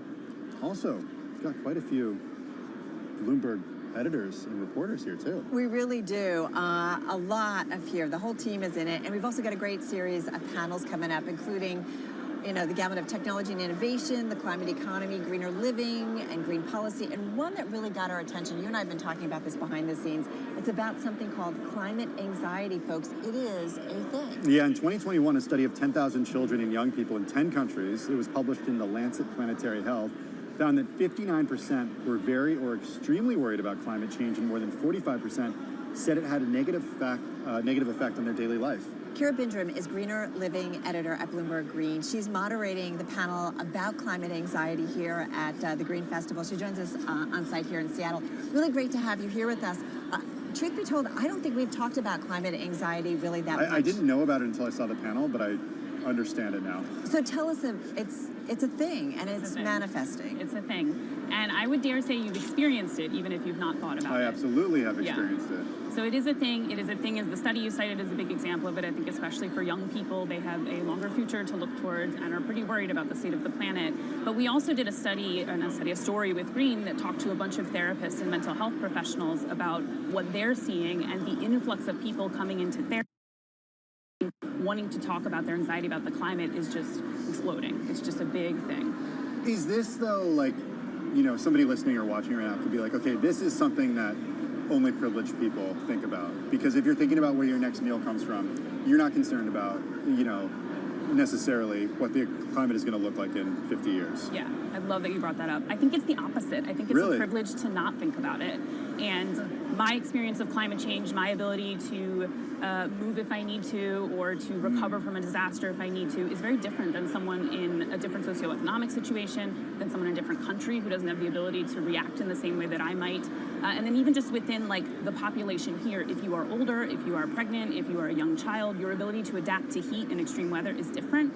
So it's not anxiety in the sense of I have social anxiety, I have generalized anxiety, which are real things, of course, but this isn't a disorder. This is people reacting to a very real threat that, depending on who you are, is actually like quite acute for you. It reminds me of, like, take us back to cavemen, right? Fight or flight. Like, that's what it's about. Like, if you are looking at your house and it's flooding, you've got to think about saving your lives, saving the lives of your family.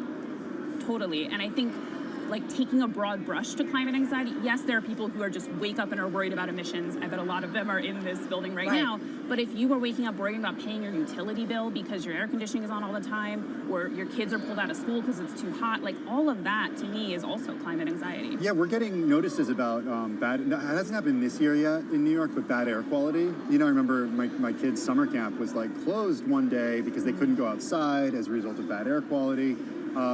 That's something that I never thought about when I was a kid. Totally. It's interesting when we did in New York, when the wildfire smoke sort of took over the sky, and not just New York, much of the U.S.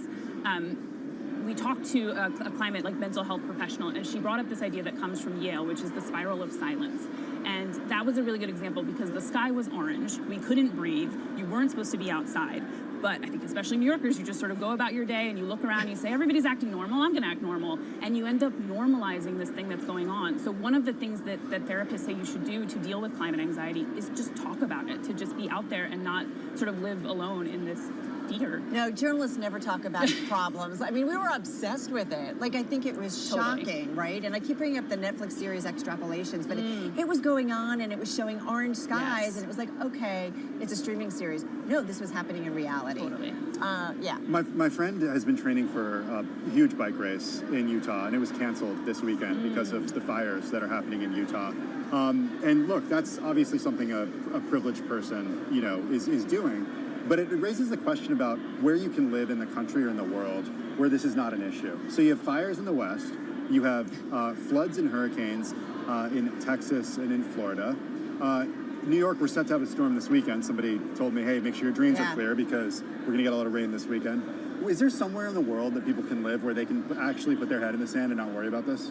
I'm sure like a real estate agent would give you a different answer than I'm going to give you, but I think the most important answer is no. Like, there's sort of, yes, there are pockets where, like, New Hampshire's nice this time of year, but I mean, we're in Seattle right now. I'm sure many of us who traveled here came thinking, oh, it'll be lovely. It'll be the Pacific Northwest. It'll be 70 degrees. It's nice at 5 a.m. It's nice. Yeah, it's hot out, and like this is, you know, a temperate area. So I think even if you are not in a place like California or Texas that literally experiences sort of the maelstrom of all of the extreme weather events, rain is getting more intense for everyone, flooding is more common for everyone, heat is a problem for everyone. I mean, this is a planetary situation. My parents had a tornado warning in western New York this morning. Are you serious? Yeah, never happened before. Well, we've seen that like in New Jersey where I grew up, and I mean, like, that never happens. I am curious about treatment.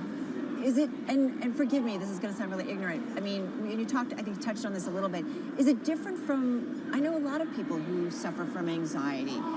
What is the big difference? And then the treatments are the different. I think it's sort of a blurry line, but I do think the distinction between anxiety as a mental health disorder and anxiety as a response to an acute threat is kind of different, but some of the tactics are the same. So there's sort of like internal tactic and external tactics. And one of the people we talked to gave this analogy of when you're like holding a ball underwater in the pool, eventually it's going to come up. Like, you sort of, the pressure will take you there, and that's the internal. Like, you need to manage your mental health, you need to take breaks, you need to talk with people about it, you need to make sure you don't feel isolated in this.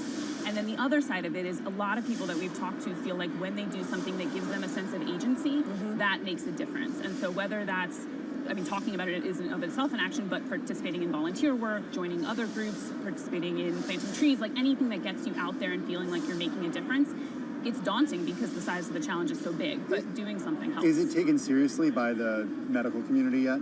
That's a great question. I think yes and no. Like, it is a little bit different in that it's not quite a mental health disorder, but I do think that it's taken seriously in the sense that if there is a rising group of people that is experiencing this, that mental health professionals are hearing about it, they have to take it seriously. I think one of the challenging things about this is that it can feel like, I bet to a lot of people, it's not something they have control over. Totally. And whereas a lot of other types of anxiety, I think, are ones that people can be given tools to deal with. But this is sort of like, this is existential. Yeah.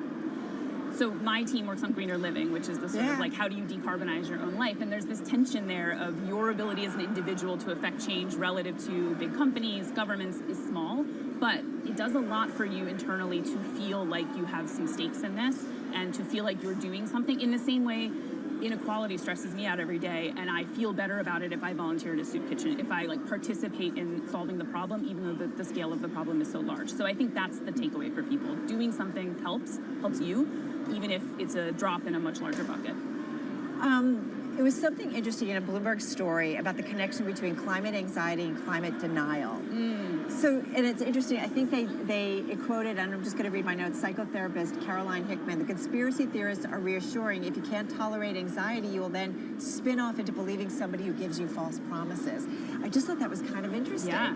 The people that we're speaking with on the panel later, I know that their view is climate denial is a form of climate anxiety. It is a way of making your brain ignore the problem as a way of not facing it. I don't know if everyone who denies climate change would agree with that assessment, but I think that's fair. It is a coping mechanism. Okay, so without getting too personal, can you give us some ways to cope with this? Because, you know, you mentioned volunteering at a soup kitchen to help with inequality. What do people, I mean, you can separate your recycling until the cows come home, but it's not going to help the global temperature. I think in terms of like tactile things you can do, like the biggest things you can do for your own carbon footprint are changing what you eat, changing your home energy mix if you are in a position to be able to do that, thinking about what you wear and how much waste you're producing. But then in terms of like things you can do out in the world, we talk to people who literally got into the field of climate in some capacity for their work. Even though it put them closer to the problem, it gave them a feeling that every day they were dealing with it. People who join community groups, people who go to therapy, just anything that doesn't make it something you live with in isolation. Do you think there's going to be a moment that we just don't get on planes? Like, we were all thinking about this, getting ready for this, so many people flying here to do it. Like, is there a point where we start to, people really significantly, like, hold back on things? Because of the carbon footprint of it? Yeah. And they're seeing the impact of you know, climate change. Yeah. I'm not sure. I do think there's a point at which flying becomes very expensive, and so it becomes even more stratified.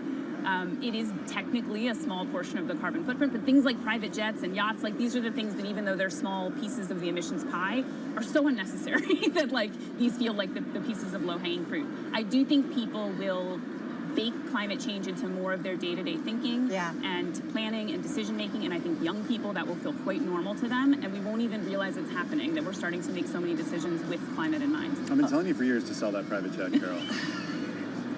Teams, time to sell. All right, Kira, thank you so much. Really looking forward to the panel. Kira Bindrum is Greener Living editor here at Bloomberg Green. It's a thing, this whole area.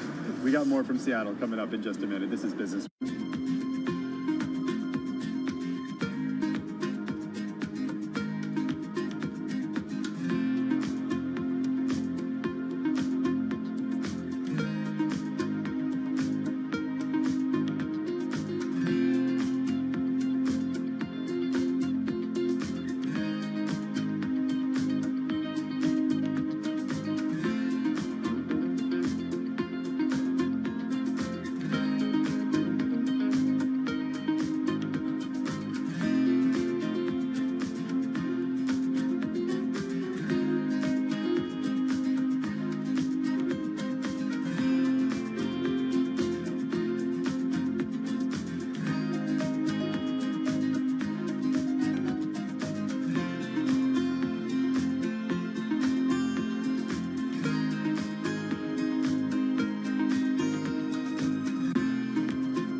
421 on Wall Street. We do check markets all day long here at Bloomberg. On a day when stocks climb to records, we have a number of after the bell developing stories. These headlines right off the Bloomberg Professional Service.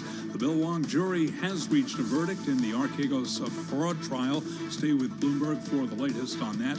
Costco boosting annual membership fees. That headline right now on the Bloomberg. Also, Elon Musk says a second Neuralink brain implant is about 1 week away. Again, those headlines right now on the Bloomberg Professional Service. All of this on a day when stocks set new records. S&P up 56, ending the day at 56.33, a gain of 1%. NASDAQ also at another record, up 218, up 1.2%. The Dow today up 429, up by about 1.1%. NASDAQ again up 1.2%. 10-year yield 4.28%. The 2-year 4.62%. Spot gold up $7 the ounce to $23.71, up by about 0.3%. And West Texas Intermediate crude up 1.2%, $82.41 for a barrel of WTI. A rally in the world's largest tech companies sent stocks to records, with Jay Powell's remarks to Congress, which you heard on Bloomberg, not doing much to dissuade traders from betting on Fed rate cuts this year. Again, the Dow, the S&P, NASDAQ all rallying up by 1% or more.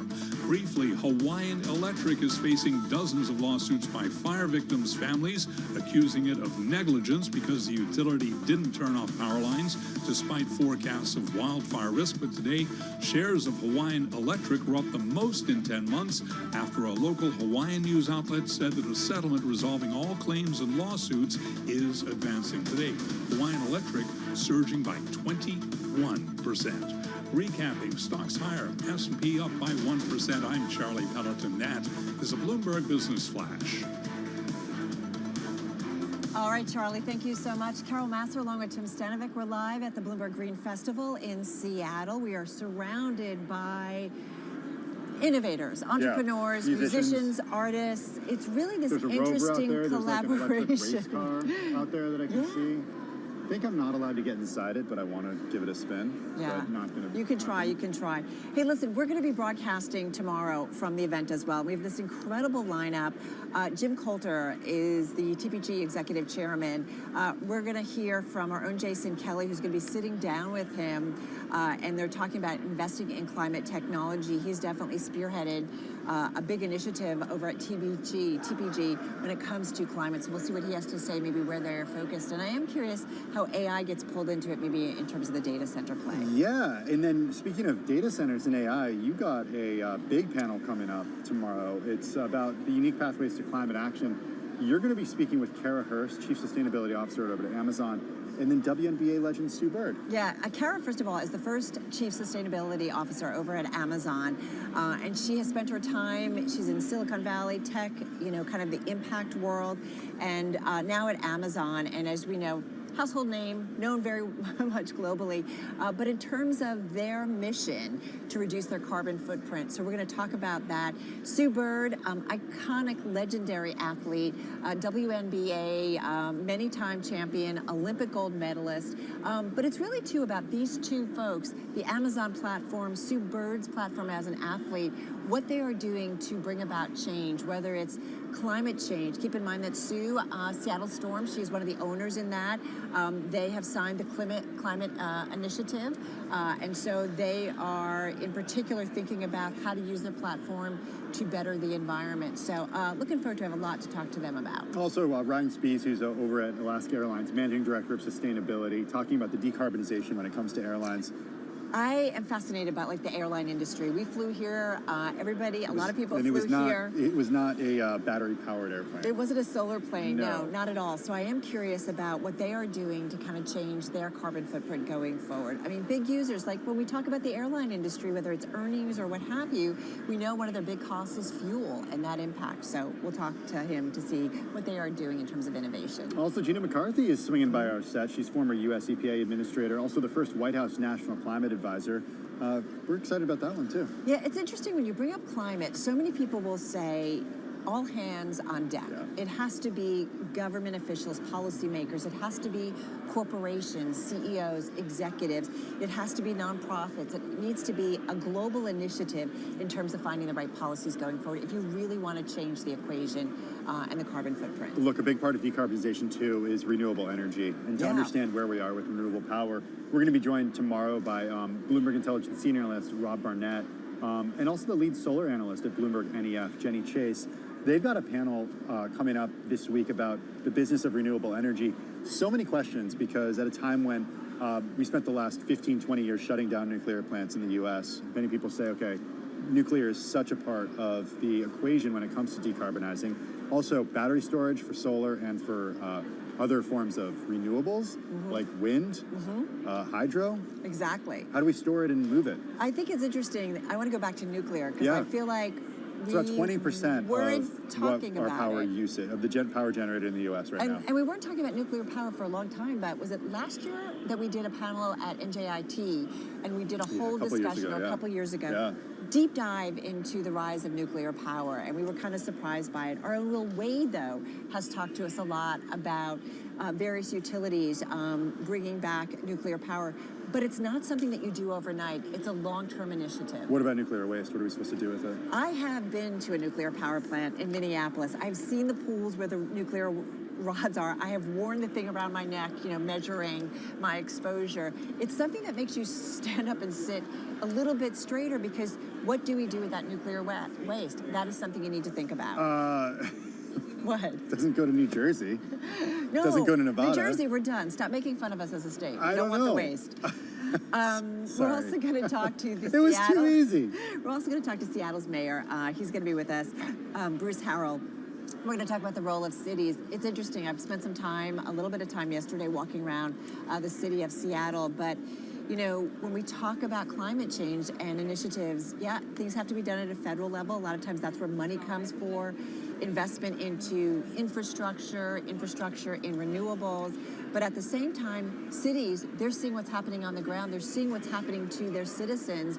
And so they have a very significant role to play. Hey, how about a hydrogen-powered flight? How about one? We're going to be speaking with the founder and CEO of Zero Avia on the possibilities there. Yeah, it's, this is the whole idea of innovation. How do we do it differently? Go back a few years and everybody said electric vehicles, it was going to take a while to happen. Enter Elon Musk and Tesla, like him or not, he certainly moved the needle. And now you see all of the major global automakers. There's some things to still, work out in terms of price and battery power and, how far we can go in an electric vehicle. There's still a lot to be worked out. So we'll see what he has to say. Hey, we're pretty much at the beginning of the Bloomberg Green Festival here in Seattle. Still coming up in terms of today. We had Laura Hesse-Fisher on over at MIT's Climate Engagement Program. She's going to be doing a panel in a breakout room about demystifying the climate, talking about climate communication.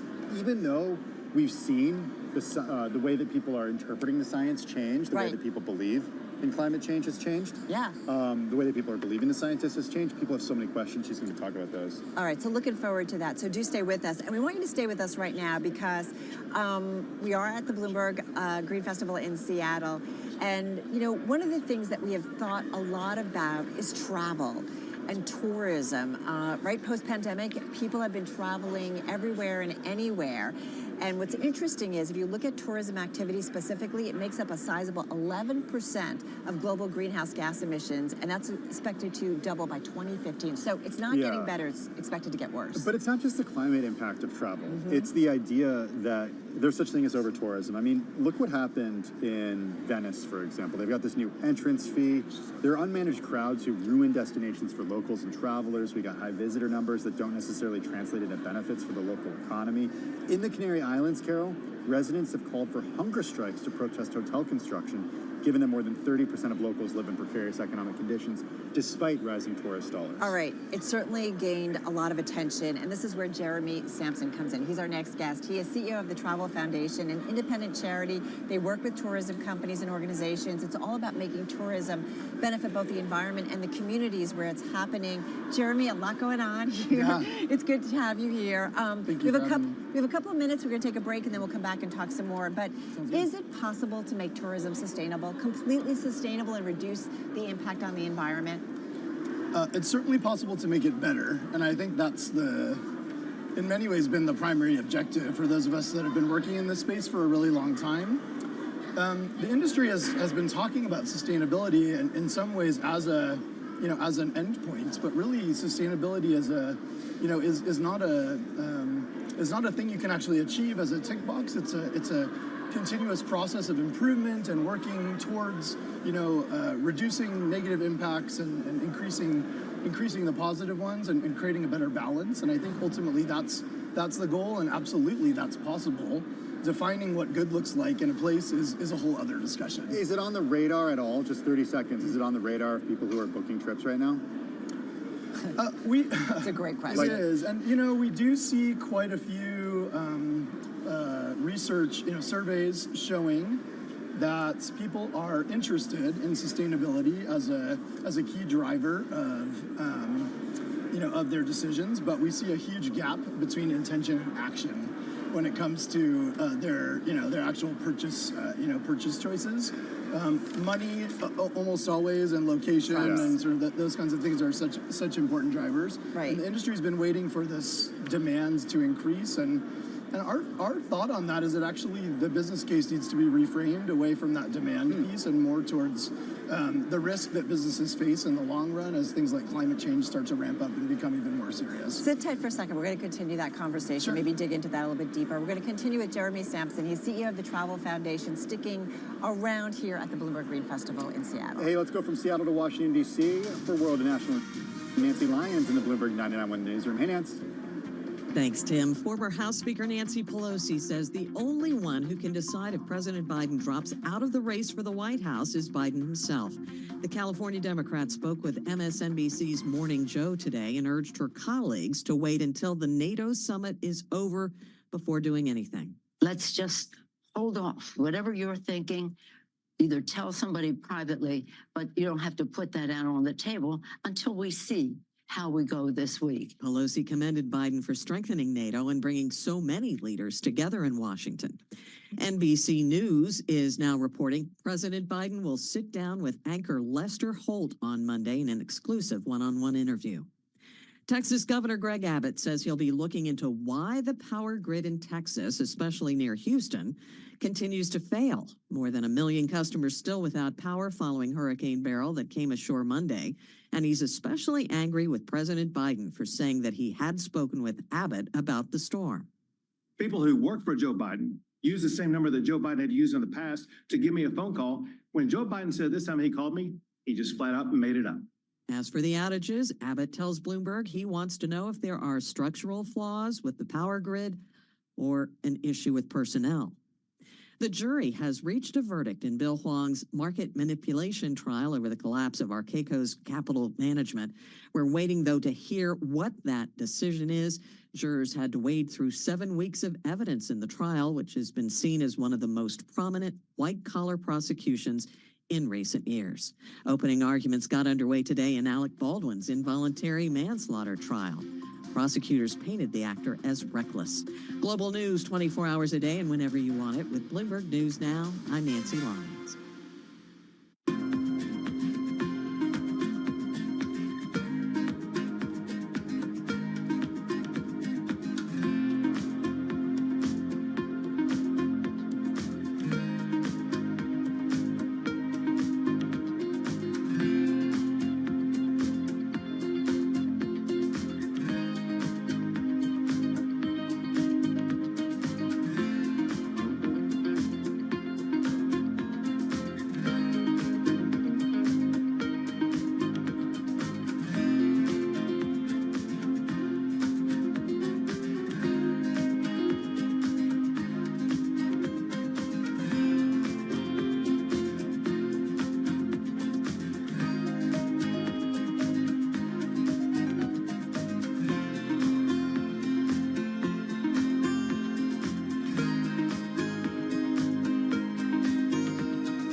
4:40 on Wall Street. We do check markets all day long here at Bloomberg.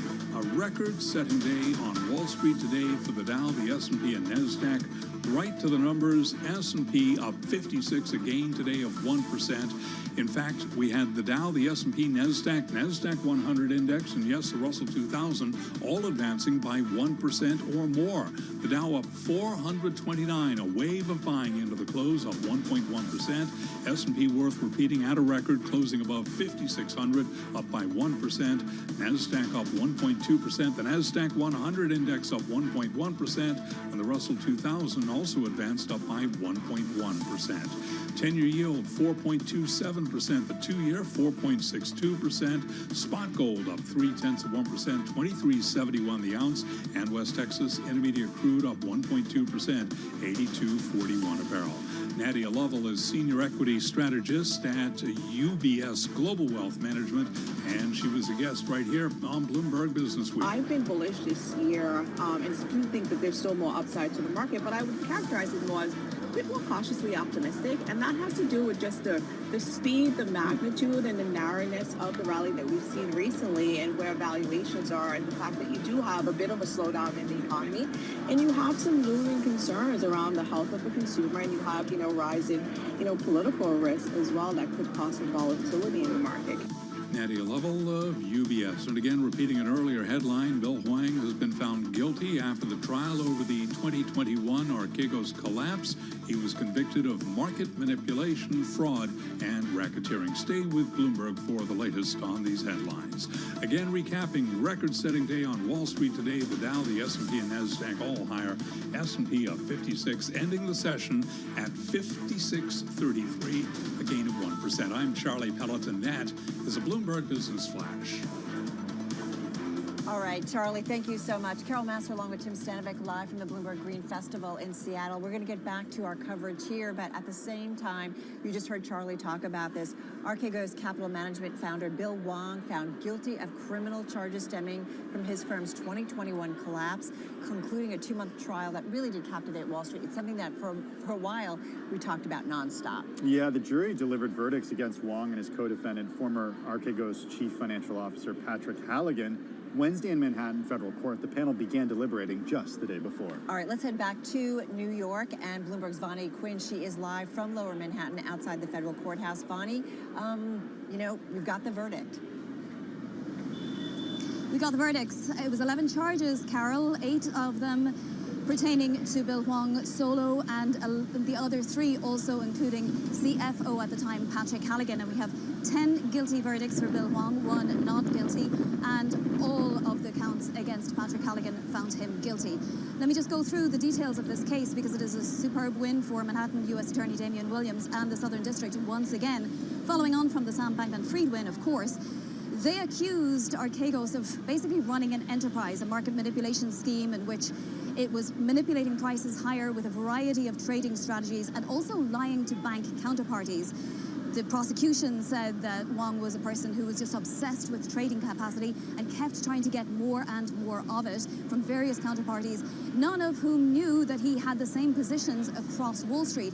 This meant that in many instances, Viacom CBS for one example, also Discovery and some Chinese companies, Bill Huang was the dominant investor, but you wouldn't have known this because the transparency rules didn't mean that he had to disclose this. So through swap agreements, various banks would look like they were the holders of it, when in fact Archegos was the dominant investor. It all came crashing down the week of March 22nd in 2021.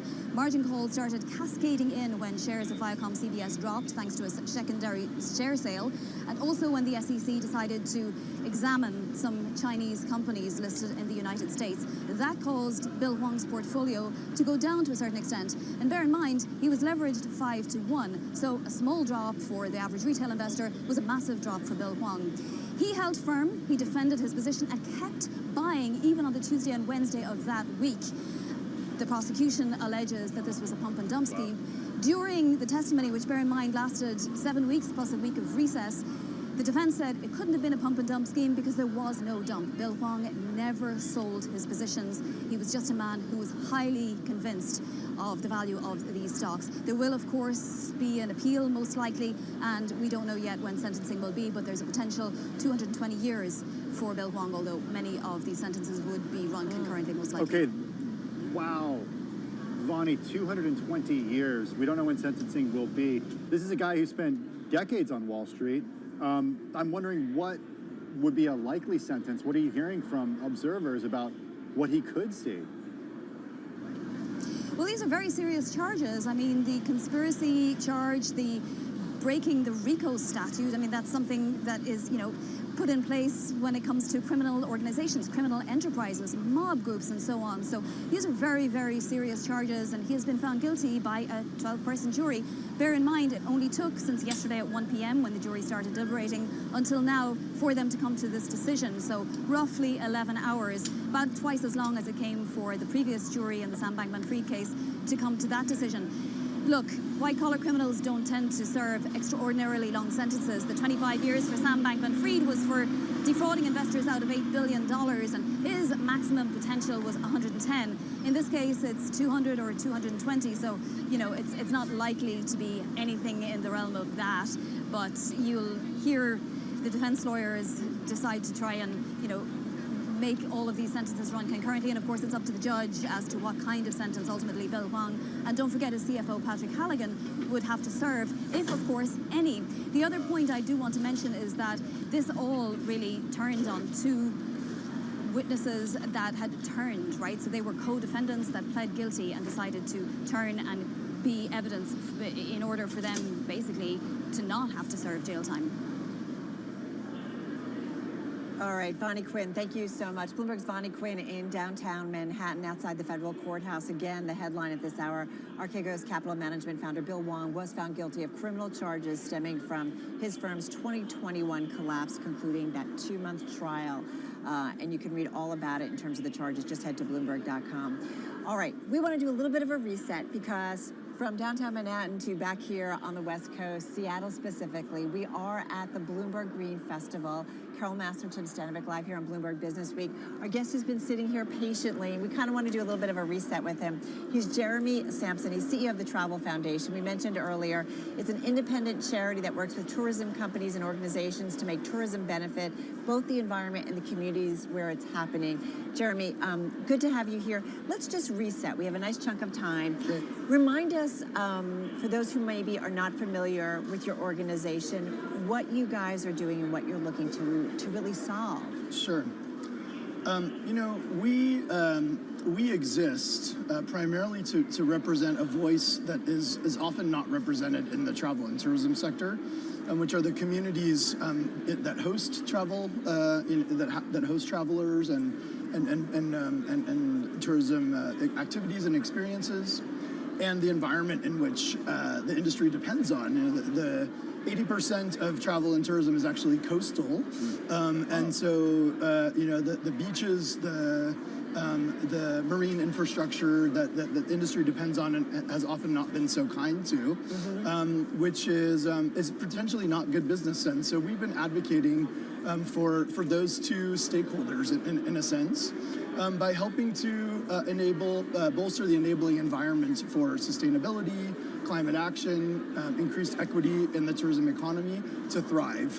The sector is, like many, very focused on growth, very focused on... Especially after the pandemic, right? Yeah, it's been peaks and valleys for years. There was 9/11, there was the economic downturn in 2008, there was COVID. Each of those took the industry to its knees, and then there's been a great recovery story ever since.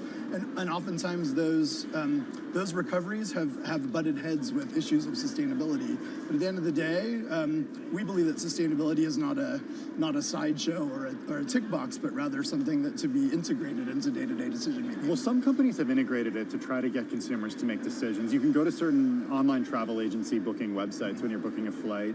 I think actually ours does this, Carol, internally. When you look at a flight, it has how much carbon is released. I got a confession to make. I completely ignore that number. Am I a bad person? You look more at the plane you're flying Yeah, on. I look at the time. I look at the time of the flight. That's like what I look at. Listen, I'm probably one of the world's most well-known experts in sustainable travel, and I have a horrible time making good decisions about sustainability when I do my own personal travel. Why? The information is either too confusing, so you want to find out the basics about a place or about a business, and it's buried somewhere. You want to you have some information that's coming to you, but it's usually not contextualized, and is part of a much wider range of decision making that you're doing as a person. And ultimately, we don't really believe that individual decisions are really what it's all about, but rather systems change within the industry and designing sustainability right into the system and things that are unsustainable out, because there's no reason we should even be offering things that are destroying the climate to the end user. Jeremy, one thing I wonder, like I think about it when you order food now, right? The calories are up there, right? And I think about when I buy some products or food, I turn around and I look at the labels more than I've ever before. Is there some kind of labeling or metric that you can really apply across the travel industry that will make us all kind of think differently and be more concerned? So this is coming. And change our habits. This is coming, and there's been a great movement, especially among the travel tech space, so the online travel agents like Booking.com, Expedia, Airbnb, to have a common framework for reporting to consumers. For many years, there was a badge here, a leaf here, a circle here. No one knew what it meant, and we really did a poor job of aligning those, that communication. I always assume a leaf is good. It's just what does it mean, though? I don't know, it seems good. It's green? It seems good. Yeah, it seems good. Who doesn't like leaves? But it actually responds to one of the big risks there, which is that most people associate sustainability with tree hugging. Okay, we hung up our towels and we didn't use plastic cups. I went to Costa Rica and I planted a tree. Exactly. Problem solved. The challenge is much more holistic when it comes to sustainability, and it's also, the industry is incredibly fragmented, so it's not a sector at all. It's really a bunch of sectors mashed up into one. So on any given trip, even a basic one, you might be traveling with a car rental agency, a hotel, an activity provider, several restaurants in a destination that is its own, and each of them are trying to take responsibility for their piece of the pie, and there's not a lot of alignment and convening that brings it all together to say, here's the experience that you're having, and here's the things that really matter. Where does government come in? We mentioned the idea of entrance tax that tourists have to pay in cities such as Venice. Increasingly, we're starting to see local municipalities push back against Airbnb. That's right. Some pushing it back against new hotel construction. What's the balance? What's the balance with governments? So tourism has long been the most unregulated sector in the world, even behind oil and gas. And part of that comes from this fragmentation. It's really challenging to regulate something that is so fragmented and really could sort of beat the system in many ways, and the concentration of sort of power and influence has shifted, because now it sits with the big tech companies, which for a long time said we're not even in the travel industry, we're tech platforms. So government is increasingly needed, actually, I think, to set those limits. Until the sort of 2010 time period, it was easier to manage the capacity in a place, right? Like you had only a certain number of hotel rooms and a certain number of people could fill them, and you were sort of at capacity. Then two things happened. Airbnb and short-term rentals really changed the game. All of a sudden there were infinite rooms in a place, and short-haul flights became very cheap, especially in Europe, where you had people flying to London, Barcelona for 10 quid for the weekend, which, while it made it more accessible and people could do that, it was a nice thing for your pocketbook, it actually changed the game in terms of numbers. All of a sudden, Barcelona, Venice, these places were totally overwhelmed with people.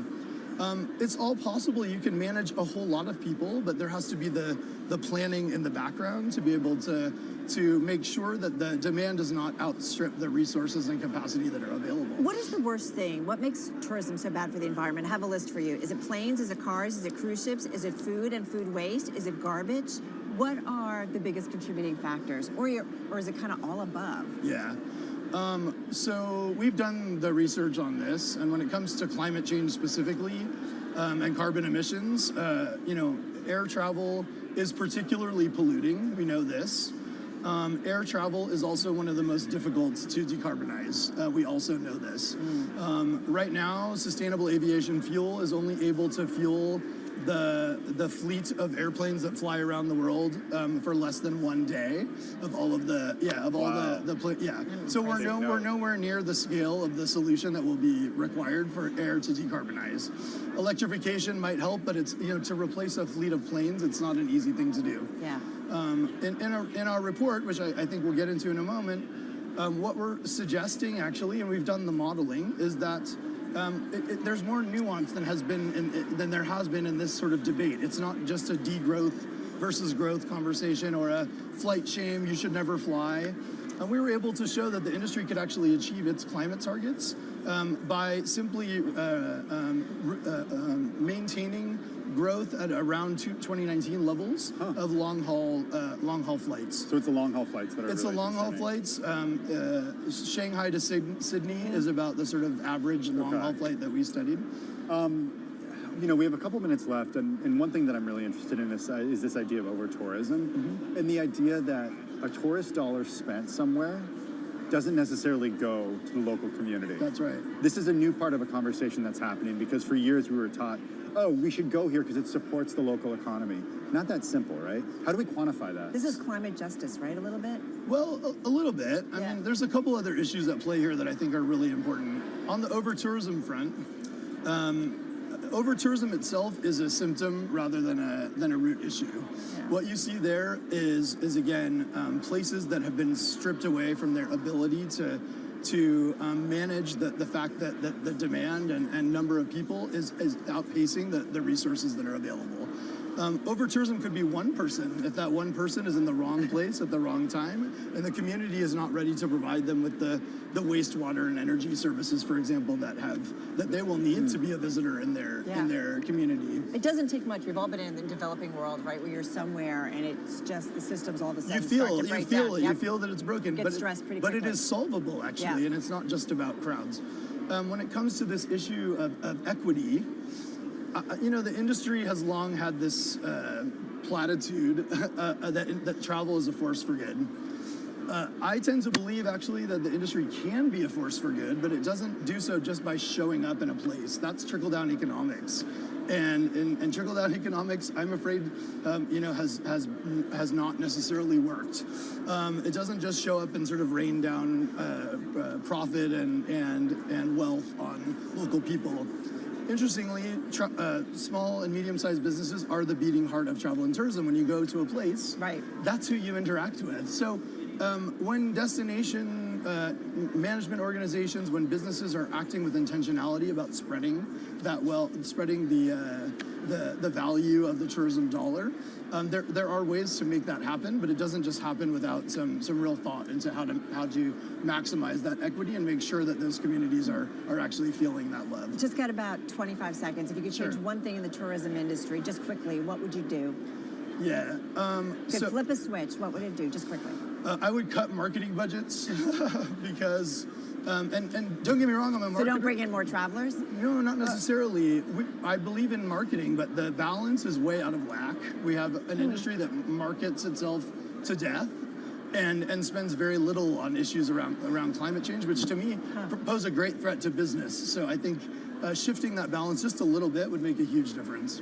All right. Listen, so glad we got some time. I know we had some breaking news, but thank you so much. This worked great. Yeah, thank you so much. You're welcome. Thanks for having me, and appreciate the thoughtful conversation. You bet. Good luck at Green. Thank you. Yeah. Okay, bye-bye. Jeremy Sampson, CEO of the Travel Foundation, live from the Bloomberg Green Festival in Seattle.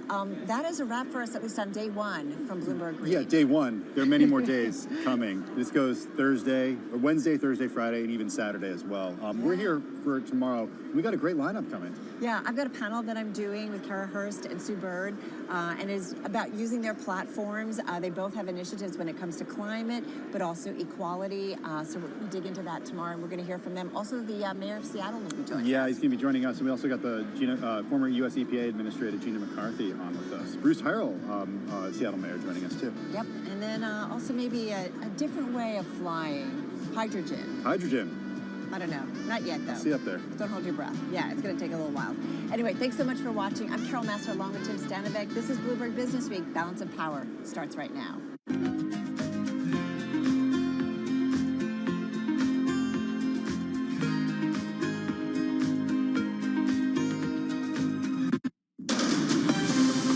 From the world of politics to the world of business, this is Balance of Power.